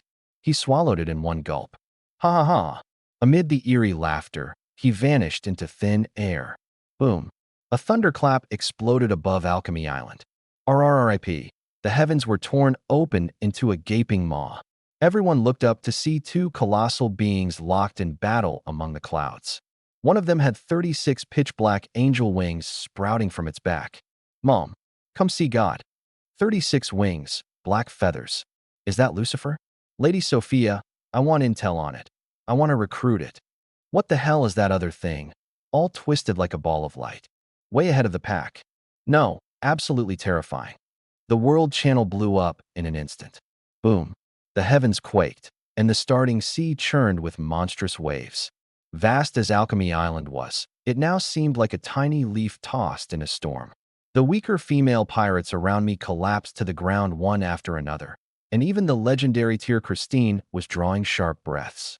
36 wings, pure black wings. He's the dark god, a creator-tier deity. Christine lowered her voice, spoke the name just once, and dared not utter another sound. As if on these seas, merely speaking the name of a great being would summon divine punishment. The dark god is the antithesis of the radiant god, and his birth is tied to the God King Adam. Snake Auntie's expression changed abruptly. I suggest we abort the exploration immediately and turn back. Alchemy Island is a warship to begin with. We can sail it straight home. Boom. That mysterious being of light brought down a sword strike, as if cleaving open reality itself, and a dreamlike, bizarre, star-filled world suddenly filled our view. The astral world. Close your eyes, quick. Careful you don't get corrupted. Snake Annie cried out. Christine and the others hurriedly shut their eyes. There's a whole starry world up in the sky. Is that the divine realm? My head is killing me. I saw something twisted. I'm going insane. Do not look upon the gods directly. That was Sophia. That was the astral realm, which could be understood as a subspace. If a mortal gazed directly into it, they'd be corrupted and driven mad within moments. Close your eyes now. At that very instant, a voice slipped into my mind. The voice came from the astral realm. It told me this was a rare opportunity. Completely release my soul, embrace the astral realm, and I could awaken my true essence on the spot, ascending to godhood right where I stood. I refuse. I typed 2 words back into the world channel. Su-chun, refuse what? Definitely refusing to be corrupted by the astral realm. We've been in the starting waters less than 10 days. How the hell did a divine war break out? Isn't this supposed to be the newbie zone? Is it possible that the starting waters are both the newbie zone and the final zone? Humph. A cold snort rang out above the heavens.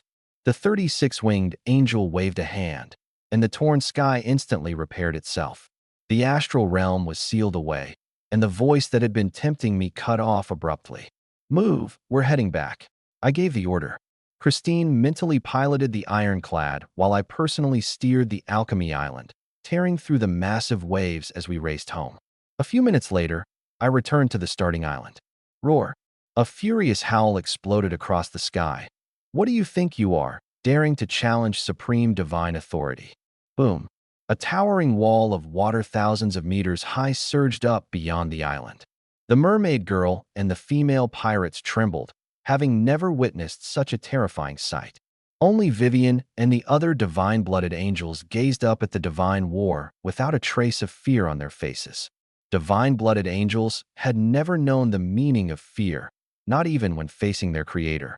And the only one who remained completely unmoved from start to finish was the angel sister, as if she'd long grown accustomed to divine wars of this caliber. But Isis, the judgment angel known as the right hand of God, wore an expression that was extraordinarily complex. A tsunami thousands of meters high. If that hit Blue Star, it'd be an extinction-level catastrophe. Isn't this literally the Great Flood from mythology? We Island Lords are all nothing but ants. I seized the moment to pull out the God King's eyeball, closed my eyes, and focused. My primordial power surged into motion, extracting whatever residual effect remained. Crack! The eyeball shattered, crumbling into dust. In that instant, everyone present heard a shrill, mournful wail. This Anti-Snake's face was full of confusion. Junk was junk, but it was still a god-tier material. How could he just destroy it like that? Ding. You have extracted the residual power of the God King's eyeball. Divine Eye upgraded. Advanced Divine I can see more. I opened my eyes. I didn't look at the Angel's sister, didn't look at the Judgment Angel, didn't look at any of the Islanders. My gaze went straight to the two colossal beings battling in the sky. Fog. Nothing but impenetrable fog. Again, I concentrated and channeled the power once more, this time locking onto the 36-winged Ange. Cast. 1 second, 2 seconds. There it is. Fatal weakness of the Black God. The Dark Divine Tree. Destroy the Dark Divine Tree, and the Black God will descend into madness and fall on his own. Simplest method, sprinkle the blood of the Goddess of Magic upon the tree. No source power needed. A single drop of ordinary divine blood will suffice. My pupils contracted. The upgraded eye of the divine could actually see through the fatal weakness of a creator god. Did it specifically target the weaknesses of gods? Or was this just a coincidence? Wait, I was only a 6-star transcendent. Why did slaying a creator god suddenly no longer feel as impossibly out of reach as climbing to the heavens? My heartbeat quickened. Roar. Another furious roar shook the heavens. The mysterious figure of light swung his sword and cleaved off one black wing. The wing plummeted, dissolving into a rain of black blood across the sky. The next instant, the 36-winged angel and the mysterious figure of light vanished at the same time. The world-shaking divine battle came to an abrupt end. Black rain poured down in torrents, and the world channel fell dead silent. Thud! A humanoid creature crashed down from the sky above my island. The goddess of magic? I looked over immediately, then froze. This guy, wasn't he that enigmatic merchant from the secret chamber on Alchemy Island? He'd just swallowed a living pearl and vanished into thin air. How had he fallen out of the sky now? And what's more, he'd landed on my starting island. He was about to be forcibly bound as an islander. Doesn't that mean I just struck it rich? The enigmatic merchant, Christine, and the pirate women were all dumbfounded. The enigmatic merchant, even the witch queen let out a rare sound. Cough, cough. The enigmatic merchant coughed as if gravely wounded, then heaved a long sigh. Been too long since I stretched my muscles. Nearly lost that fight. How embarrassing. Let me rest a while, and I'll leave on my own later. What? Aside from the angel, everyone on the island changed color and fixed their eyes on him. This guy? He said he'd just been in a fight? No, that world-shaking divine battle in the heavens just now was the mysterious figure of light versus the 36-winged dark god. Was he hinting that he was that figure of light? Impossible. The mysterious figure of light was at the creator god level. Who had ever heard of an enigmatic merchant being a creator god? Suppressing my heartbeat, I secretly activated the advanced eye of the divine. Enigmatic merchant, an extremely special race of the endless sea. According to legend, no one dares to rob an enigmatic merchant. Everyone has the same chance of encountering him, 1 in a billion, and usually there is never a second meeting. A single glance revealed hidden information as well. Come on, give me more. Fatal weakness of the enigmatic merchant. Loved. As long as someone says the 3 words, "I love you," to the enigmatic merchant, his self-awareness will collapse and he will fall on the spot. Thus, the one thing he fears most is meeting the goddess of love of the endless sea. I almost laughed out loud. This weakness was too ridiculous. No matter what this guy's deal was, the moment he landed on my island, he'd get forcebound. And someday, when the god of love descended from the heavens, what a scene that'd be. All right, the mysterious merchant sprang up from the ground, waving at me with a hearty laugh. I've rested enough. Until we meet again, folks. Whoosh, he shot straight off the island. Trying to run? The mermaid, anti-snake, and the other islanders who'd failed to escape all wore the same odd expressions. Everyone was waiting. If he really was that radiant one, could he break free with that kind of power? Whoosh. The next second, the mysterious merchant was back where he'd started. First attempt. Failed. Huh? What's going on? How am I back again? You can even force teleport me back. He looked utterly baffled. Nobody said a word. They all just stared at him. He glanced at the magic queen, at Isis the angel of judgment, then turned to look at the angel sister, and immediately took off. In a second, he was flying off the island. Haha, if I want to leave, who can stop me? This endless sea, I move through it freely. Whoosh. Back again. What? Second attempt. Failed. He whipped his head around and locked his eyes on me. At the same moment, the world channel lit up. Sophia, ahem, something weird just happened on my end.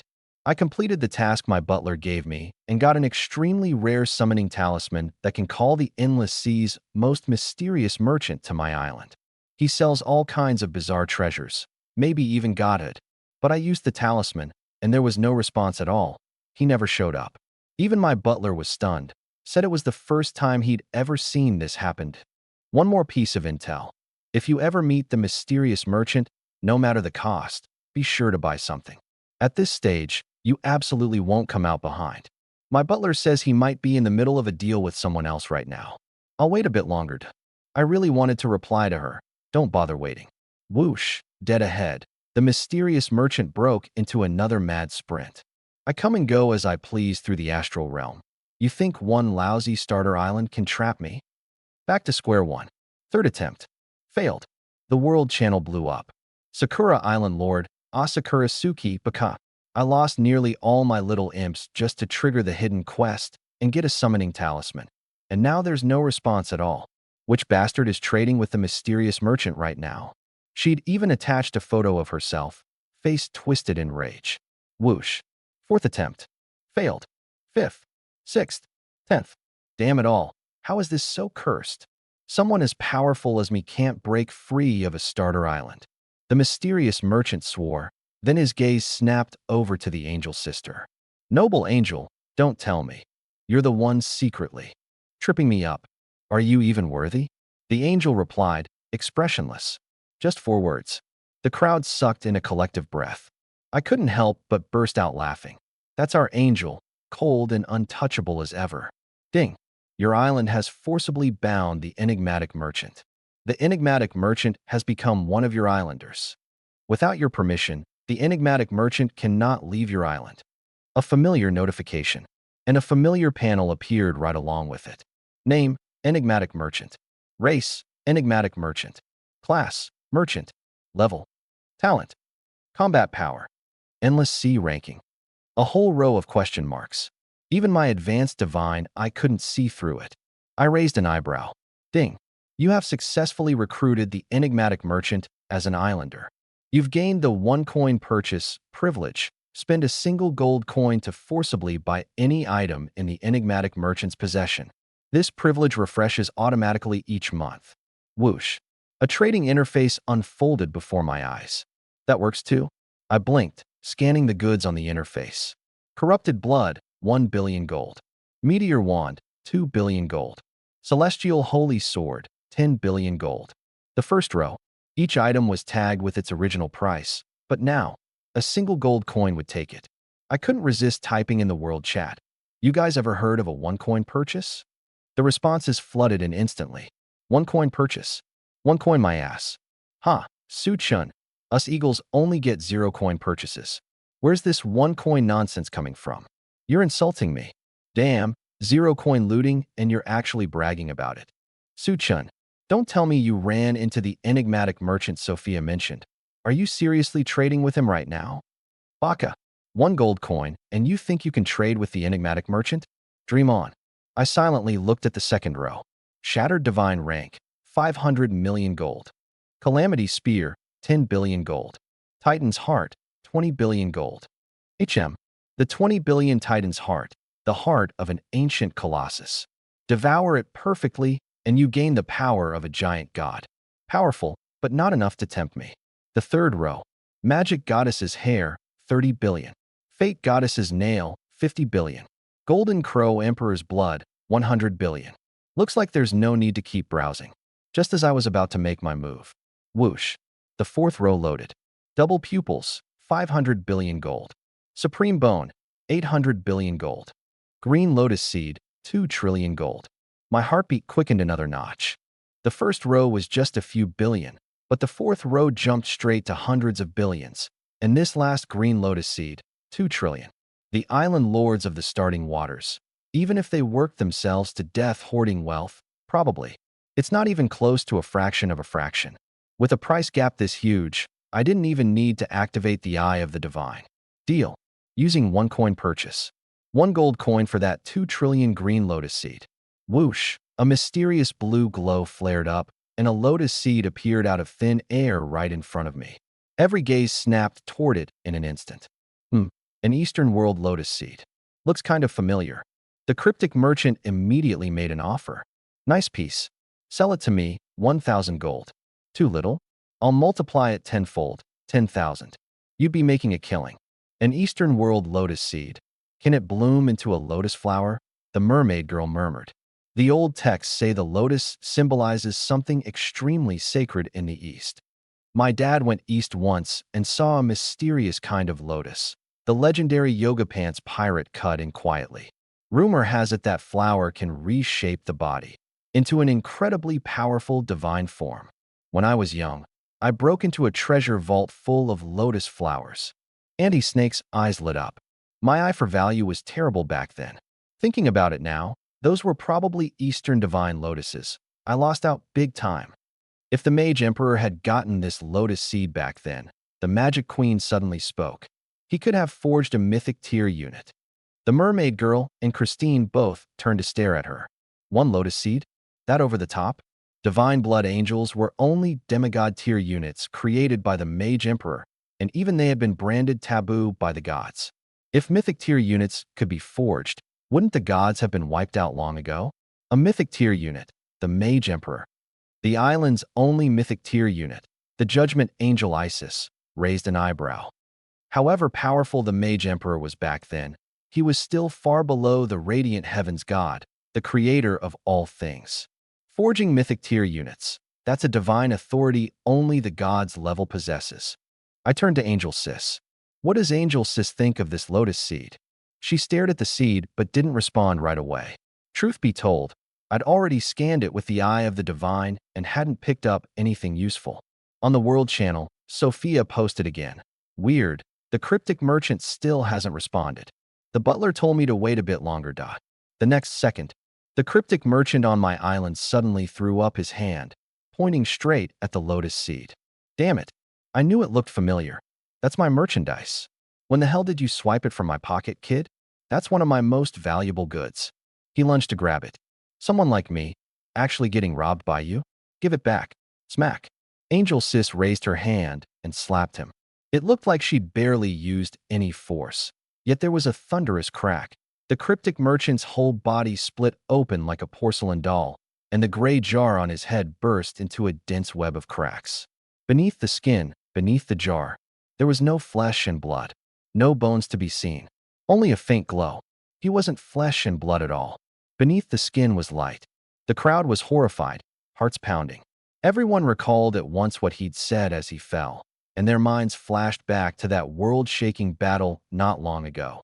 The mysterious creator who'd split the heavens with a single sword strike and brought the star realm crashing down upon the endless sea was a being made of light. If the cryptic merchant was that very creator, then Angel Sis had beaten him back to his original form with a single slap.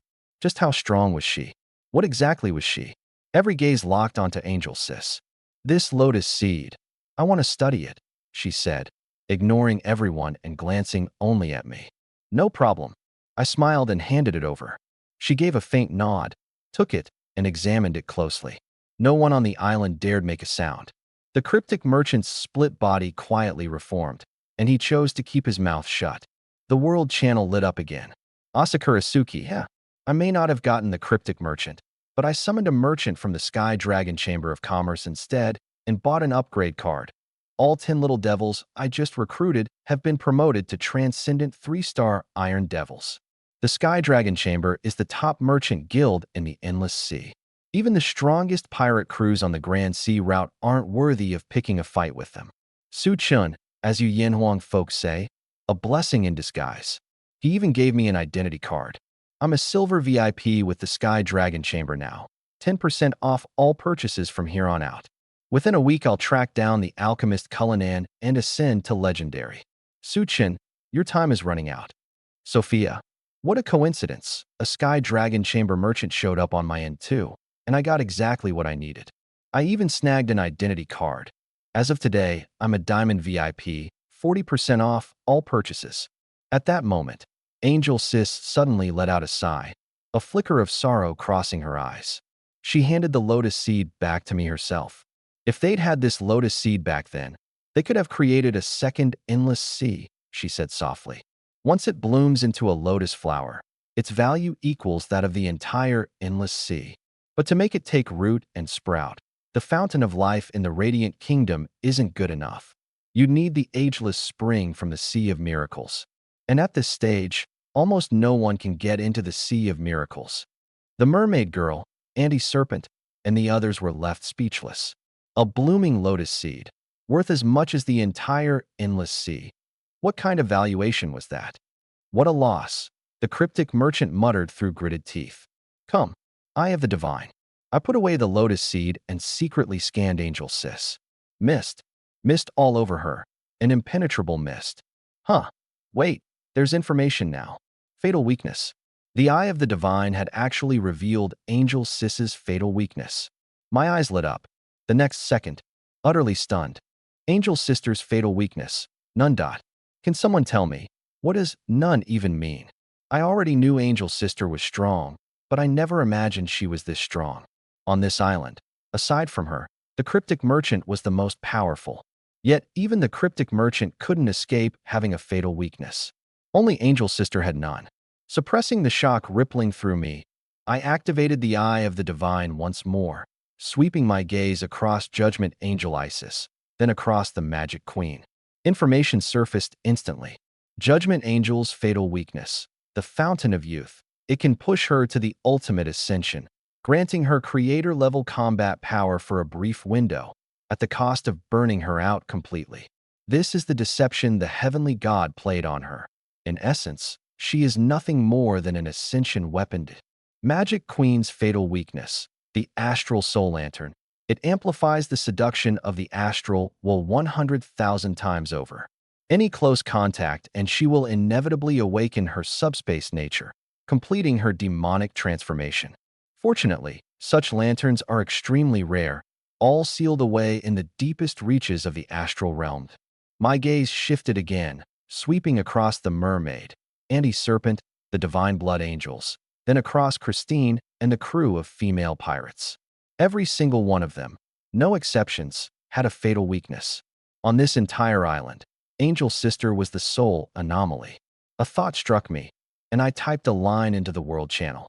I wonder if the Eastern ancient god, the Supreme One, also has a fatal weakness. Responses exploded instantly.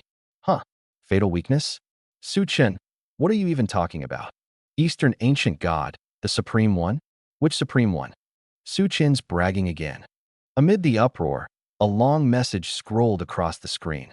Wait, I've shared intel so many times that I racked up enough cumulative rewards to trade for a treasure map that opens a direct teleportation portal. I opened it. I made it into a treasure trove. Ugh, why is this place full of corpses? Thousands of them, packed together. All corpses of legendary creatures. I'm about to strike it rich. Time to loot. Hold on. One of the corpses just reanimated. It turned into an Eastern Jiangshi. I've run into a zombie king. Its defense is absurdly high. Only lightning-type magic or curses can hurt it. Thousands of legendary corpses here. Even looting just a few dozen means dozens of legendary items. Any island lord with a lightning-type weapon. I, Sophia, will trade a legendary ruby for it. Suchin, do you have one? Island Lord Sophia fired off a whole string of messages in one breath. The world channel erupted into chaos. Thousands of legendary creature corpses. I murmured to myself, my gaze slowly drifting toward the unit tower on the island. the Divine Blood Angel Unit Tower. 1 legendary corpse recruits 1 Divine Blood Angel. 1,000 corpses, that's 1,000 Divine Blood Angels. Provided, of course, that I first broke through the population cap. My eyes. Next 1,000 limit reached, half already used up. The treasure where the legendary corpse is buried? Heh, I know that place. The enigmatic merchant fixed his gaze on me. Give me back my lotus seeds, and I'll open a portal for you right now. What a coincidence. I've been there too. Snake Annie's eyes flickered. Every treasure I've visited, I left a space-time marker. I can open a portal anytime. And here's the funnier part. I just recovered my drained power today. Hiss. Her forked tongue flicked out, and a portal tore open from thin air. What a clever little sea snake. The enigmatic merchant sneered, then shot me a glance. Young man, you forced me onto this island. I was perfectly happy to do a little business with you, but now, I'm not happy anymore. Starting today, I'm lying flat. Don't come to me with your problems. The moment he finished, the guy actually flopped down onto the ground. Fine, lie there all you want. Either way, I can hit him with a 1 coin buy once a month. I smiled, selected Vivian the God-Blooded Angel and Christine the Yoga Pants Pirate, and stepped into the portal. Whoosh. A flash of light, and I landed. Roar. A furious howl rang in my ears. A woman in a black sorcerer's robe was running for her life, chased by a monster. Ryup. The monster's claw came down, tearing through the robe on her body. A pair of long, straight legs came into view. Huh. You're an island lord too. How did you get in here? Help me. We can work together.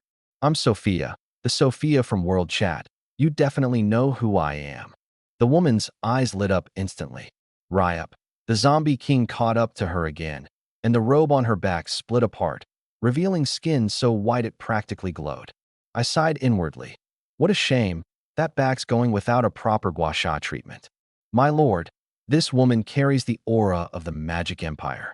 She seems to be this generation's heir to the Magic Empire, Vivian said in a low voice, her Godslayer cannon already raised and auto-locked onto the zombie king. I gave a faint nod. Nearly 2 meters tall, Vivian beat her blood wings and charged forward. Boom. 1 shot, and the zombie king was blown to bits. Clang. Something dropped to the ground. The woman froze in place. World Chat instantly flooded with messages. Holy crap. The zombie king got 1 shot. 8 demigod unit, the God-Blooded Angel. I, Sophia, have witnessed the Magic Empire's strongest unit. Wait. I'm the heir to the Magic Empire, and the God-Blooded Angel is the personal guard of the Magic Emperor. It came for me. So that man isn't an ordinary island lord. He's someone from my Magic Empire, here to save me. I remember now. The butler told me there was a grand sage in the Empire's history, an extraordinarily handsome man from the East. This man before me must be that grand sage. His power is no less than the Magic Emperor's, pillar tier at the very least. Things are looking up. I, Sophia. Fi is about to take off this time. The various island lords blew up.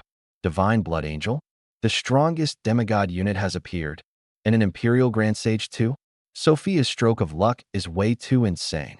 This woman, she thinks I'm some legendary figure from the Empire's history? Whoosh. The next second, Sophia came dashing over. Thud. She dropped to both knees and bowed deeply. Sophia, heir to the Magic Empire, greets the Imperial Grand Sage. I humbly beg you, Grand Sage, please join my island. Bang, bang, bang. Seeing that I hadn't responded, Sophia slammed her forehead against the ground 3 more times. The world channel scrolled in sync. My heart's about to leap out of my chest. The Grand Sage is an Easterner, and I know Eastern customs. 3 kowtows in a row. He's definitely going to be moved by my sincerity. I gave a faint smile. The feeling was surreal, watching her kneel before me with my own eyes while simultaneously monitoring exactly what she was thinking in real time through the world channel. The best part, I wasn't the one fooling her. She'd put me up on a pedestal all on her own. Oh my God, the Grand Sage smiled. And what a gentle smile. Even though he's lived tens of thousands of years and could be my ancestor, I really want to have a warm, sweet romance with him. I never believed in love at first sight before, but now I do. Uffed. I almost couldn't hold it in. Miss Sophia, please don't. We're all Blue Star people. Island Lords are family. Sophia, I, Qin Yaoyang, am the one who fell for you at first sight. UVE totally fallen for a trick. Don't be fooled. My gut instinct is always right. A crowd of island lords flooded the screen. Made sense when I thought about it. Island lords were rivals by nature. Who would genuinely want someone else to have it good? Swish. I activated my Eye of the Divine and swept it over her, kneeling there before me. Three numbers popped up first: 99, 63, 96. I froze for a moment. Then it hit me. Sophia really did deserve the title Beauty Island Lord. Her measurements combined were even a bit better than Christine's. I kept reading. Level: Extraordinary 3-star. Highest staff: Extraordinary 5-star. Talents: Low-tier Elemental Affinity, Low-tier Ocean Affinity, Low-tier Artisan Craft. Among island lords, that put her in the top tier. It's just that every one of my own islanders carried special talents, which made hers look pretty ordinary. I shifted my gaze once more. Title: A Heir to the Magic Empire. Originally granted 1 resurrection, enhanced by a mysterious power to 9 resurrections. Every death revives at the starting island. Oh, 9 lives. Auto-revive at full health after death? No wonder she dared to raid the treasure alone. Grand Sage, this person beside you. Is she the legendary female pirate, Christine? Sophia looked up and carefully glanced at Christine standing next to me. I nodded. The War. World Channel. OMG. Christine is standing right next to the Grand Sage. I was so focused on him I didn't even notice her. Christine has a talent called Heart of Balance, one of the absolute best out there. And the easiest way to get it? Steal her first kiss. No, the more I think about it, the more worked up I get. My soul's about to leave my body. The island lords fired back instantly. What? The legendary female pirate is there too. I, Zhuge Feihong, refused to accept this. She landed on My Island on day 1. Sophia, you're totally making this up. Uffed. Once again I nearly lost it. This woman's imagination is honestly a gift. Whoosh. Where the zombie king fell, a streak of bloody light flared, and in the blink of an eye it condensed into a newborn divine blood angel. Sophia spun around, her pupils shrinking to pinpoints. Another divine blood angel. The one the Grand Sage brought killed the zombie king, and now a brand new one is born. Below God tier, it's an unbeatable unit. Even if I can't recruit the Grand Sage today, these 2 angels alone are a guaranteed minimum. The goddess of fate is smiling on me. Swish.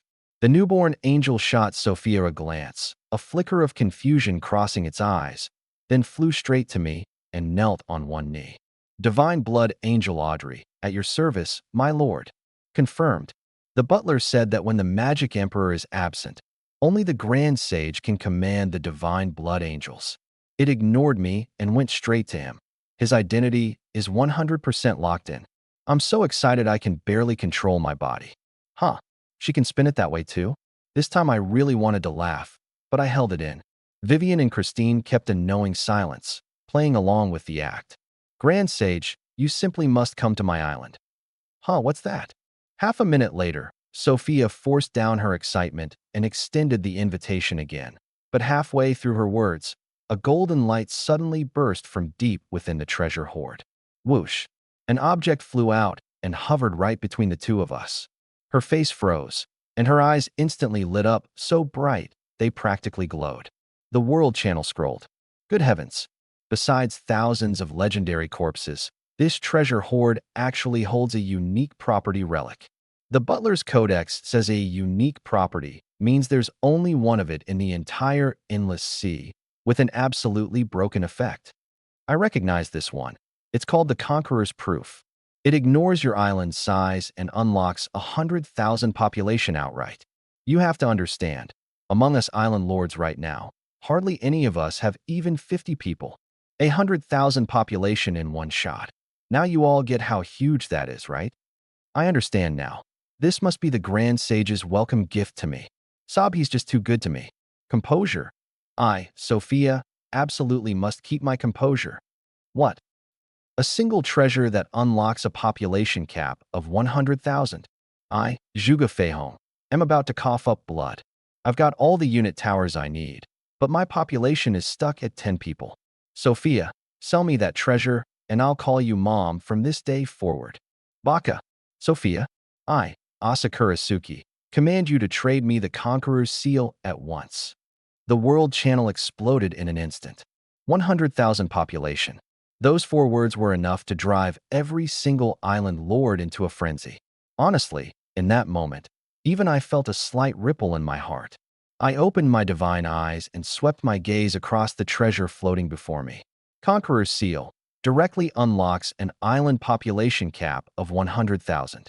Only one exists in all the endless sea, no restock after use. This is a unique trait treasure with the innate power to choose its own master. Choosing its own master. No wonder the moment it appeared, it hovered between Sophia and me, refusing to settle. It was choosing. Who would it pick? I found myself a little curious. Great sage, you've granted me such a precious treasure. Sophia is so moved she can hardly speak. The ragged, beautiful island lord before me had tears brimming in her eyes, her face full of devotion as she raised a hand to dab at the corners. Hee. Christine, the legendary pirate queen at my side, couldn't hold it in and burst out laughing. Sophia froze, glancing at her. Lillian, the divine blood angel, remained expressionless, while the newly born Audrey opened her mouth as if to say something, then thought better of it. I understood why they reacted this way. The woman before me was the heir to the magic empire, so by rights the divine blood angel should serve her. But she wasn't the original. I was. A single drop of the original sweat was purer than every drop of blood in her body. A divine blood angel's loyalty answers only to bloodline, not to titles. Oh my God. The legendary pirate queen beside the great sage smiled at me. What a sweet smile. No doubt about it. She's into me. Once I recruit her and bring her back to my island, we'll cuddle up every single day. It won't take long before. My soul is about to leave my body. Sophia's overactive imagination scrolled across the world channel. All I could do was silently sigh. That imagination of hers is a talent in its own right. Ahem. Christine cleared her throat lightly, her gaze sweeping across the entire trove of treasure. Then suddenly her eyes lit up. She leapt into the air and landed in an utterly unremarkable corner. I raised an eyebrow. What was she up to? Clang, clang. She pulled out a metal pickaxe and began digging furiously into the dirt. A moment later, the sound of clashing metal rang out, and a mysterious light broke through the soil. A ring shot up out of the earth. Ding! Your legendary pirate queen, Christine, has activated the heart of treasure, talent, and unearthed a hidden treasure. Oh my God! This ring, it's a divine artifact. The tyrant's ring. A divine artifact. The tyrant's ring. Sophia, you screamed, bouncing on the spot with excitement. Do you guys know what I just saw? The legendary female pirate dug up an artifact. The tyrant's ring. Legend says the god of war commissioned the god of craftsmen to forge it. It has only one effect. Whenever you recruit troops, the number is guaranteed to double, at minimum. Recruit 100 knights, get 200. Recruit 10 divine blood angels, get 20.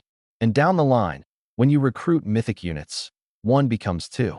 And we're talking mythic units that start at Dominator tier. The Conqueror's Seal unlocks population. The Tyrant's Ring gives infinite troops. The perfect combo. I am the luckiest person alive today. Damn, an army cheat artifact. Zhuge Fei Hong, was the first to see her. Why does she get it? Suchin, you there? Weren't you showing off your king crab and tuna? Guess Sophia just one-upped you. The island lords flooded the feed. Sophia took a deep breath and walked toward the ring, step by step. Christine didn't stop her. Trembling, she raised her hand, her fingertip inching closer. Crack!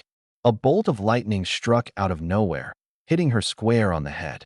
Huh, she said, utterly bewildered. ZZZT. She shattered into fine powder like a porcelain doll and scattered into dust. I shook my head. True treasures are never handed over easily. Those who want something for nothing usually pay the price first. A second later, Sophia respawned at full health. My bad. I forgot the butler's warning. The tyrant's ring comes with a seal. You have to break it or become its master to truly claim it.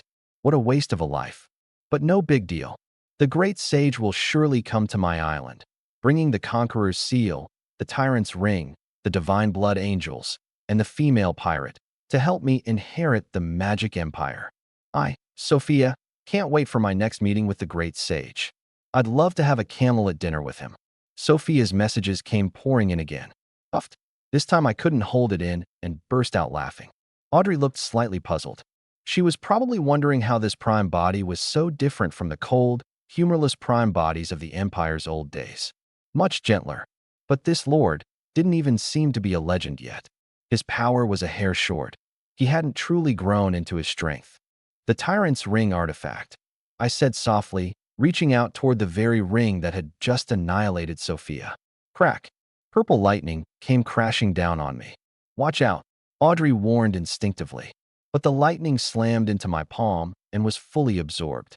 The ring discharged wildly, yet it couldn't harm me in the slightest. Her eyes went wide. Lightning affinity. Lightning mastery. Of the 36 prime bodies of the Magic Empire, not one could wield the power of lightning. So powerful. She lowered her head. Bzz. The ring's lightning grew weaker and weaker, like a wild beast being tamed, obediently settling into my palm. Almost simultaneously, the Overlord's emblem flew into my hand of its own accord. That island mistress never stood a chance, Christine chuckled. The Overlord's emblem only responds to men. Oh, so there's a catch like that. I smiled and let my divine eyes sweep across the corpses of legendary creatures scattered everywhere. After confirming there were no hidden treasures left, I waved my hand and swept them all into my celestial ring. Looting treasure, what a joy. Time to go home. I snapped my fingers, connecting to the soul of Auntie Snake back on the starting island. Teleportation light flared, and just like that, I was back on the island.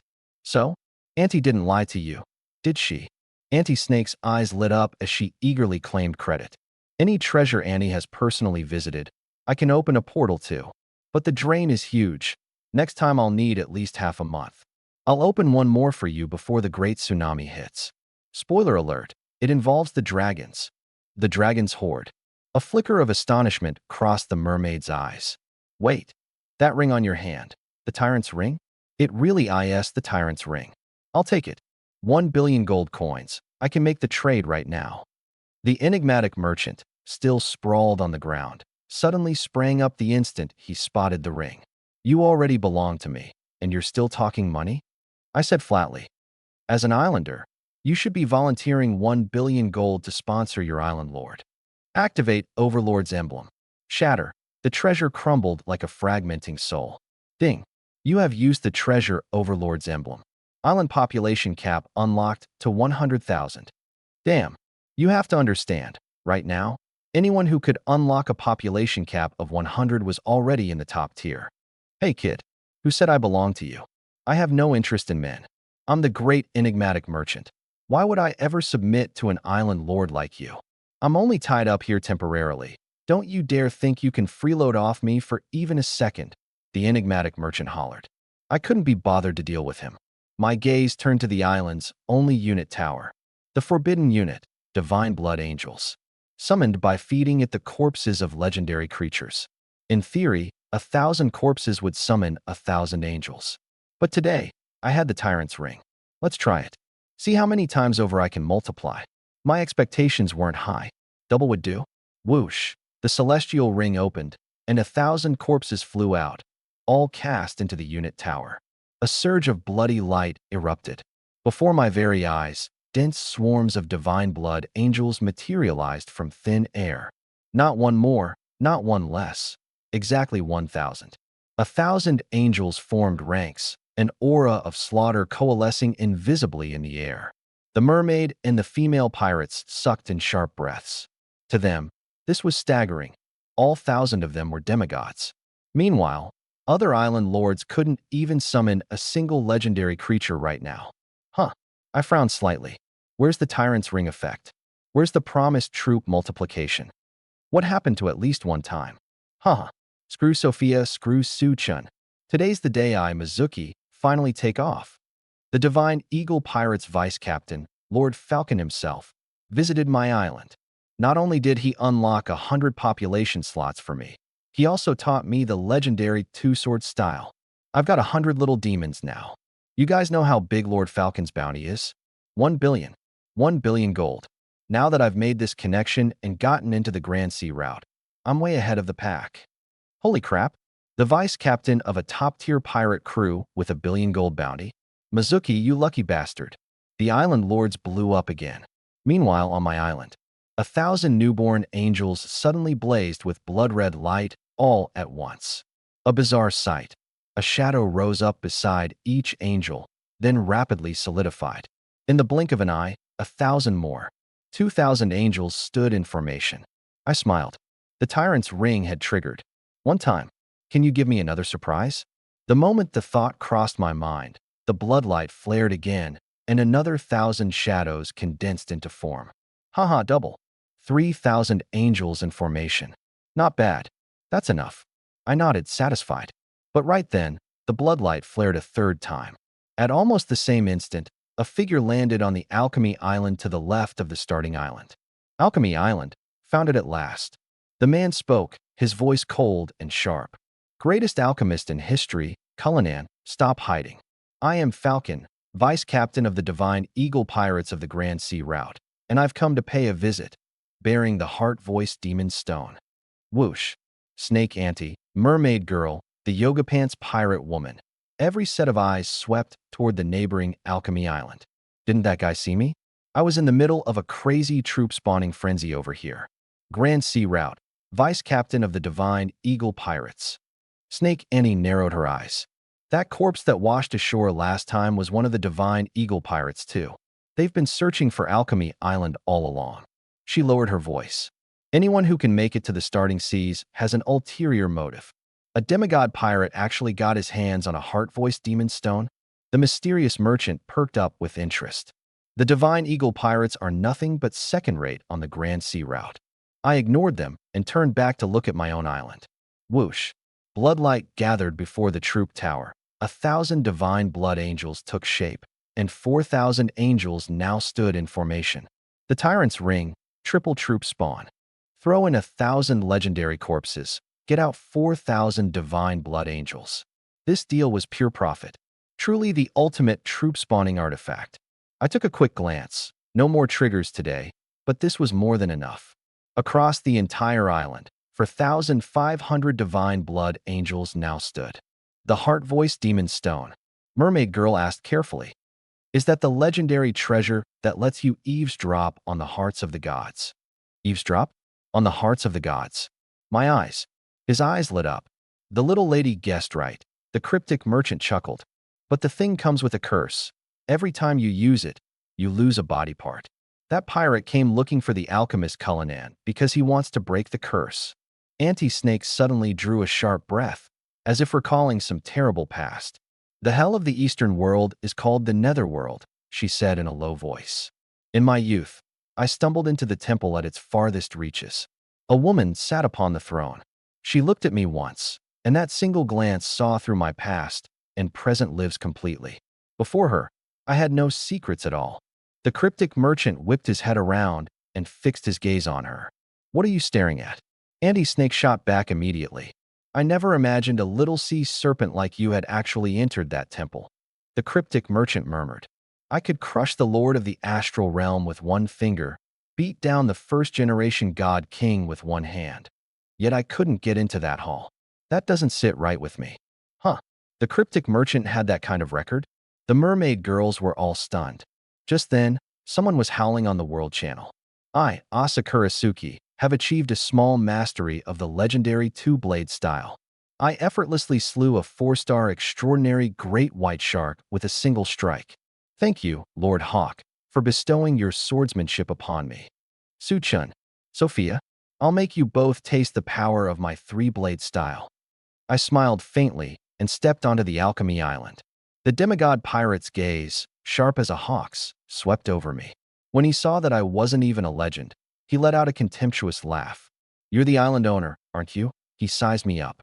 Come to claim the billion-dollar bounty on my head. Young man, let me give you some advice. Don't challenge existences beyond your comprehension. It'll get you killed. Then his tone suddenly shifted. Ah, I understand now. You've come to become my disciple. Here, sign this contract, and I'll teach you the two-blade style. From today, you'll be a reserve crew member of the Divine Hawk Pirates. Whoosh. A contract flew in front of me. I glanced over it. A slave contract. So the master-disciple relationship Asakurasuki had been bragging about was essentially selling yourself into servitude. It seems like you can't see the things on my island, I said softly. Your island? He sneered. Isn't it just you here alone? Young man, we of the winged race are born with the extraordinary eye. What could you possibly be hiding on your island? Interesting. Looking at my island, he could only see me alone.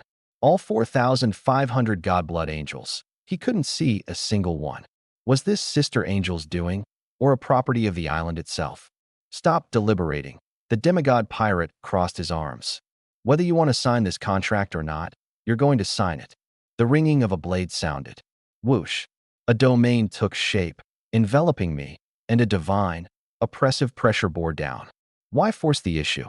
I shook my head and casually snapped my fingers. Swoosh, swoosh, swoosh. 4,500 divine blood angels shot up onto Alchemy Island in an instant. They didn't even lift a finger. The sheer bloodlust radiating off them alone shattered his domain. What the hell? The demigod pirate's pupils constricted violently. These are divine blood angels. Impossible. The great tsunami hasn't even hit yet. How could an island lord in the starting seas recruit divine blood angels? And thousands of them. He whipped out his blades, one in his left hand, one in his right, and gripped a third between his teeth. One flower, one world. Blade auras bloomed like lotus petals. The divine blood angels didn't move a muscle. Crack. All three of his blades shattered simultaneously, crumbling into dust. The demigod pirate went white as a sheet, staggering backward. Uffed. He suddenly spat out a mouthful of blood.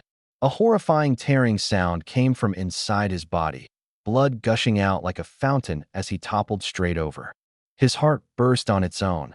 Divine blood angel Vivian stated flatly.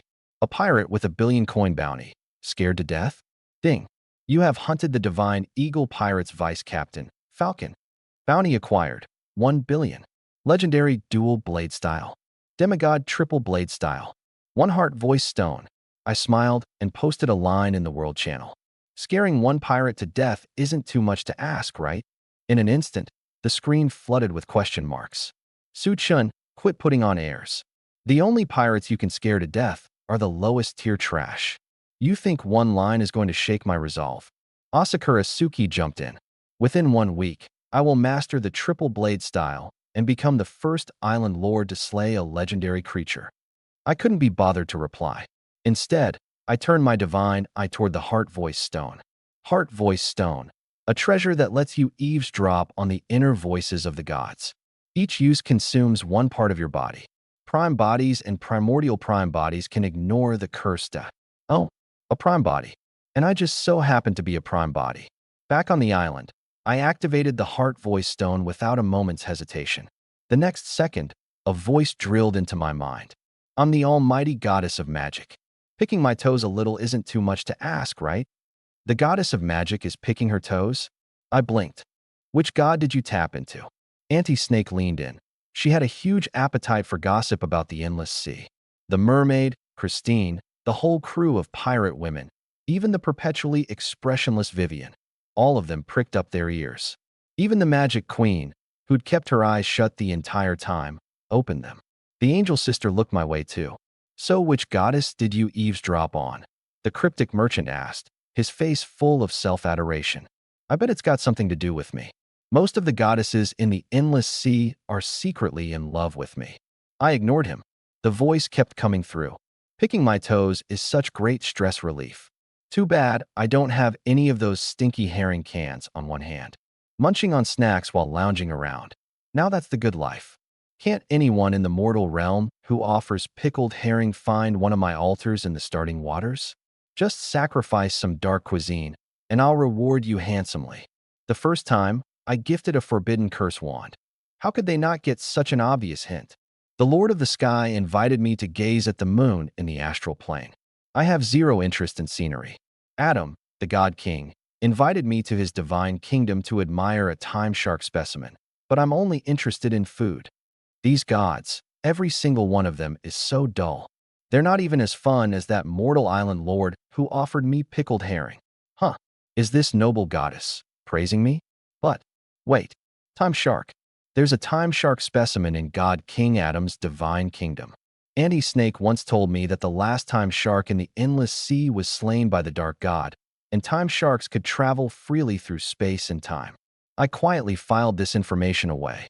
Kid, whose inner voice did you hear? Don't keep me hanging, the mysterious merchant urged. Just then, a string of messages scrolled across the world channel.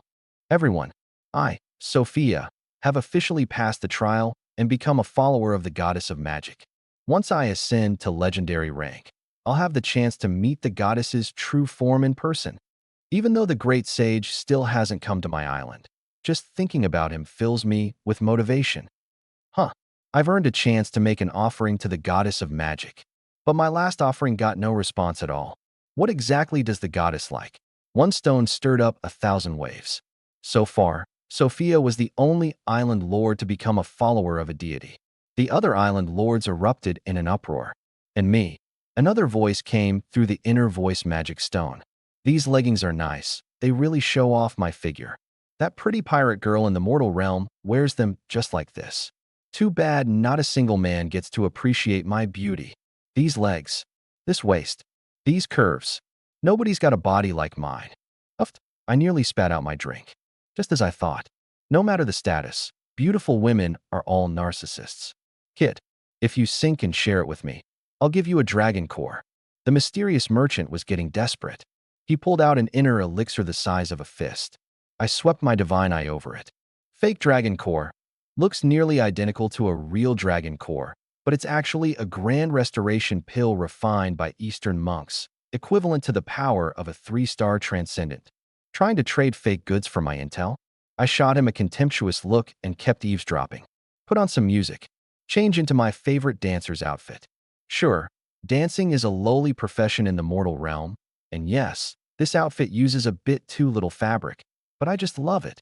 Sitting on the divine throne all day is exhausting. Dancing a little now and then isn't too much to ask, is it?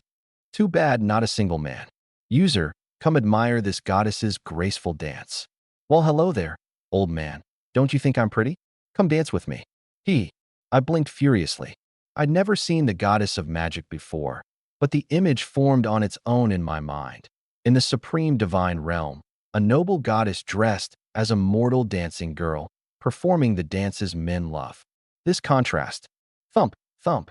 My heart raced without permission. I really wanted to tie this noble goddess down on my island and make her dance for me every single day. Turns out, the higher and mightier a being is, the more they hide the most earthly desires. Gods or mortals. Who doesn't want someone who truly understands them? This woman. What a total contrast. I mused in the world channel. Who? Which woman? Is Suchin talking about Lady Sophia? Using the world channel like your personal social feed again. The major island lords replied in an instant. I smiled. This time, the most useful intel from my eavesdropping was offerings to the goddess of magic weren't limited to junk food or dancer costumes. Those kinds of things could earn a god's blessing too. Crack. Suddenly, a fissure split across the heart's voice stone.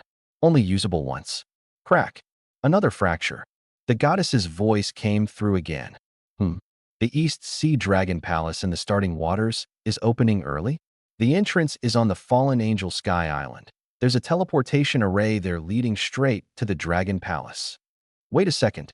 This time, the East Sea Dragon Palace actually has sea-suppressing divine iron. Sea-suppressing divine iron. It's connected to the progenitor island in the chaos waters. Crash. The heart's voice stone shattered completely. The voice cut off abruptly. Such a shame. I hadn't heard enough before the stone broke. As a mere island lord of the starting waters, using a treasure to eavesdrop on the secrets of a noble goddess of magic, the feeling was exquisite. Beyond secrets, I dug up one crucial piece of intel. The East Sea Dragon Palace was opening early, and there was a teleportation array on the fallen angel Sky Island that led straight to it. Kid, the stone broke, didn't it? That's what you get for keeping it all to yourself. The mysterious merchant roared with laughter. Tell me which god you eavesdropped on and what you heard, and I'll reforge the stone for you free of charge. The people who can repair this thing can be counted on one hand. A rare opportunity. The mermaid girls and the others stared at me eagerly. each of them dying to hear the gods gossip. I overheard a little secret about a goddess full of surprises, I said with a faint smile. The whole crowd of islanders instantly perked up their ears. Which goddess? Magic? Fate? Death? Or light? The mysterious merchant pressed. Whoosh! The angel sister waved her hand casually, and the shattered stone reassembled in an instant. The mysterious merchant froze on the spot. The angel sister really is the best. I picked up the stone, ready to listen again. The heart's voice stone has fallen into slumber. Cannot be used again for 1 week. A 1-week cooldown. Same temper as that magic fishing rod. 1 week, then, back to eavesdropping. I put away the demon stone, reached out, and yanked the corpse of that demigod pirate from the neighboring alchemy island, tossing it into the Godblood Angel recruitment tower. Bloodlight flared. A newborn Godblood Angel was born. The next second, the bloodlight flared again. 1, 2, 10. A full 100 streaks of bloodlight coalesced in a form almost simultaneously. In an instant, 100 Godblood Angels appeared out of thin air. The Godblood Angels on my island now numbered over 4,600. What the? The mermaid girl was dumbstruck. 1 corpse, and it recruited 100? The artifact tyrant ring, it just multiplied by 100.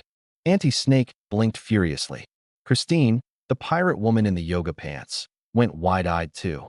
If it were a divine tier unit, or an even stronger mythic tier unit, even a few times over would be a massive profit. If my father had this artifact, he'd have unified the Grand Sea route long ago and become a true pirate emperor. The more you use the tyrant ring, the bigger your trouble when its true master awakens. The mysterious merchant coaxed. Sell it to me. Let me shoulder that risk. True master. I chuckled. Once you're on my island, you're mine.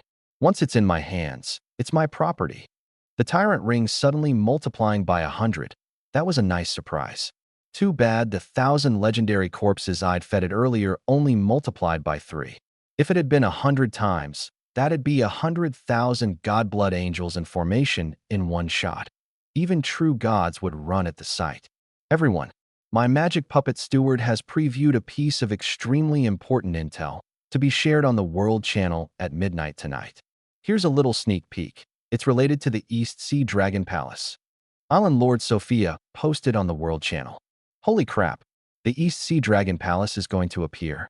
Su Chun has the West Sea Dragon King's earring. He wouldn't just waltz into the Dragon Palace, would he? The West Sea and East Sea are clearly at odds. There's no way he's getting in. Heads up, everyone. The Dragon Palace is in the deep sea. If you want to explore it, prep your underwater gear, and you'll need a warship capable of diving. The Merfolk and the Atlantean Sea races both have underwater warships. I've got one, but sadly it's only extraordinary 3-star. Now, the Magic Empire's divine tier warship, the Crimson Queen. One shot from that could blast open the Dragon Palace gates. Sophia's messages scrolled past. This woman's puppet steward knew far too much. I'd eavesdropped this Dragon Palace intel straight from the magic goddess herself. Yet her steward somehow knew it ahead of time. This steward was no ordinary thing. Where's the fallen angel Sky Island? I looked at Christine. The coordinates are on the Iron Heart. We can get there in the shortest time. Let's go. I swept my gaze over the group and still decided to bring the god. Blood Angel Vivian. The legendary female pirate took the helm herself, and the Iron Heart plowed through the waves. In less than a quarter hour, we reached the fallen angel Sky Island. With a single beat of her blood-red wings, Vivian made her forceful landing. Swish, swish, swish. Cold gazes swept toward her from every direction, all locking onto her at once. The entire Sky Island was packed with fallen angels. Dense wall-to-wall. One glance told me, no more, no less. Exactly 108. Because of the East Sea Dragon Palace, this Sky Island's defenses had been reinforced at least tenfold. Under normal circumstances, no island lord could crack it. Kill, a fallen angel snarled. Black wings snapped open in unison, surrounding Vivian on all sides. Demigod against demigod. There used to be only 2 or 3 fallen angels here. Today there's over 100 more. This is going to be a tough fight. Christine kept her voice low. To take down a Sky Island like this, you'd need one of the top pirate crews on the Grand Route. Boom. Vivian hoisted the Godslayer cannon with one hand and blew off the head of the first fallen angel that charged in. A curb stomp. A slaughter. No suspense whatsoever. 1 against 100. In under 30 seconds, all 108 fallen angels were wiped clean. Sea wind swept across the sky island, thick with the scent of blood and starlight. Vivian stood alone in the midst of it. Christine, standing in the wind, was left utterly stunned. Another gust of sea wind stirred the female pirate's hair. Christine snapped out of her shock, then fell silent. She clenched her teeth, gazing at Vivian atop that mountain of corpses. She had underestimated this legendary forbidden unit. 108 fallen angels, the personal guard of Lucifer, the great demon god of hell, a noble demigod unit. Any single one of them could run wild across the starting seas. Yet before the godblood angel, they were as fragile as mantis shrimp, crushed dead with a single stomp. She slowly closed her eyes, imagining the peak of the magic empire, when the magic emperor commanded 100 million godblood angels arrayed in formation. How terrifying that must have been. Tyrant's ring, will it trigger? I scanned the corpses littering the ground.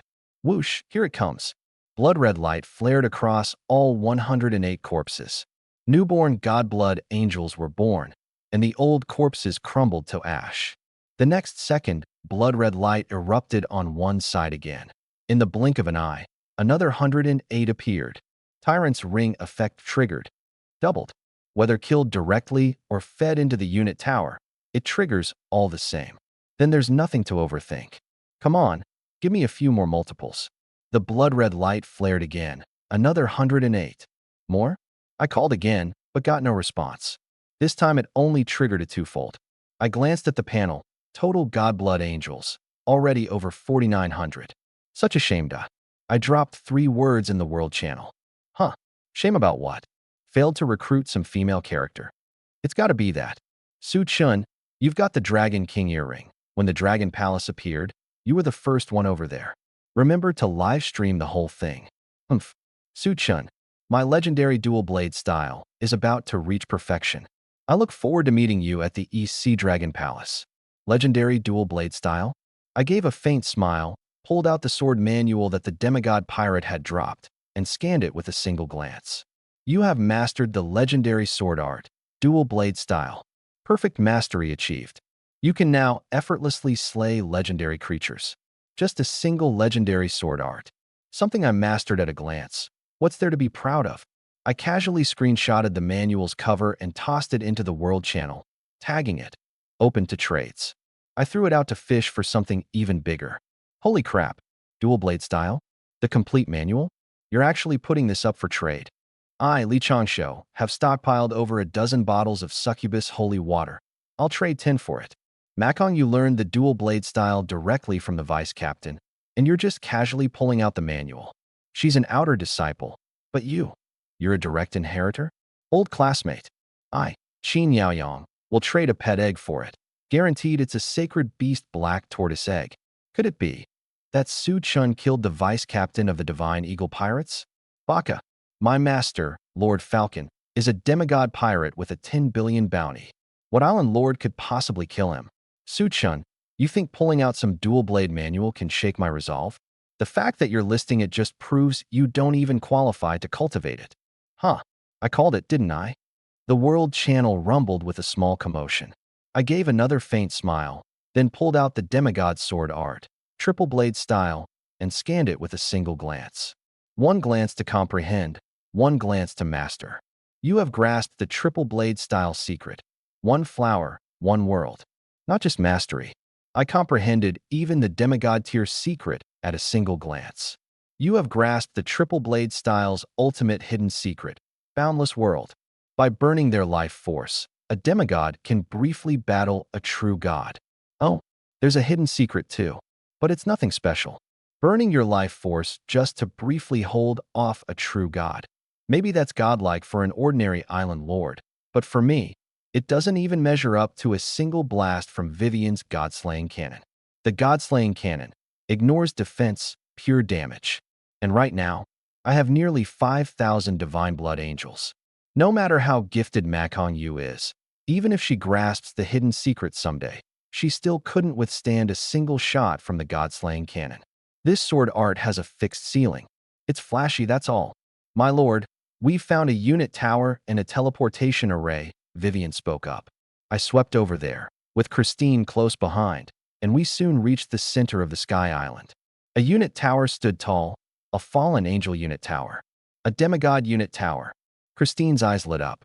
Even on the Grand Sea route, demigod units are high-ranking, not to mention that fallen angels are connected to Lucifer. Put this tower up for auction at any merchant guild, and it'd fetch at least 10 billion gold coins.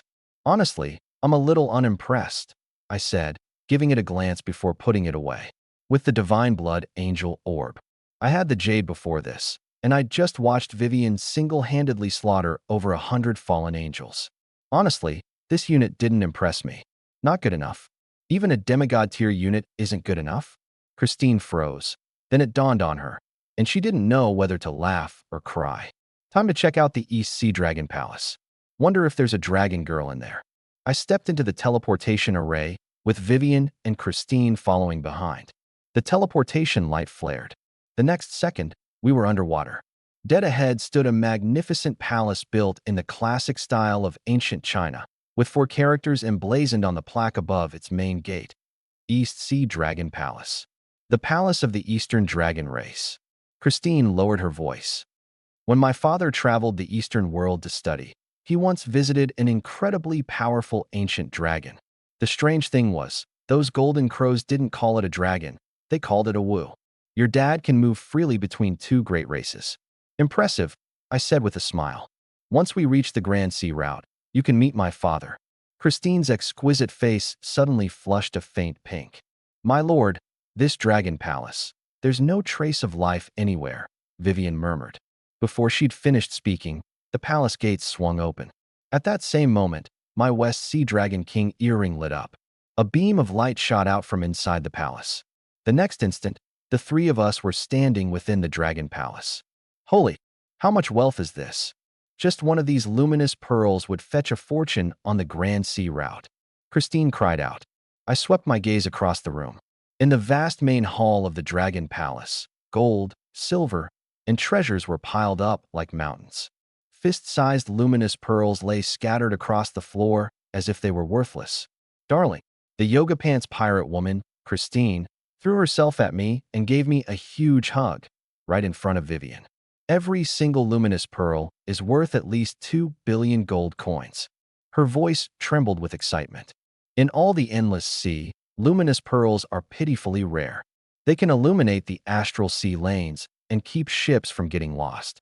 Every pirate crew, every merchant guild agrees. Luminous pearls are the finest gift you can offer to the gods. I paused, slightly taken aback. So luminous pearls had that kind of effect. In the Eastern mythology I remembered, they were nothing more than decorations.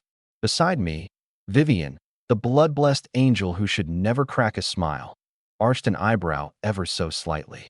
Clearly, she thought the pirate woman had crossed a line with that darling. I couldn't be bothered to dwell on it. I lifted my eyes and scanned the entire Dragon Palace hall. Strange. No barriers, no seals, completely undefended. Mountains of gold and silver treasures, just sitting there out in the open, free for the taking.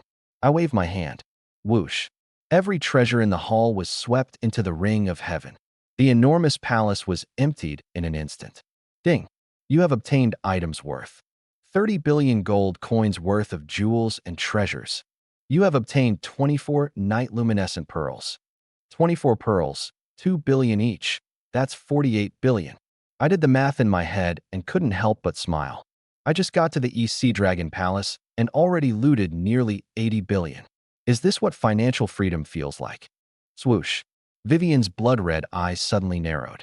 Her figure darted into the inner sanctum of the Dragon Palace and returned seconds later. Clang, clang, clang. 9 exquisite treasure chests dropped in front of me. I hooked my toe and kicked open the first one. Brilliant light burst forth, and a crystal-clear, translucent pearl flew out.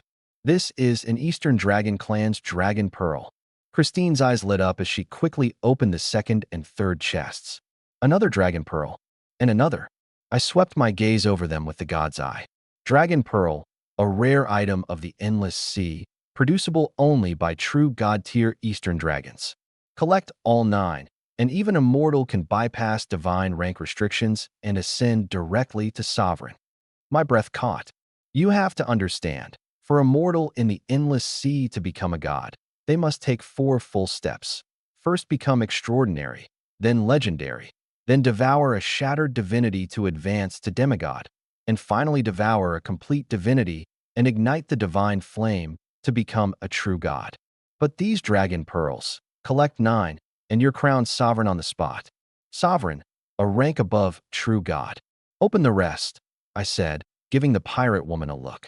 Christine's legs flashed, and in one fluid motion she kicked open the remaining 6 chests. Strange.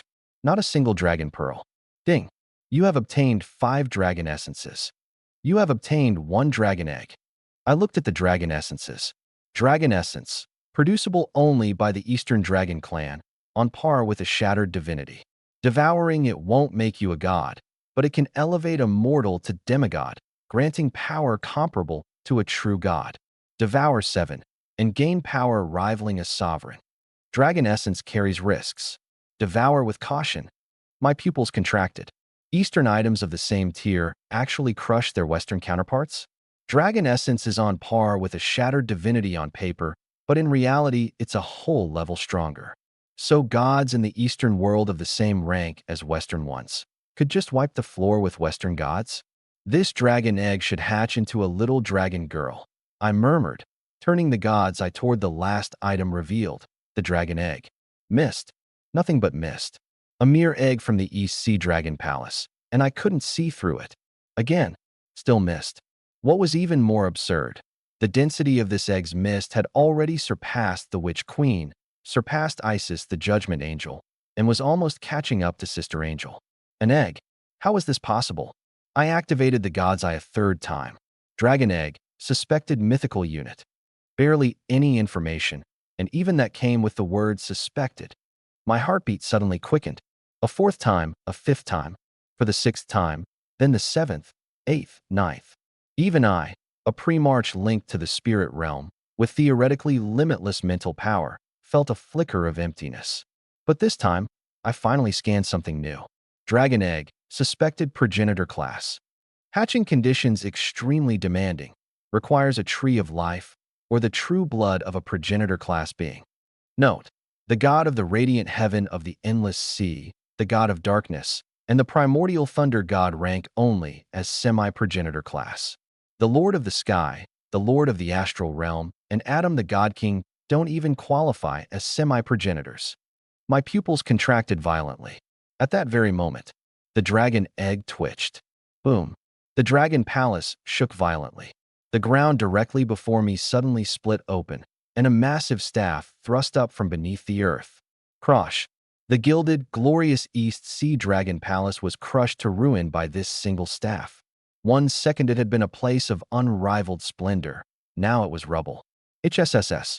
Christine recoiled in horror. Vivian hefted the Godslayer cannon one-handed and stepped in front of me. Boom.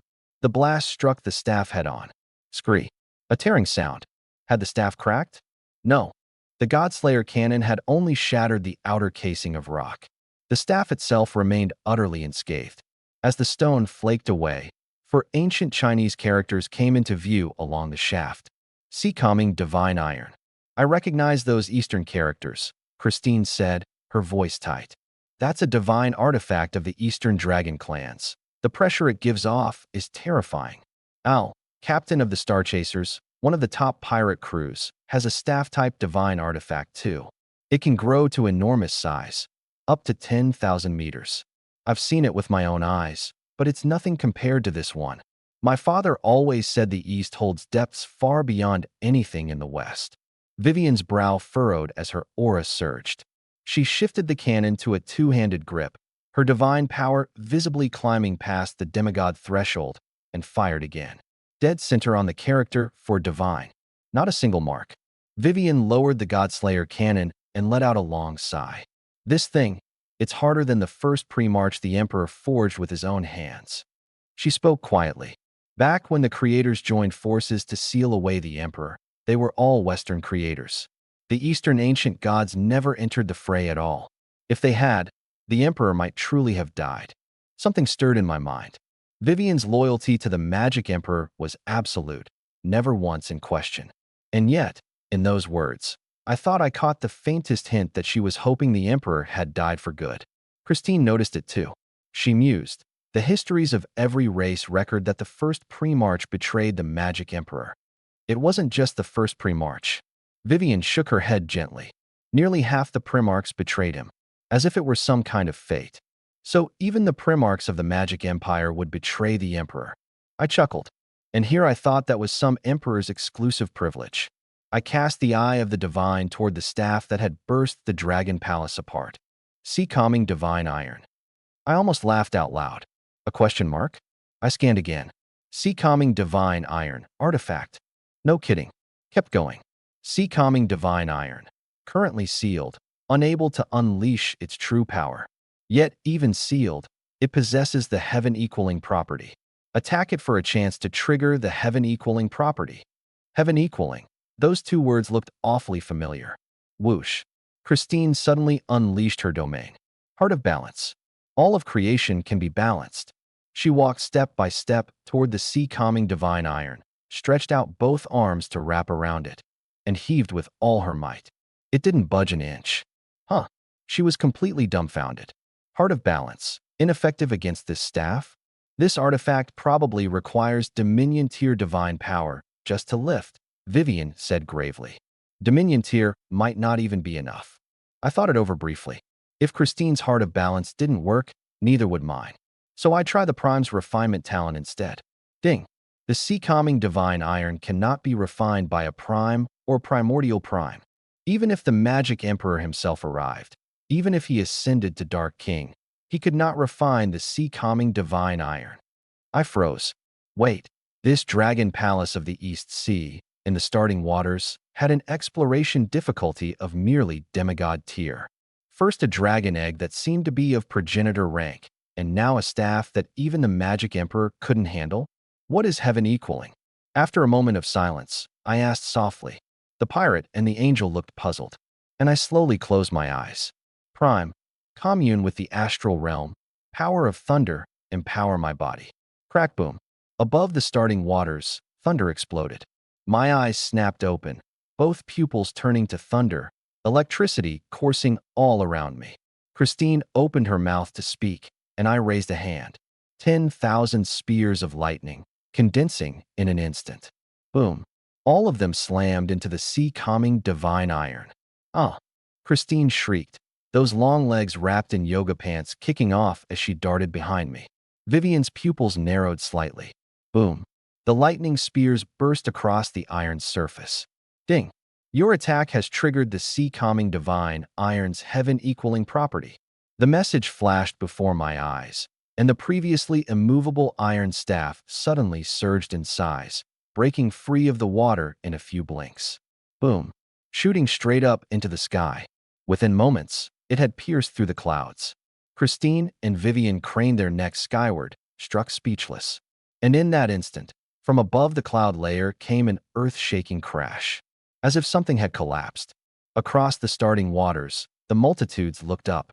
The next second, a furious curse exploded from the sky. #translation. Damn it. Where the hell did that stick come from? It just blew a hole through the divine kingdom of Adam, the God King. Crash. Above the heavens, countless divine lights came raining down. Hiss. Sea beasts of every race went pale with terror.